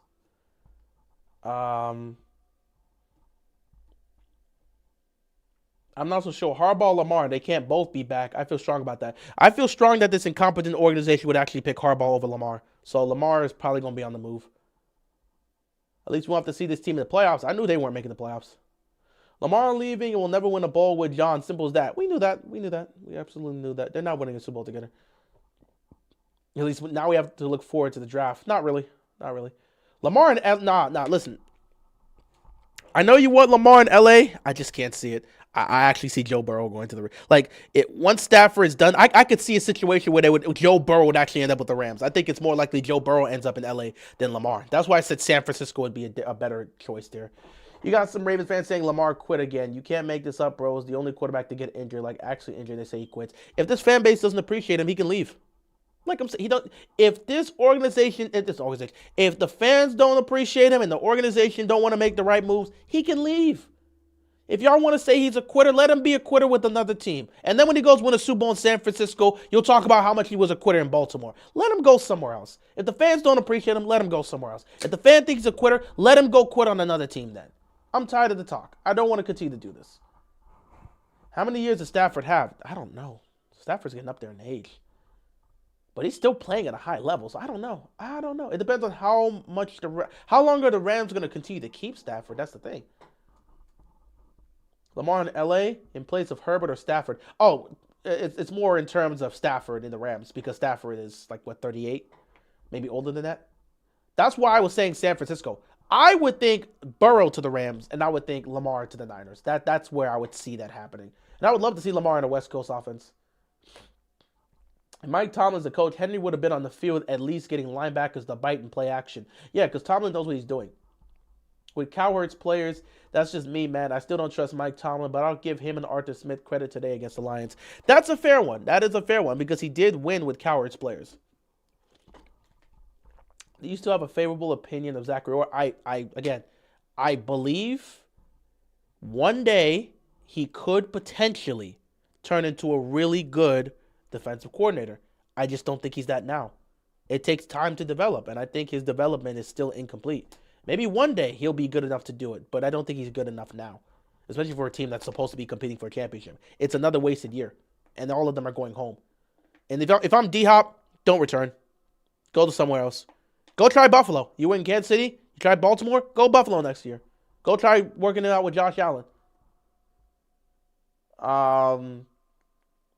How do I evaluate a season? A failure. It was a failure of a season. There was some improvements. There was some good spots. And at the end of the day, he can stand tall as a defensive coordinator and say he shut out Burrow and Chase. So I guess he can hang that up in his office. They pitched a shutout this year. Hang it in your office. But in terms of the season, it was a failure overall. His defense is terrible. They're at the bottom of the league in everything. They're at the bottom of the league in sacks. They're near the bottom of the league in takeaways. They're at the bottom of the league in total offense. They're in the bottom of the league in passing offense. They're at the bottom of the league in point. They're a terrible defense. You're not winning with that. Meanwhile, Mike McDonald's team's the number 1 seed in the NFC, and they have a top 5 defense and a top 7 offense. But, that's just me. Maybe you should have given that guy the job. But whatever. You think Lamar to San Fran for Purdy? I honestly wouldn't mind that. I wouldn't mind that for Lamar. Now, getting Brock Purdy, he ain't going to do nothing with this team, but I wouldn't mind it. Lamar to the Dolphins is a waste of time. He ain't going to win nothing there. Lamar might pull a LeBron. Listen, Lamar is going to take $74 million off the cap if they can't extend him. I don't see any reason why he would want an extension with this team unless significant changes are made.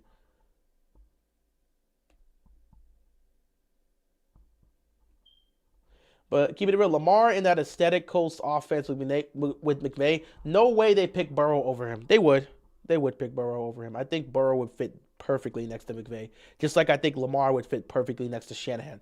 I think it's not about, again, Lamar and McVay would kill. They would cook, absolutely. But I think a better fit for Lamar would be in Shanahan's offense, just like I think a better fit for Burrow would be in McVay's offense. Can you imagine? Dude, Lamar in Kyle Shanahan's offense would be right next to Christian McCaffrey. Oh, my goodness. Oh, my head hurts. And then Burrow throwing to Puka and Devontae. Oh, my goodness. The Rams-Niners. Oh, my goodness. Can you imagine the potential of that game? Could you imagine that? Woo! Can you imagine that? Can you imagine that? Like just a what if. The Rams with Burrow throwing to Puka and Devontae Adams, and then Lamar in that offense next to geez, my mind. I literally just said his name. That's how I know I'm tired right now. I literally just said his name. Why is his name slipping me right now? Christian McCaffrey, thank you. Right next to Christian McCaffrey. Woo, thank you, brain. Next to Christian McCaffrey, you'll have Kittle. I mean, I would still like to see them get another offensive piece, but I think it would be really fun to watch a matchup like that. But, it is what it is. Who's got it better than us? Everybody, of course. I don't think Lamar would get a Super Bowl in Pittsburgh. I don't know. Lamar's not going to Pittsburgh, but I don't know about that. Fairy of the season at what's worse, the Chiefs. What's worse, the Chiefs didn't even make the playoffs. That could have been your chance to go. Ravens weren't going to the Super Bowl even if they made the playoffs. They weren't beating any of these top-tier teams if they made the postseason. We all knew that. What would I exchange for Lamar? Give me a bunch of draft picks so we can get a new quarterback. If we're going to lose Lamar, we got to draft a new quarterback.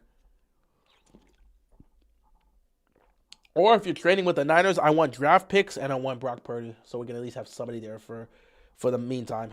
Yeah, I want draft picks. Just give me Purdy. I wouldn't ask for a huge case. Give me multiple, I need multiple first round draft picks and give me Brock Purdy. And again, I said, I don't want Lamar to leave. He's my favorite player. I want him to be on the Ravens, but if they're going to keep wasting his time, what's the point in having him here? It doesn't benefit us, and it doesn't benefit him. We're just wasting each other's time. He can go somewhere else and win. We can restart this, try to get a new quarterback, and see if we can do it with a new quarterback in a new era. If the fans don't appreciate him, if the franchise is not going to surround him with what he needs, and give him the right coaching staff that's going to train and discipline these guys, there's no point.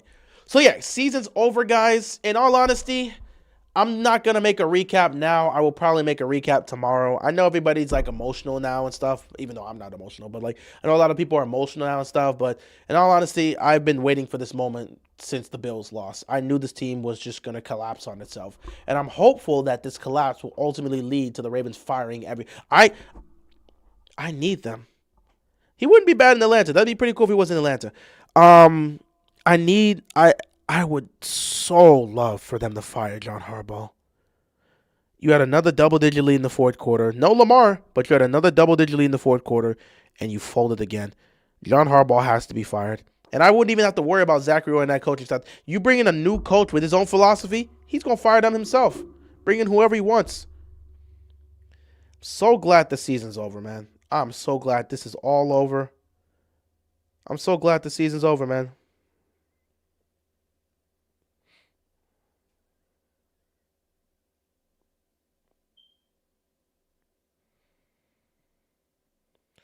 So glad the season's over, man. I don't give a damn about clinching the season next week. I'm so glad the season's over, bro. We need a brand new coaching staff.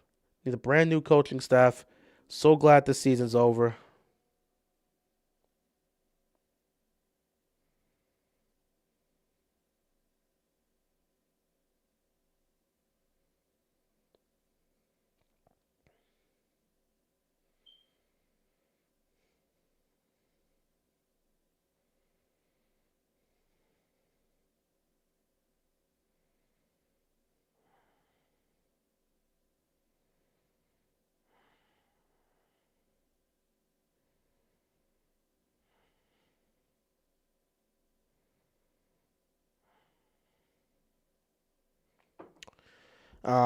Jeff talking here.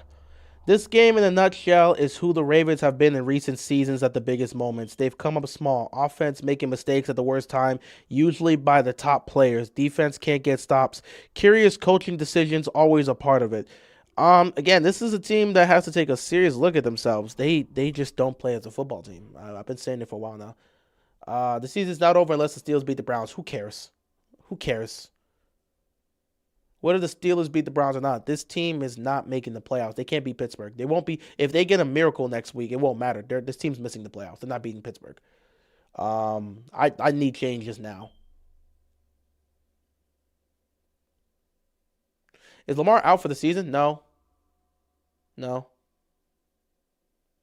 about to start watching anime instead of watching this trash team. Hey, Jeremiah, bro, join the party, man. Join the party. I'm about to start doing a... Man. Who knows? If the season's over, we might have a conversation about anime next week. Y'all want to do some anime talk next week? Well, then again, if I do that, I know people will focus on the game, but we could do some anime talk during the Packers game. Season's over, so there's no point in talking about this team. Dude, Fabric, season's over. No one wants to do it. Am I doing a live stream next week? I might do a live stream. We could talk anime and stuff next week. We could talk about anime. Because, some good stuff. By the way, I saw this. Maybe this, again, other things happening around is cool. But, legitimately, I didn't really care. I was up late last night. I'm not gonna lie. I was up late last night.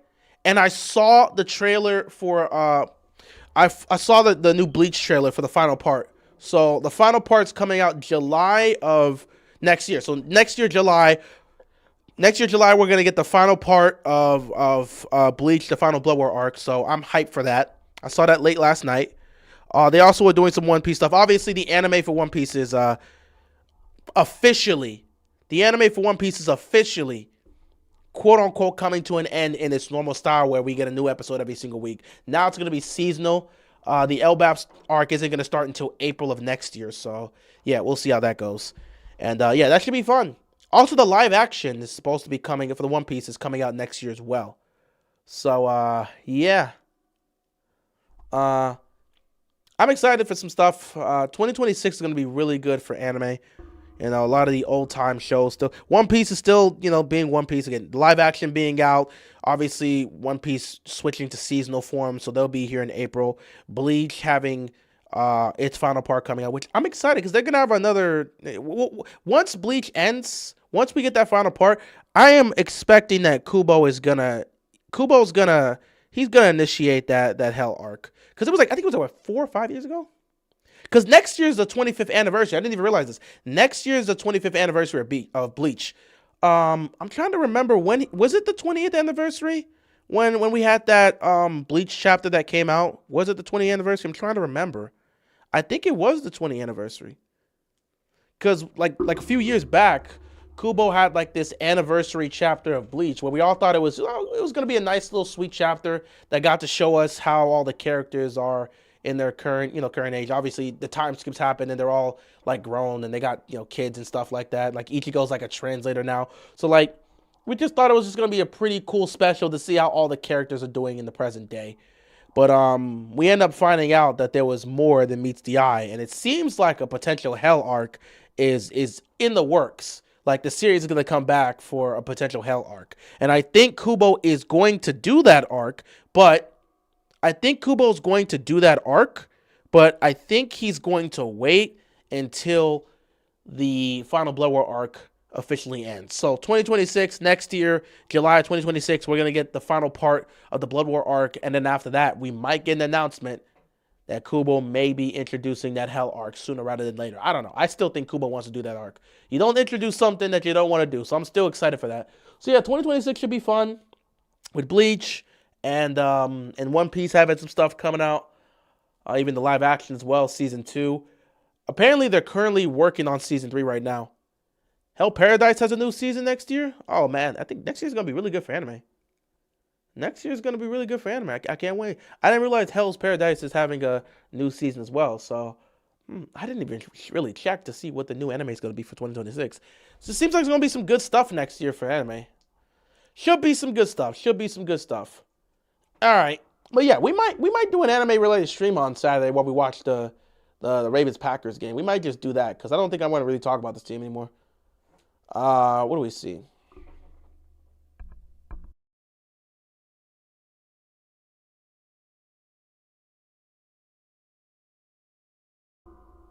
All right, let's see here. If there's going to be a new philosophy, it needs to surround Lamar with weapons. Yeah. We'll see how that goes. No spectacular talent on the outside. Zay is not reliable. Bade had a dump season. D-Hop is 33. Here's what it is. All them bum coaching stats in the AFC North need to be fired. That's not going to happen. In fact, I'm pretty sure Zach Taylor's going to be here for next year. So we'll see how that's going to be. 2026 is going to be a stack year for anime. Yeah, it seems like it's going to be. I cannot wait. The playoffs are going to be interesting this year. Sure, whoever wins it, congrats to them. I really don't care. I don't know who the best team in the NFL is anymore. There's no best team this year. It's just chaos. You watch the Super Bowl? I'll probably stream the Super Bowl. Who knows? If it's interesting, I probably will look to stream the Super Bowl. Black Clover's getting a new season as well. Yeah, it's going to be a lot of anime stuff happening next year, huh? 2026 is going to be really good for movies as well. We'll see. I actually haven't watched the new SpongeBob movie. I'm probably going to watch it.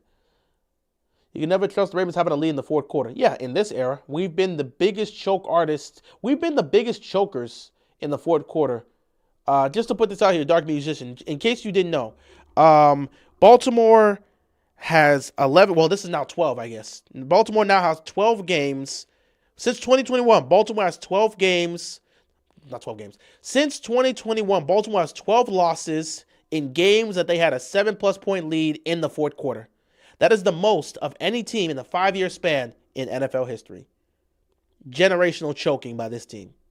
And yet people will refuse to move off a hard ball. It is what it is. I'm all in on combat sports. Back to MMA and boxing for me. Have fun with that. Fire Force Season 3. I have to get into Fire Force. I haven't finished that, but I do have to get into Fire Force. I have not played Arc Raiders. I have not played it, but I probably should look at some gameplay for that.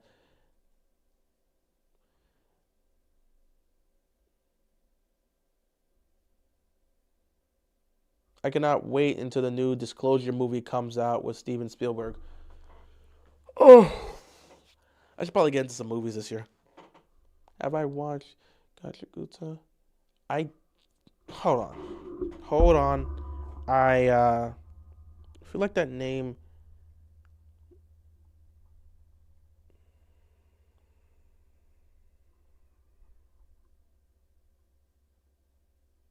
You know what? I haven't watched this. I probably could look to get into this. Hopefully WWE has a great 2016. Man, they fumbled the ball this year. A lot of WWE fans feel like they fumbled the ball. Yeah, I've watched Down to Dawn. Yeah, I've watched it. I've read the manga and I've watched the anime. I've watched it. How a change is not made? Because we don't move off our coaches. We're never going to move off a hardball. How a change is not made? Because we don't make changes. We will let good things leave and we'll stick with John Harbaugh forever. Because everything's okay. They'll make a million excuses as to why this happens. And it is what it is. Anyway, I'm glad this season's over. I am. Nothing's going to change and Harbaugh will be here for next year. So it is what it is. Can't believe how trash the North is. The Jets are 2-2 versus the North. That says a lot. I'm over football this year, bro. Playoffs are going to be playoffs. I'm over football. I'm done. I really am. I don't have the energy to talk about football anymore. I'm over the Ravens. I'm over football this year. I'll be watching to see who wins the Super Bowl, but I'm over all of this, bro.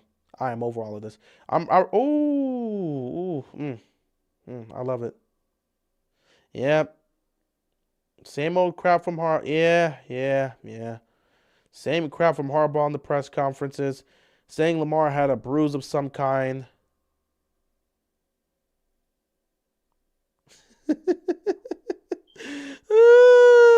Harbaugh said Henry was coming back in the game as part of a rotation with Keith Mitchell.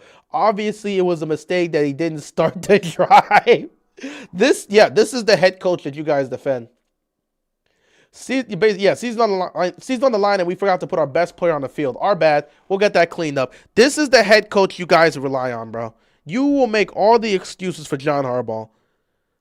They asked this man directly, why was your best player not on the field? Oh, Derrick Henry? Well, see, Derrick Henry and Keith Mitchell, because remember this, Rashid Ali was out there. Rashid Ali was out there, dude. There was no Keith Mitchell. There was no Derrick Henry. Season on the line. No Derrick Henry, no Keith Mitchell. Rashid Ali was out there. They asked Harbaugh, where was Derrick Henry and Keith Mitchell? And he said Derrick Henry was coming back in the game as part of a rotation with Keith Mitchell. But obviously it was a mistake that he didn't start the drive. Really, it was a mistake that you didn't start the drive with your best player that was carrying you when Lamar was out. It's like clockwork with this idiot. But they'll keep him here for next year. And then Harbaugh saying the same crap. You can't fumble the ball. You have to protect the football. Really? I didn't know that, you freaking knobhead. What an idiot.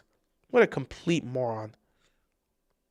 Mark Andrews was acting on instinct when he lateraled in the last second quarter and said the play call wasn't for a lateral. Yeah, Mark Andrews with his low IQ was making a low IQ moment. His idiotic, I'm so glad this team's done.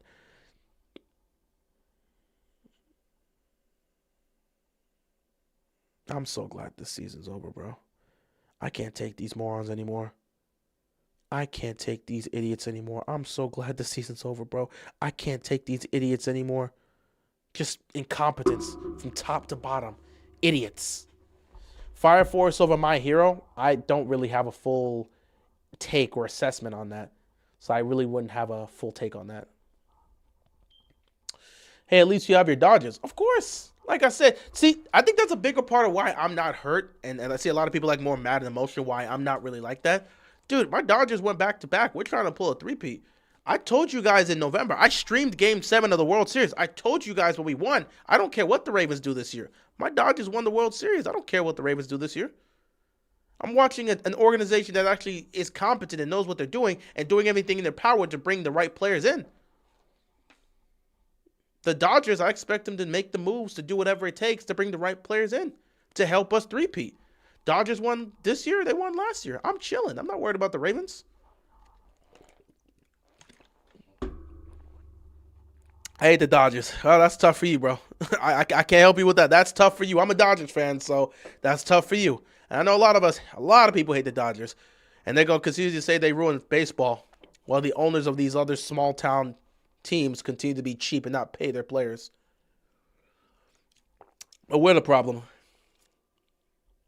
The Mets literally let an elite reliever go. Their elite closer, they let him go, and we signed him. But we're the problem. They could have given them the money. It was a $3 million difference. They could have paid a $3 million difference, and they didn't match it, and they didn't care to match it.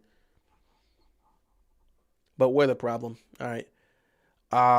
Let's see here. I don't want this team in the playoffs. Yeah, I know they're not going to make the playoffs, and Steve's not making any changes. Until the Bengals make some serious changes, I'm over football as well. I'm done with this, bro. You can't have this much talent and you're just acting like idiots. And there's so much problems, bro. So much problems, man. Oh, you went to a Braves game? That's pretty cool. The Braves are a cool team. But yeah, there's so many issues with this team. There's no point in continuing to talk about them.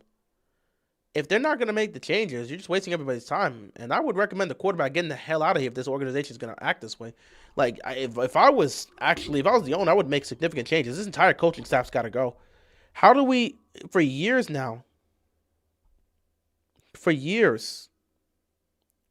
it's been the same idiotic nonsense from this team over and over and over again.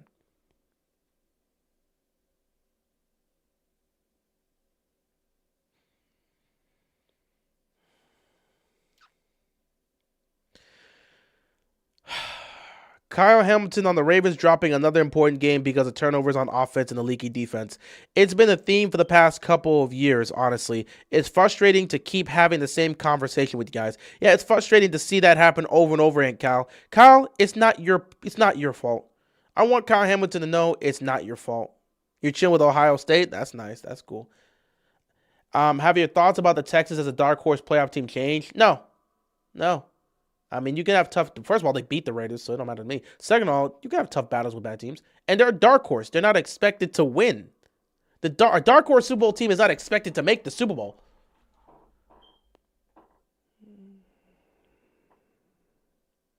So no, my position on the Texans have not changed. What happens if the Ravens win Week 17 and Week 18? Well, first of all, in order for the Ravens to make the playoffs, the Steelers have to lose out and the Ravens have to win out. That's the only way the Ravens make the playoffs. That's not going to happen. So if the Ravens win out and the Steelers lose out, then the Steelers are pathetic and they got to fire Mike Tomlin. But if the Ravens win out and the Steelers don't, and if the Ravens win out and the Steelers win one of the two games, they're going to win the division. So if Pittsburgh wins next week and Baltimore, I guess... No, yeah. If Pittsburgh wins next week, they win the division no matter what. If Pittsburgh wins next week, they're winning the division.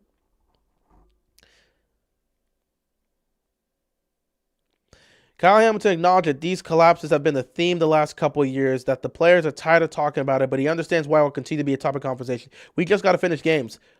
Yeah. And someone commented, we're spoiled, though.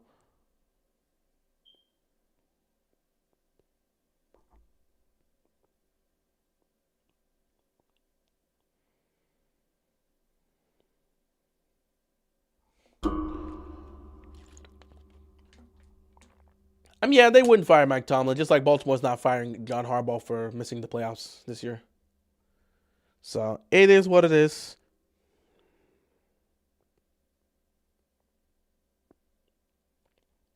Oh, I'm glad this season's over. I don't care about next week. I really don't care.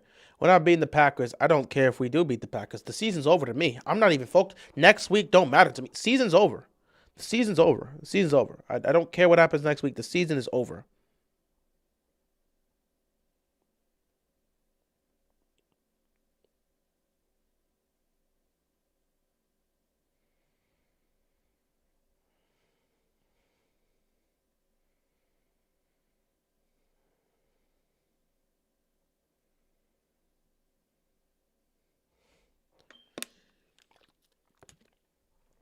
Baltimore owes Brian Billick an apology. Dude, I said this years ago. John Harbaugh gets to keep his job. John Harbaugh has done twice the amount of crap that Brian Billick got fired for half the things John Harbaugh's done. And yet, John Harbaugh keeps his job.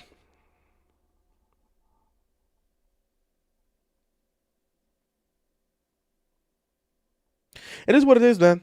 Like I said, I'm over this. I don't really care. I'm kind of done with all of this, man. Like I'm ready for the season to end, and I'm ready for changes. But unfortunately, we're not gonna get changes. You know, like the coaching staff as a whole has to go.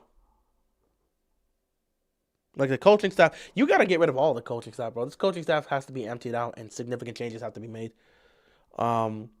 One of the worst Ravens teams in years, coaching aside. This offseason, we need premier edge rushers and revamp that O-line. Top priority. They won't be doing that, though, but we'll pretend they will. Not even watching next week. I don't blame you. I might do a stream next week, but we'll talk about anime and not focus on the game. I can't believe dumbass fans who call Lamar a quitter when he's been banged up since week 4 with multiple injuries, played through a bad O-line, and covered up many Ravens flaws week after week. It really don't matter. At the end of the day, if they don't appreciate Lamar, he can go somewhere else and go win a Super Bowl with the Niners or some shit like that. I'm sorry. Excuse me for my language. I'm kind of just unhinged right now. I should go to sleep. I should not be swearing. I'm not a swearer. So, but yeah, I'm kind of unhinged right now. Yeah, I'm just glad all of this is done. But you got to empty out the coaching staff, bro. You got to empty out the coaching staff.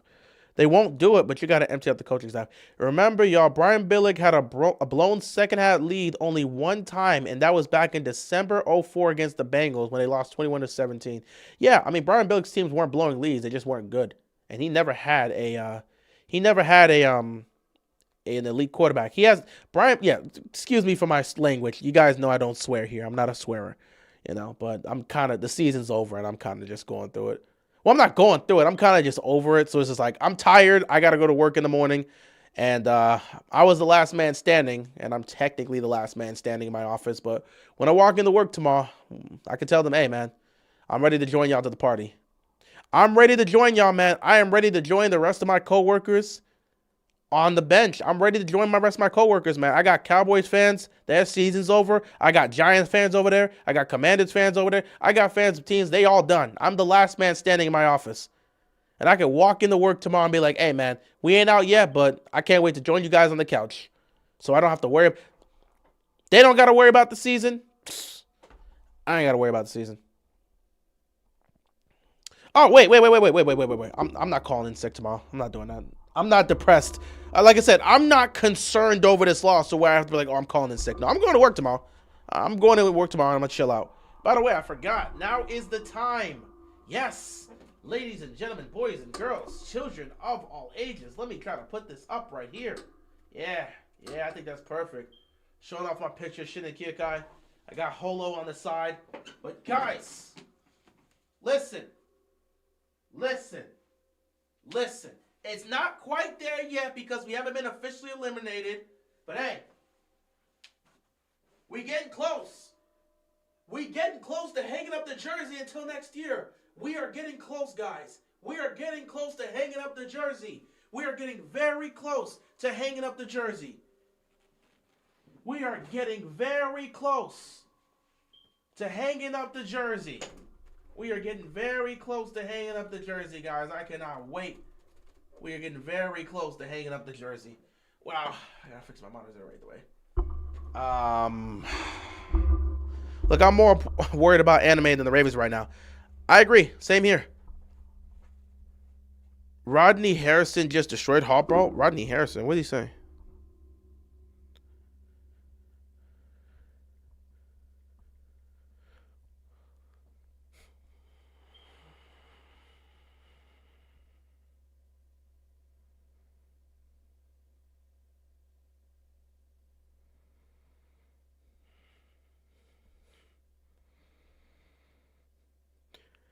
What did Rodney Harrison say?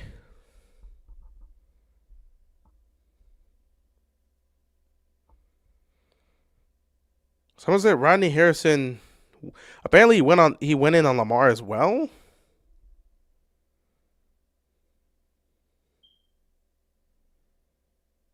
So yeah, Rodney Harrison. Oh, Marty Harrison's pissed. So Rodney Harrison went off on Lamar and he went off on Harbaugh.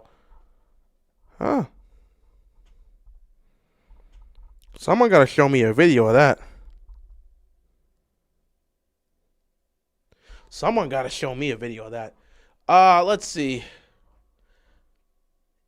I'm not working on Christmas, so I'll be off of that. It wouldn't shock me if we kept Harbaugh over Lamar at this point. They're so loyal to that guy. I think they'll probably do that. Steelers will soon join the couch too when we go one and done, probably. But until then, you guys at least get to laugh at the Ravens suffering for the next few weeks. Anyway, guys, I do have to go to work. I can't be here all night talking with you guys. I may do a therapy session tomorrow. Then again, it'll be more of a happy-go-lucky therapy session. So we might get a therapy session tomorrow here, and just to put a whole wrap on the season. Season's technically not over, but I think it's over. Yeah, Harbaugh's press conference happened. He already said the same old crap. Harbaugh's not changing anything. So, again, the entire coaching staff has to go. It can't just be a Harbaugh thing. Get the entire coaching staff out of here. Reassess this roster and make changes in the offseason. That's what a good organization will do. But Baltimore's not going to do any of that. So, it is what it is. With that being said, guys, I'm going to end it here, man. We've been on stream for 4 hours now. We have been on here for 4 hours now. I'm done with football. I don't care anymore. I'm so ready for the season to be over. Again, I don't, like I said, the older I get, the less I'm really invested in the endless conversations. I know there's gonna be people that are gonna be fighting for Lamar and all this other stuff. I'm sick of it. If y'all don't want him in Baltimore, let him go somewhere else. We'll be fine. But I'm tired of the whole Lamar talk. As I've gotten older and older, I just haven't cared about the arguments. So I'm sure there'll be people out there that's going to take shots at Lamar. There'll be people out there that take shots at the team. I don't know. I just don't have the energy to care. I don't have the energy to care, and I don't have the energy to argue. The older I've gotten, the less I've cared about these discussions and arguments. I just think the team as a whole just needs to make significant changes. I would get rid of the entire coaching staff from top to bottom. Get rid of everybody. You need to start clean. Get rid of this coaching staff. Start new, and then assess the talent on your roster and really figure out the areas you need to fix. If it was up to me, I would focus on the offensive line. I would focus on the front seven because the D-line is weak and the pass rushing unit is garbage. So I would focus on fixing up the D-line. I would focus on fixing up the trenches, both offensively and defensively. O-line's got to be fixed up. D-line's got to be fixed up. After that, I got to go fix up this secondary, man, because Marlon got to go. Like I'm saying, bro, there's a good chunk of players on this roster that got to go. And I'm telling you, you got to start with getting rid of this coaching staff because I think that's the only way. You got to get rid of this coaching staff and hope that you can bring in somebody that's going to help this team because, like, you got to convince Lamar to sign an extension. And I don't see why Lamar would want to sign an extension when you guys have spent the season trying to get him killed behind his weak offensive line and you never made changes. They never benched Falele. They never benched him. This cost is not good enough to fix anything. Okay, well then Lamar can go somewhere else and we can just suffer, I guess. All right, like I said, it is what it is. I don't know. Maybe I'm starting to take my father's advice. Just not like, not taking his advice. More so I'm starting to become a lot more like my father where I'm just like not caring anymore. It's like if they win, cool. If they don't, cool.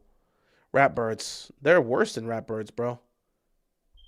They're worse than Ratbirds. What would be worse than calling them Ratbirds, man? They're putrid. They're worse than Ratbirds. They're beneath the earth at this point.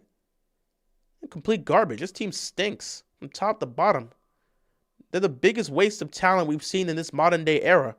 Like a group of choke artists, from the players to the coaches. Everybody stinks on this team. This era has been nothing but choking, underperforming, failing to get things done, and failing to meet expectations. They've honestly been this era's Falcons or this era's Vikings. All they do is choke. All they do is underperform. All they do is fail to meet expectations. Calling them Ratbirds is just the beginning. It's a small thing just to troll fans. Really call these bums out. They're sorry. From top to bottom. Got a group of guys out there that got no pride to go do anything out there. There's no leadership on this team.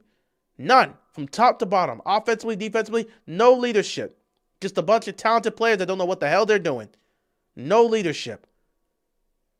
No leadership. No real passion. No real care. They're paper tigers. No, they're not even paper tigers, man. They're tissue. They're soft as tissue. They're not. I can't even say they're paper tigers. The Miami Dolphins are paper tigers. You can at least try to believe in that. These guys, I wouldn't trust these guys to do anything for me. Like, I would never trust these guys. If you had to put money, if you had to put your life on the line for this team, you might as well just end yourself right there. And I really shouldn't be saying this. I really should go to bed. But I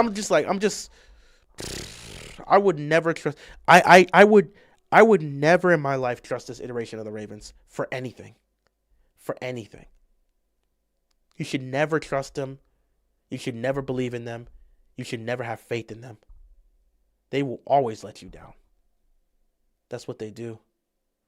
Like, I know rat birds is what they always use. That's what the haters always use. But again, it's just like, that's such a soft term. Like, really go in on these bums. Like, I don't need you to be a hater and troll. Really go in on these bums. Like, they have all the talent in the world. There's no leadership in the locker room. From the players to the coaching. There's no leadership in that locker room. All the talent in the world just to stink up the joint. I want to repeat this. For the person that came and said rap birds, add to it. They're choke artists too. 12 games. 12 games. They have 12 losses. 2021. They have 12 losses where they had a 7+ point lead in the fourth quarter. That is the most in a 5-year time span of any team in NFL history. Generational choke artists. That's what this era will be. The generational choke artists. Bums. Losers. Failures. Disappointment. You can never believe in them. You can never buy into them. They're glass. Wait, what did I call it? Dude, snake oil. The Ravens are, I've been saying that for the last year. The Ravens are snake oil. You never buy into snake oil. They're snake oil. They're snake oil. They've got a head coach that's a parasite, a time vampire, and the team as a whole, they're snake oil. They're snake oil. They're snake oil. I wouldn't put it past these sorry bums if they would have lost to a high school football team. They'd be up 40-0 and blow the game. All they know how to do is choke. It's in their DNA at this point. Everybody on the offense got fumble-itis, from the quarterback to the wide receivers to the running back. You come to Baltimore, you will fumble the ball. Derrick Henry did not have a reputation of fumbling ball until he stepped foot into Baltimore's dirt. You come to Baltimore, you will fumble the ball. You will fumble the ball. Absolutely. You come to Baltimore, you will absolutely fumble the ball. Here in Baltimore, we don't do the right things. We don't. We don't do the right things. We don't coach the right way. We don't have any leadership here. They're a talented group of individuals. They're a talented group of individuals that have no idea what the hell they're doing. They're just out there flailing around. They don't care. No heart, no passion, no soul, no care in the world. They got paid. These guys are just here to get paid. Nobody actually cares about winning anything. They're here to get paid. You can't convince me they care about winning a Super Bowl. They don't. They're just here to get paid. You have some people you have a few players on the team that care, but they're surrounded by a group of guys that they're just office workers. The Ravens are just office workers. They're just here to clock in for their 9 to 5, get paid. Success? Failure? It don't matter to us. We're getting paid. The Ravens are office workers. They don't care. They're just here to get the check. They're not here to win something meaningful. They're not here to actually make a statement and try to go win a Super Bowl. They're just here to get paid. They're office workers. It's cool. You can be an office worker. You'll make it in the league. You get your checks. Are they going to get paid today? Of course they are. They choked another double-digit lead in the fourth quarter, but they'll get paid tonight. Checks still coming in. They don't care. There's no leadership, not an ounce of leadership in that locker room. Not an ounce. Not a single ounce of leadership in that locker room. Nobody cares. Nobody cares. There's no leadership from the players to the coaches. So it's a waste of time. The fans will dedicate all their time to rooting for this team, just for the team to continue to showcase why you shouldn't root for them. Everybody really got to go, honestly. I wouldn't mind starting over from the top.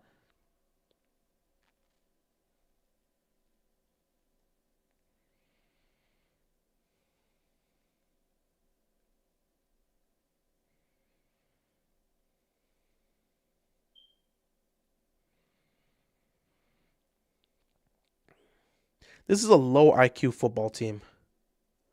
It's a low IQ football team. I mean, they do some of the dumbest. I've never seen football played so poorly the way I've seen the Ravens play football in the recent years. I didn't realize you could play football this poorly. I really didn't. For a team that's supposed to be a contender, for a team that has this much time, this much talent, I really didn't know. I didn't know a team with this much talent could have this low of IQ.